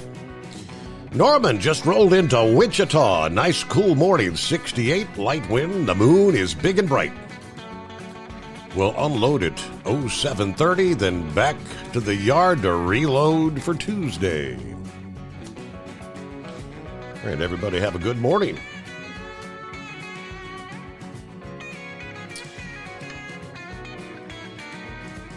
Now let me get back to Eagle as we kick off our final hour. Eagle, thanks for hanging in there. Yeah, okay, yeah, I'm still here.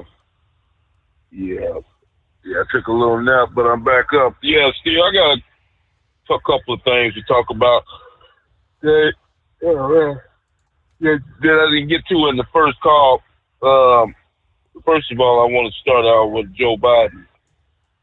Unfortunately, I got to talk about him again. Now, I understand he's supposed to speak tonight at the Democratic convention.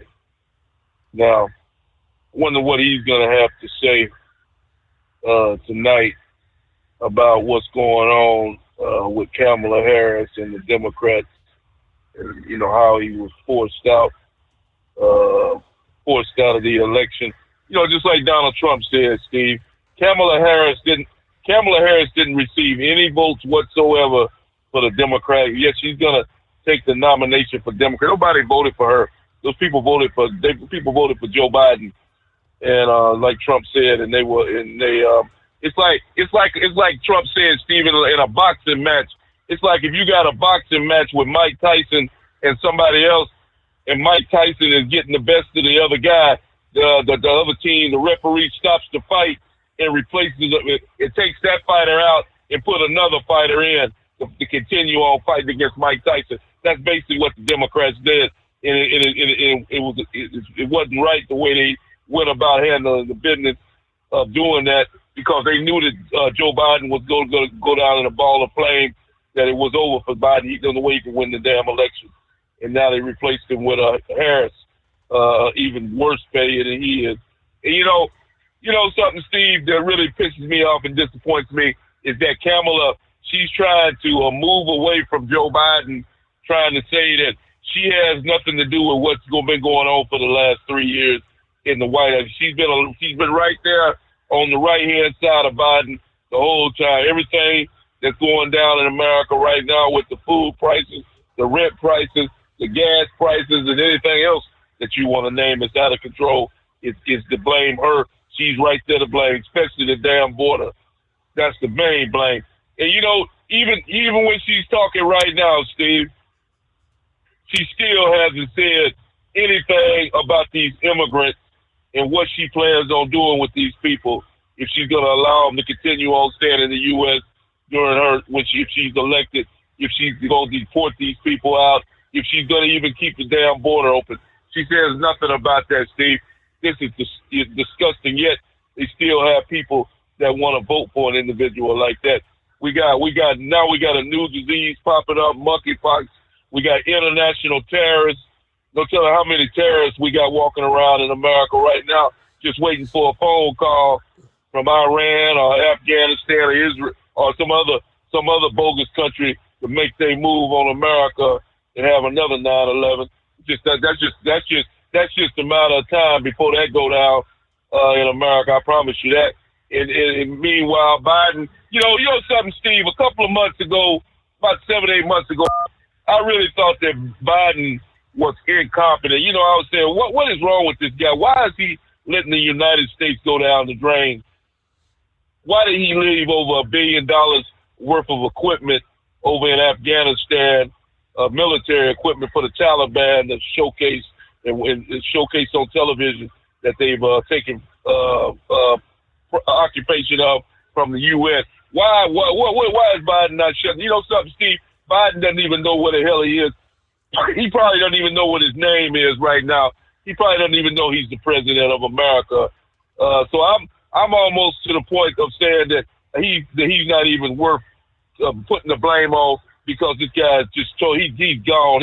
He's just basically a walking corpse right now, and he would do everybody a favor, including himself, by going on ahead and tomorrow, while he's talking about Kamala, he ought to go ahead on and put in his resignation speech too while he's talking tomorrow, and go ahead on and say that he's through, that he's not only be out of the 25 race, he's also out of the president's seat for the remainder of his contract, as far as I'm concerned, because he's not doing nothing, Steve. He makes an appearance once a week and doesn't even take no question. He say what he got to say and walk right off the stage. Reporters busy asking the man questions, and the guy walk off the stage, has absolutely nothing to say. Meanwhile, Donald Trump holding press conferences every day, held a press conference on Friday, took over an hour's worth of questions, had a rally on Saturday, doing his deal, taking questions, kicking ass, and taking names, and Biden is not doing nothing, but he calls himself the president. Meanwhile, Israel is going down in flames.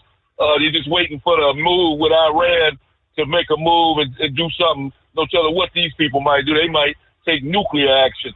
And like I said, I'm surprised the Chinese government ain't made their move on Taiwan yet. I don't know what they waiting on. They need to go, if they're going to do something, they need to do it before Trump get back in the White House. I guarantee you, Donald Trump ain't going to allow them to take over no damn Taiwan. So, like I said before, Steve, it's totally disgusting what we got going on in America. I'm not going to my television will not be on, I forgot, that's what I wanted to talk to you about. My television will not be on the Democratic convention. Those people have absolutely nothing I want to hear. And that includes Joe Biden on Monday night. That includes Barack and Michelle Obama on Tuesday night.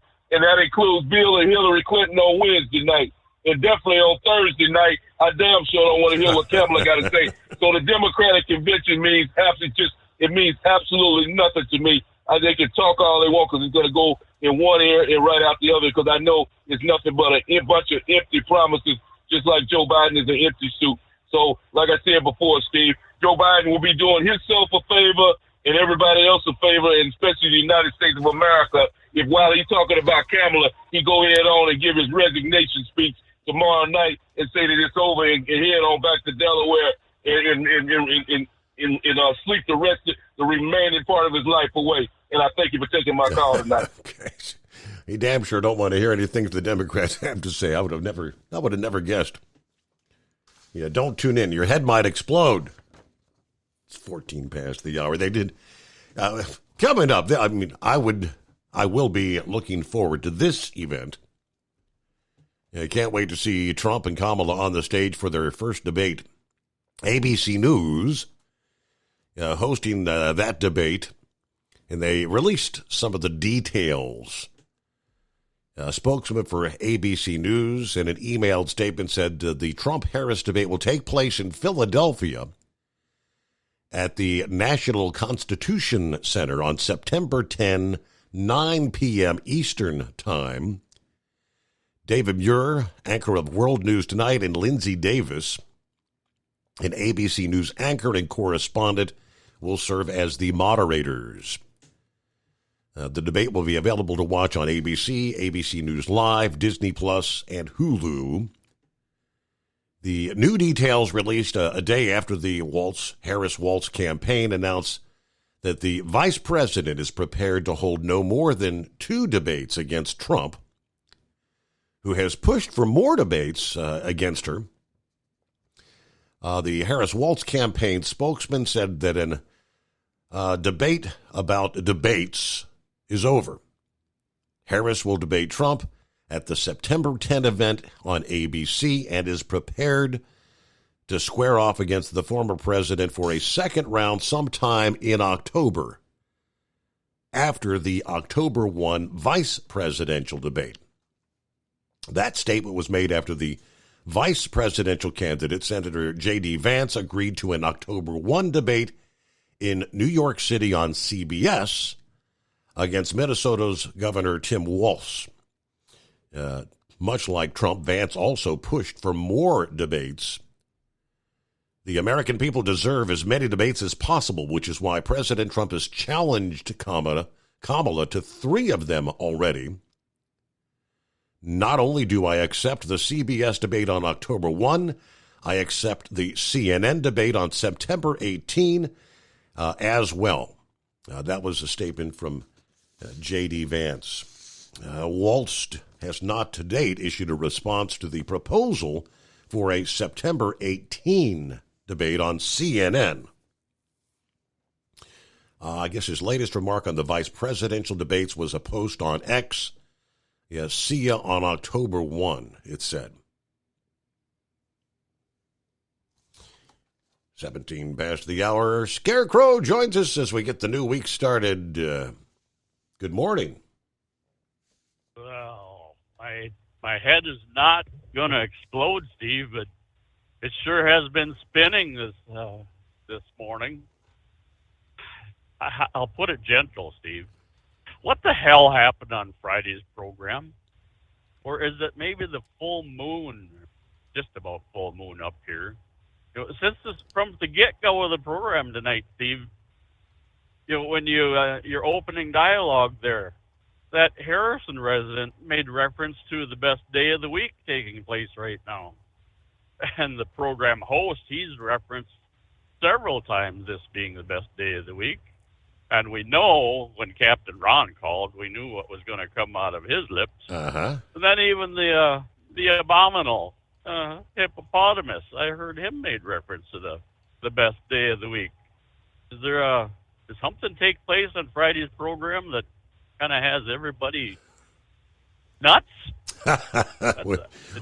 we all just love our Mondays. Did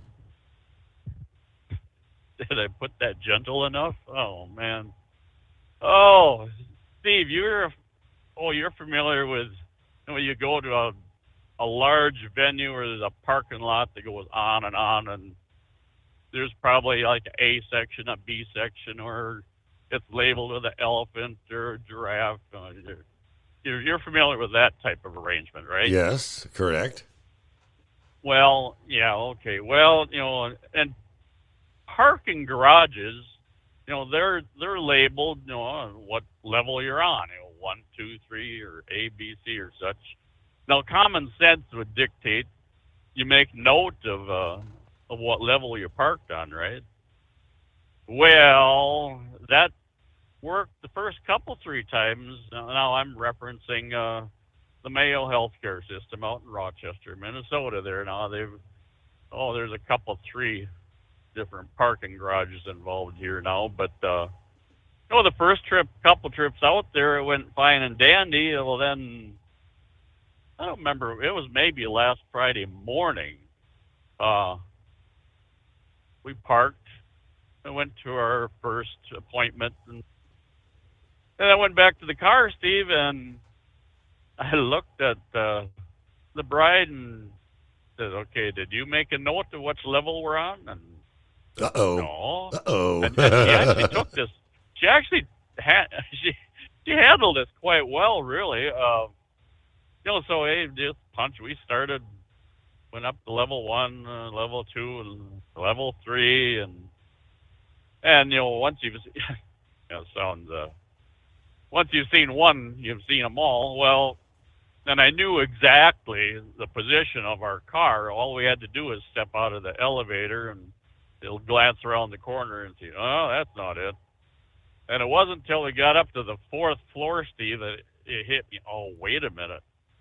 Now, when we went to the elevator after getting out of the car, there were no windows for us to look out, and such an the realization, okay, we're down in the lower level here. So it didn't take long to find the car after that, but then I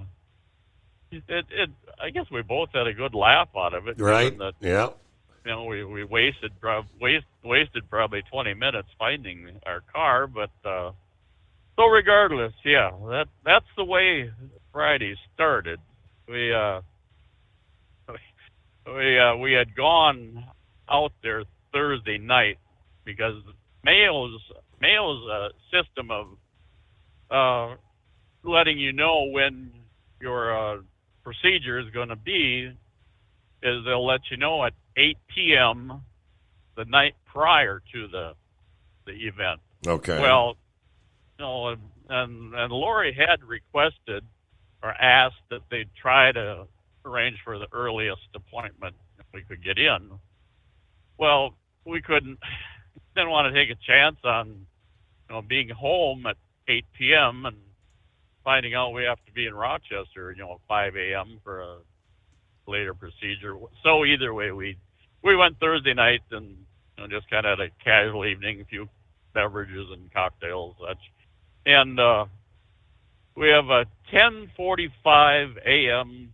appointment, which was disappointing to the bride, but it is what it is. So we show up and about 10:30 after doing a few laps through their parking garage. And this 10:45, yes, this is check-in. After check-in, we jump through a few hoops. Well, they said, no, you can go back to the first waiting area. It'd be a couple hours. Well, the process, Steve, is they want you to check in a couple hours early, just in case there's a cancellation or a missed appointment ahead of you, that they can keep the assembly line, going. Right. And so, nothing to do about it. So time ticks away, and I think it was probably, I guess it was maybe 1:45 when they called us back when at the pre-op, and then it was back to the waiting room for myself, and it wound up being about 1:30, 1:40 before it was made known that the procedure was going to take place. So I'm back into the different waiting room on the outgoing, so to speak.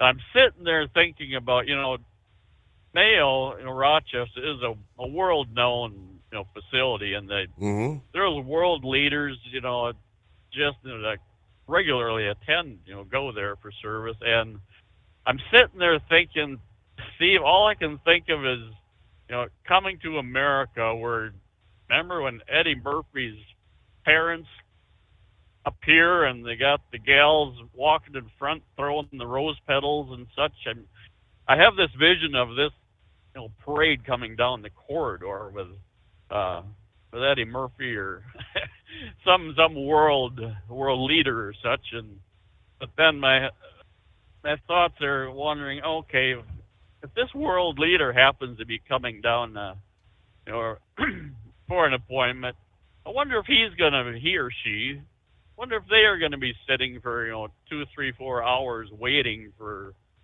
their appointment. Probably not. But either way, no. Beyond that, Steve, it went rather uneventful or as expected. Now, I did catch you guys referencing pain levels and such earlier, and I think Horse Feathers is talking about that. Well, Lori, she's got a very strong constitution, and it isn't very much it gets her going. Well, when I went into post-op, she was 3/4 out of it yet, but she was mumbling a little bit when I tried talking to her.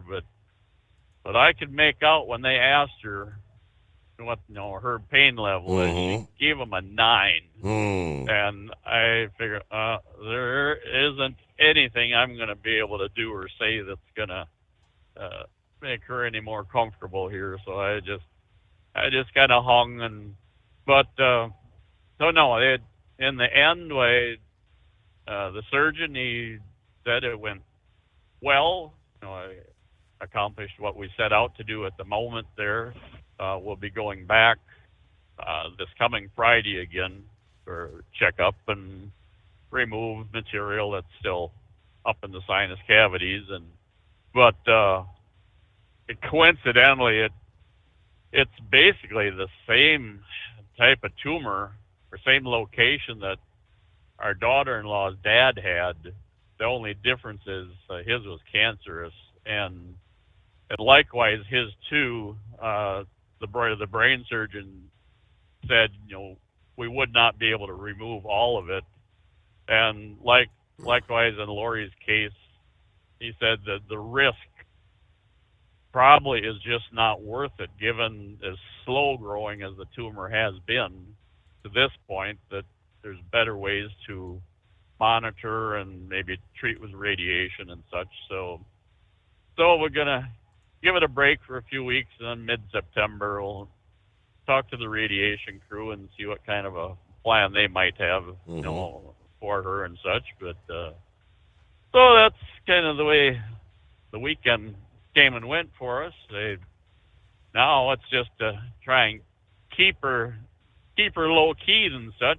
She gets anxious and wants to be doing this and that, and trying to encourage her to keep her efforts and amount of lifting and such to a minimum. Take it slow.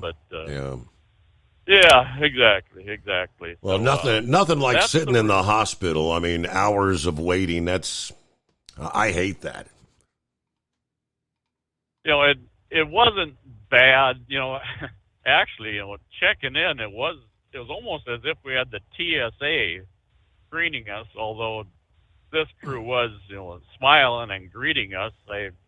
I did set the alarm off, and I just because it had the laptop with, I was one of the few in the waiting area that had thought about bringing a laptop with, and which was a game changer. It made the time go quite a bit faster, but her procedure didn't. It only took, it was under 2 hours that she was in surgery. So, no, given what it could have been, and looking around at all the others that they were there when I got there, and they were there when I left. So, no, we're not complaining. We're one step at a time, right? So I'm glad everything went well there. But yeah, we're up to the news break. From Feature Story News in London, I'm Nina Maria Potts with the latest world news. US Secretary of State Antony Blinken is warning that the last opportunity for a ceasefire and hostage release deal between Israel and Hamas is now. His comments came during meetings with Israeli President Isaac Herzog on Monday on his latest trip to the region, his 9th since the start of the war in October. Peace talks resumed in Doha last week and continue, but Hamas says claims there's been progress are an illusion. Points of difference involve whether Israel would be forced to withdraw fully from the Gaza Strip, which Hamas has demanded. Antony Blinken is meeting Israeli Prime Minister Benjamin Netanyahu in a bid to apply more US pressure. The current talks are based on a US proposal meant to bring Israel and Hamas closer to a deal. President Biden says his administration is closer than it's ever been to striking the deal in Gaza. I don't want to jinx anything, but as my grandfather said, with the grace of God, good little neighbors, a lot of luck. We may have something, but we're not there yet. India's Supreme Court is taking up the case of the rape and murder of a doctor, which has sparked public outrage and prompted doctors across the country to stage strikes. Protesters are demanding justice for the victim, a safer work environment for medical staff, and are raising their concerns about women's safety in general in India. Rebecca Bundan reports from Mumbai. India's top court will hear the rape and murder matter and related issues on Tuesday. This comes as protests have escalated in India after the 31-year-old female trainee doctor was found dead 10 days ago in a government hospital in the Indian city of Calcutta. Protests have escalated in recent days, with the Indian Medical Association calling a 24-hour nationwide strike over the weekend, which brought non-emergency services at many hospitals to a near standstill. Women's rights groups and citizens have also been staging demonstrations as they call for justice to be swiftly delivered. Ukraine says it's destroyed a second bridge in a week as its incursion into Russia's Kursk region continues. The Ukrainian military on Sunday released footage of the strike of the bridge. Ukrainian President Volodymyr Zelensky has said the goal of the military incursion into Kursk includes setting up a so-called buffer zone from Russian attacks. China has accused the Philippines of deliberately colliding with a Coast Guard ship in the disputed South China Sea. Beijing has recently warned that further incursions would be met with strong measures. William Denzelo reports from Hong Kong. The incident reportedly took place at around 3:30 on Monday morning. China's Coast Guard says a Philippine ship deliberately collided with a Chinese vessel in an unprofessional and dangerous manner. The spokesperson adds that 2 Philippine Coast Guard ships illegally intruded into waters around the Sabina Shoal in violation of an agreement between Beijing and Manila. From bureaus worldwide, this is FSN. Ultimate comfort on the road. That's the Bostrom difference. And why so many drivers are upgrading their seats to Bostrom seating.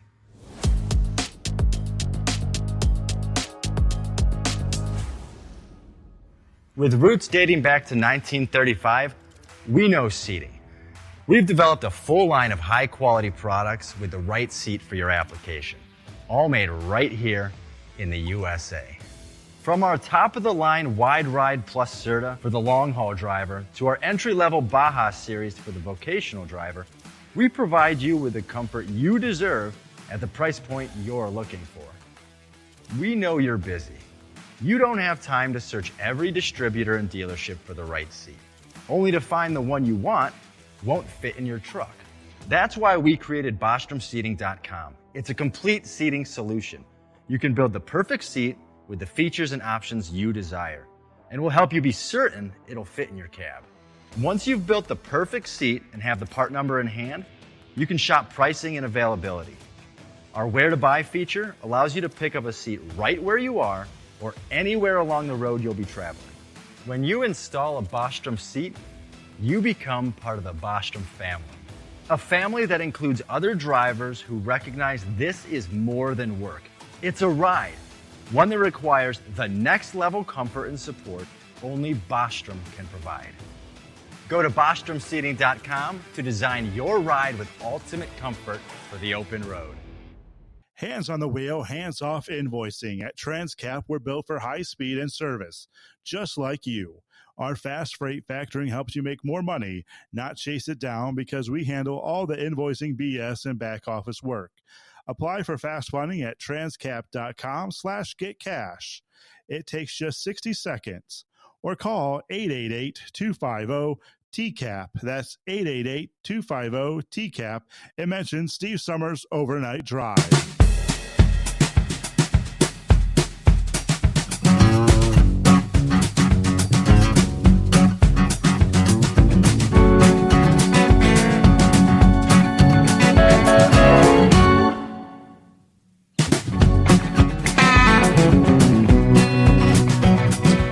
For folks out west, I guess it's been a rather warm summer, huh?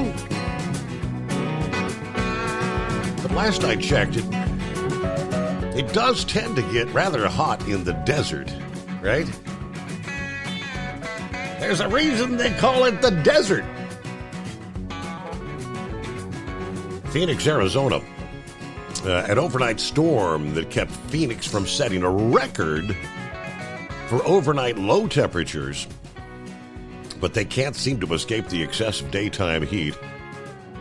National Weather Service in Phoenix reported that the low around dawn Sunday was 79 degrees after 1 3/4 inches of monsoon rain fell on the metro area. But Saturday night's low was 93 degrees. Overnight low. Wow.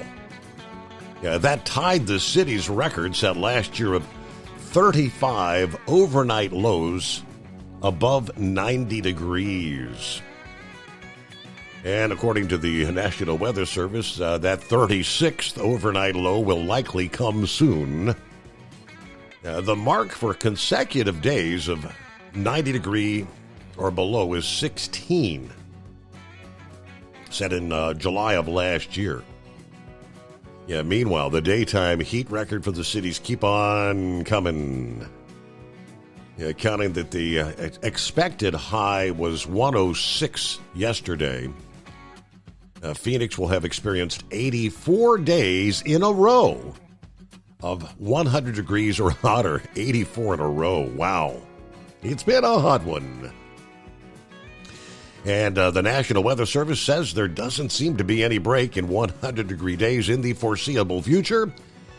An excessive heat watch has been posted for Phoenix for the next several days.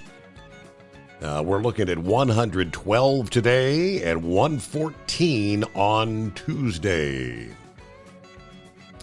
Another meteorologist kind of explained that because your body doesn't get sufficient overnight cooling and an opportunity to recuperate, obviously for anyone that would be homeless and things of that nature, it's deadly heat.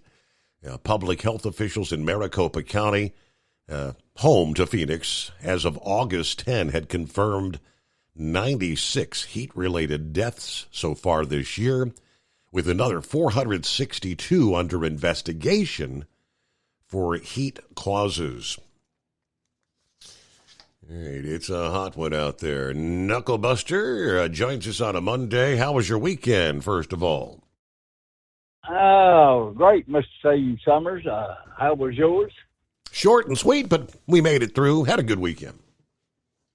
Oh, yeah. Did you get that grass mowed? Yeah, somebody asked that earlier. Knucklebuster, would you be surprised if I said there was a guy out there mowing the neighbor's grass? He had one of them really fast, zero-turn stand-up mowers.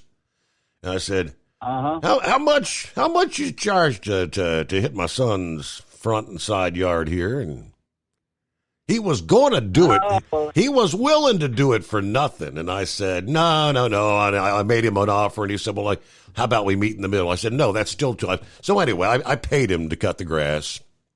Lazy me. I don't blame you on that one. If I could pay somebody to cut my grass, I'd do it there. But I got mine mowed again this week there. So anyway, well, I'm headed down to Miami, Florida today, and I've been up here singing this famous Keith Whitley song, Miami. Oh, it's Miami, my Tennessee there, right? Keep myself out of trouble. It's 80 degrees down there right now, and it's supposed to be over 90 today. So, and I got a cousin that lives out there in Phoenix. She's a good-looking little old baby doll, and I can understand why she's so damn grumpy all the time, right? 100 degrees every day. Yep, I know that's right. Well, I went to the doctor last Thursday, and he had to cut part of my toe off, see? What was wrong with your toenail? Just a toenail. Okay, I was going to say, what was wrong with your toe? Okay. Yeah, I dropped a big old 1.5-inch wrench down on it, and I didn't have no steel-toed shoes on. So it was, it hurt. He asked me, did it hurt? And I said, no, it don't hurt now, but it did the day I dropped that wrench on it, right? Mm-hmm. They're gonna do a scan of my brain here in the next couple of weeks.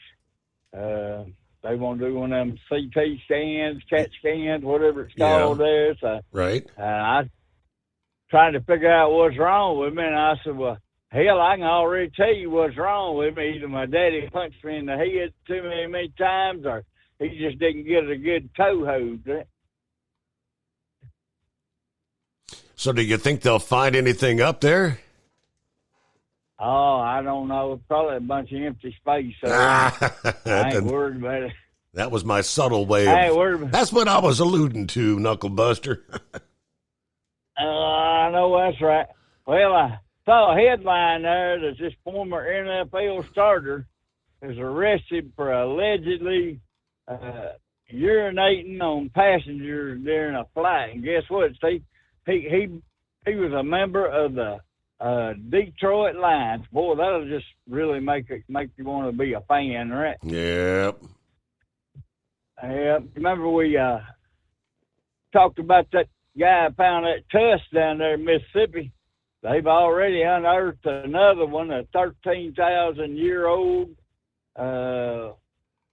mastodon skull, Steve.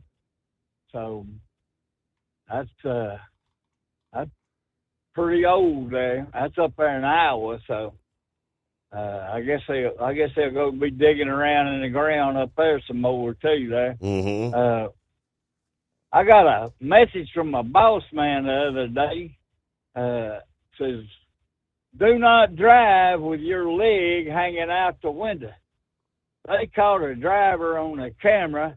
He had his leg. I guess he's a big old tall boy. I don't know who he is there, but he had his leg out the window and his foot sitting over there on the mirror frame there, Rick.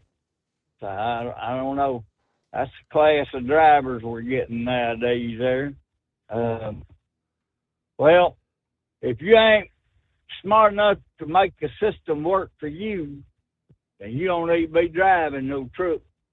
I can guarantee you when that paycheck ain't good on Friday, I'm not driving another mile for him there. And I ain't taking a cut in pay either, so I said 55,000 was the average. That's what it said. Yeah, well, I'm well above that one, so thank goodness. I'm glad I got a good boss man there. Well, that's all my bull on it for this morning. So have yourself a great day. We're going to back out of here. Oh, I want to know, can I call you after the show? I got a question I need to ask you. Certainly. All right, we'll do. I'll talk to you later. All right, have a good morning. So, and I was thinking the same when they say the average truck driver. Now, obviously we know many are making well over 55,000. So that means if the average is 55, there's a whole bunch making well below 55. You've got to have, I guess there's some out there, 35? Because, I mean, I think most of our regulars are making well over. Many are in the six-figure range, and then some. So it's... Daryl is in Fairfield. Good morning. Good morning, Steve. How's the family and how's Stryker?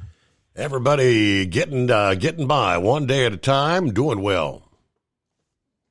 Is the son improving with his therapy? Yes, he's making progress. He's getting around pretty good on those crutches now. So, boy, that's good. I will be attending a Fairfield police officer's funeral this morning. He was retired. His name was Gary Benson, but I remember he was in charge of the lighting system on top of the police cars. And whenever they changed from blue to the blue lights, mm-hmm. and then they wanted the bar lights, and I was thinking of all the regulations these men have to, and women have to go through. A young woman police officer came to the house the other day because I got a car stolen out of my garage, and I was just looking at all the equipment this lady had to wear during the daytime, and I don't see how they do it. Does Steve ever talk about all that equipment he has to lug around all day? Yeah, he does. It is a lot to lug around. You are correct. I would say it weigh maybe, 10, 15 pounds, including their weapon and the camera and handcuffs and everything they wear. I just don't see how they do it for 9 hours or 10 hours a day. I was babysitting chickens for 14 days while my neighbor went on vacation, and there was a setting hen there, just sat and looked at me every morning, every evening. I went over there this morning, and she had 5 little baby chicks that hatched. Oh, yeah? And she was sitting on 7 eggs, so 2 of them didn't hatch, but they were cute little old things. But I was concerned because I didn't ever see this sitting hen get up with the rest of the chickens and go out in the morning. And he told me they go out once a day and get a drink of water and something to eat and then go back to their nest. So I was a chicken herder. How about that? When's the last time you heard from Spaceman? It's been a long time. Long time. I miss his wild stories. He always kept me entertained when he called you. I will let you go. I wanted to tell you that extreme gas just keeps my motorcycle and car and truck purring down the road, and I appreciate your service. Thank you so much for checking in there, Daryl. Have a great morning. Yeah, and I did check his Facebook page, and he hasn't posted anything in a while.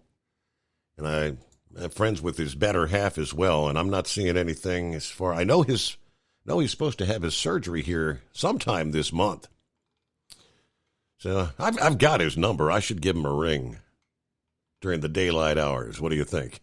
It is 844-844-3388. As an independent trucker, you work hard to meet your goals. The Owner-Operator Independent Drivers Association has been helping small business truckers for over 50 years with benefits, services, information, and discounts. You work hard, but OOIDA works even harder to give you advantages that large fleets enjoy. And all of our programs support our representation on your behalf in Washington, D.C. Become a member at OOIDA.com, making a difference in the lives of truckers. Fuel filtration is a big deal. Poorly filtered diesel fuel can damage injection systems, reduce efficiency, and rob horsepower, among other things. By removing the water, air, and debris from fuel, fast fuel systems can triple the life of your injection system while restoring power, optimizing fuel economy, and more.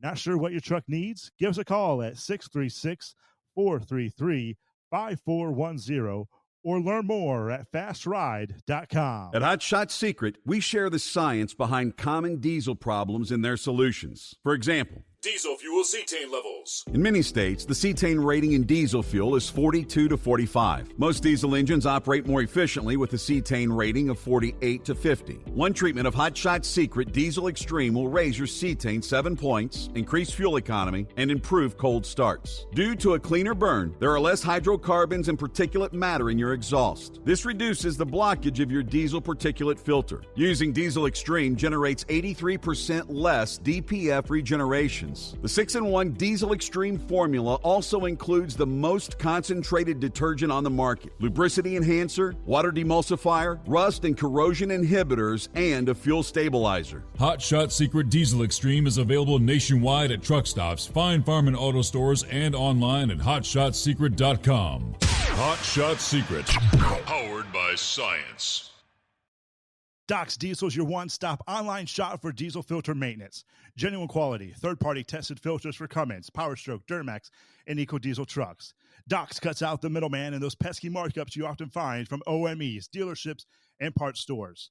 We make ordering easy with filter kits, subscriptions, and even dealer sign-ups if you have a fleet. Purchase your filters at www.docsdiesel.com and receive 10% off when you use code SUMMERS10. Doc's Diesel, your one-stop shop for diesel maintenance. And now, back to the Steve Summers Overnight Drive, live from the Hot Shot Secret Studios.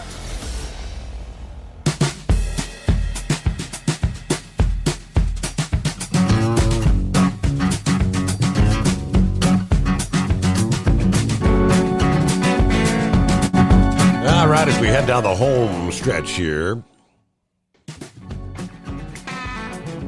trust your week's off to a good start. See, I guess Roki did a little Google search, right? Or maybe he asked AI. He says, as of July 2024, the median pay for U.S. truck drivers is $103,853, higher than the national median salary of $59,428. Owner-operators average $323,889 annually. Company drivers average $59,925. That, according to Search Labs. And, of course, when you hear the numbers for the owner-operators, that's before they take out the truck payment, the fuel payments, the maintenance, tires, you name it, everything. And yeah, they've got what's left after all that is paid out. Meanwhile, the drugs continue to pour into our country. Drug Enforcement Agency Chief Ann Milgram was on Face the Nation this past morning. And she says the Mexican drug cartels are now making fentanyl look like legitimate prescription drugs. I don't think this is something brand new. This has been going for a while. Yeah, they've been telling people, do not Yeah, it used to be if you bought some Vicodin or some Valium or something on the black market on the streets, it would be the actual thing. Nowadays, and more often than not, it's fentanyl. Now, she said, we're working to take apart these networks. We're starting to see progress, but there's a lot yet to be done due to the addictive nature of fentanyl and how tiny quantities can kill someone. And for the first time, she says, the cartels are hiding fentanyl in other drugs. They're making them look like real prescription medicines, which are all fentanyl and filler. So this is just a dramatically changed landscape that we've now pivoted to address and try to take head on. Every day, we're fighting to save lives, defeating those two cartels, and stop the fentanyl. Earlier in the interview, she said, the two cartels, the Sinaloa and Jalisco cartels, are purchasing those raw materials from China and manufacturing fentanyl for pennies. Now, I'm going back, how many months ago was it when Joe Biden met with the Chinese President Xi Jinping, and he made assurances to Biden that they would crack down on those raw materials coming from China. I didn't think we'd ever see anything actually come of that. Apparently we have not, because the amount of drugs coming in hasn't sure as hell not slowed down. But lastly, she said, so this is the cheapest drug we've ever faced, and the only limit on the amount of drugs that can be made are the chemicals that are being sourced by the cartels from China, and essentially the reproduction, which again cost pennies for those two cartels to make. What do you say, Horse Feathers? Thanks for taking me back there, Your Honor. So I guess I forgot a couple things earlier there. Over the weekend, the couple that sails with us there, Jeff and Dawn, live down there in Mississippi. They celebrated their 5th wedding anniversary over the weekend, so happy anniversary out there to them. Of course, Jeff has been listening since, I don't know, since I think you put a cup with a string up to your ear and tie it to the radio tower. Yeah, a long time, huh? To the show. But he's one of those other ones that just, even though he listens, he doesn't call in. So I don't know. There's a few of them out there I know, and I don't know how to get them to call in to get their $60 code, but I don't know. It's there for them when they want it. And I guess the other thing, did you happen to catch the reel that or the live or whatever it was that 5'7" there, the old Chevy guy, put out over the weekend? I did not. It showed his new view, and it's him sitting on the porch watching the world go by. So I guess that's what he's decided that he's doing there, is watching traffic go by and everything go on in his front yard from the porch there. So I don't know. I wished him a little better than that. Hoping he would be able to get out and still at least be able to enjoy things a little bit. So hopefully he's still able to help take care of his wife even, because that was a big part of his day most of the time too. He didn't go home and sleep like the rest of us do. He went home and took care of his wife all day, and then ran her around and did all her doings that she needed. And so hopefully he's still back able to do some of that at least there, and got some help from the family to do the rest. But anyway, so yeah, if you happen to catch that, I don't know if you check out his site or whatever to find that or whatever, but as I say, he did put up a couple videos, so he's active on the Facebook there here recently. So anyways, that's kind of all we had to fill in for you here on the loneliest hour here, so you can get to the end of the show and find out what great things Knucklebuster has in store for you. He's going to give you a piece of his mind after the show, he said there, didn't he? Wait a minute. They're going to go, look. You got to tell me. You give us a report on that. Would you give us a report on that tomorrow? All right, we'll give you the full report, as they say. All right, Horse Feathers, have a great day. Thanks for checking in this Monday. All right, so yeah, obviously, in the final moments here, Trump's still doing the rallies. And yeah, at one point, they were trying to convince him to no longer do the outdoor rallies, to which he said he still wants to do outdoor rallies. I did see they updated last week that former President Trump will now be encased behind bulletproof glass during outdoor campaign rallies. This after the attempted assassination. Now, they'd prefer we be in an arena. I don't know why, but we're not giving up the outdoor rallies. All these people that we had to turn away today and other outdoor rallies. Now, that was Secret Service spokesperson told The Hill that while they could not comment on specific protective means and methods, ensuring the safety of our protectees, that is the highest priority. All right, we will work to accommodate Trump's desire to host outdoor rallies. All right, it's campaign season, whether it's inside, outside, that's our job to secure. With that, yes, we'll close out a Monday. Thank you so much for joining us. Come on back at the midnight hour Eastern time tonight for our next edition of the Steve Summers Overnight Drive.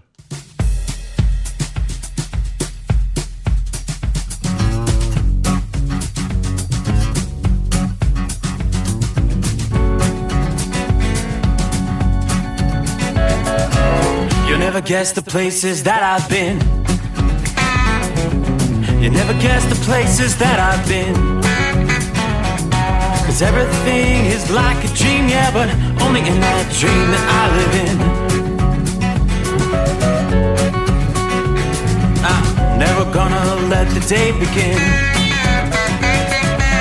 Never gonna let the day begin. 'Cause everything is like a dream, yeah, but only in that dream that I live in. Oh, don't wake me up before you go, and I'll just make this bed my home. Oh, darling, please just let me sleep. Give me my dreams.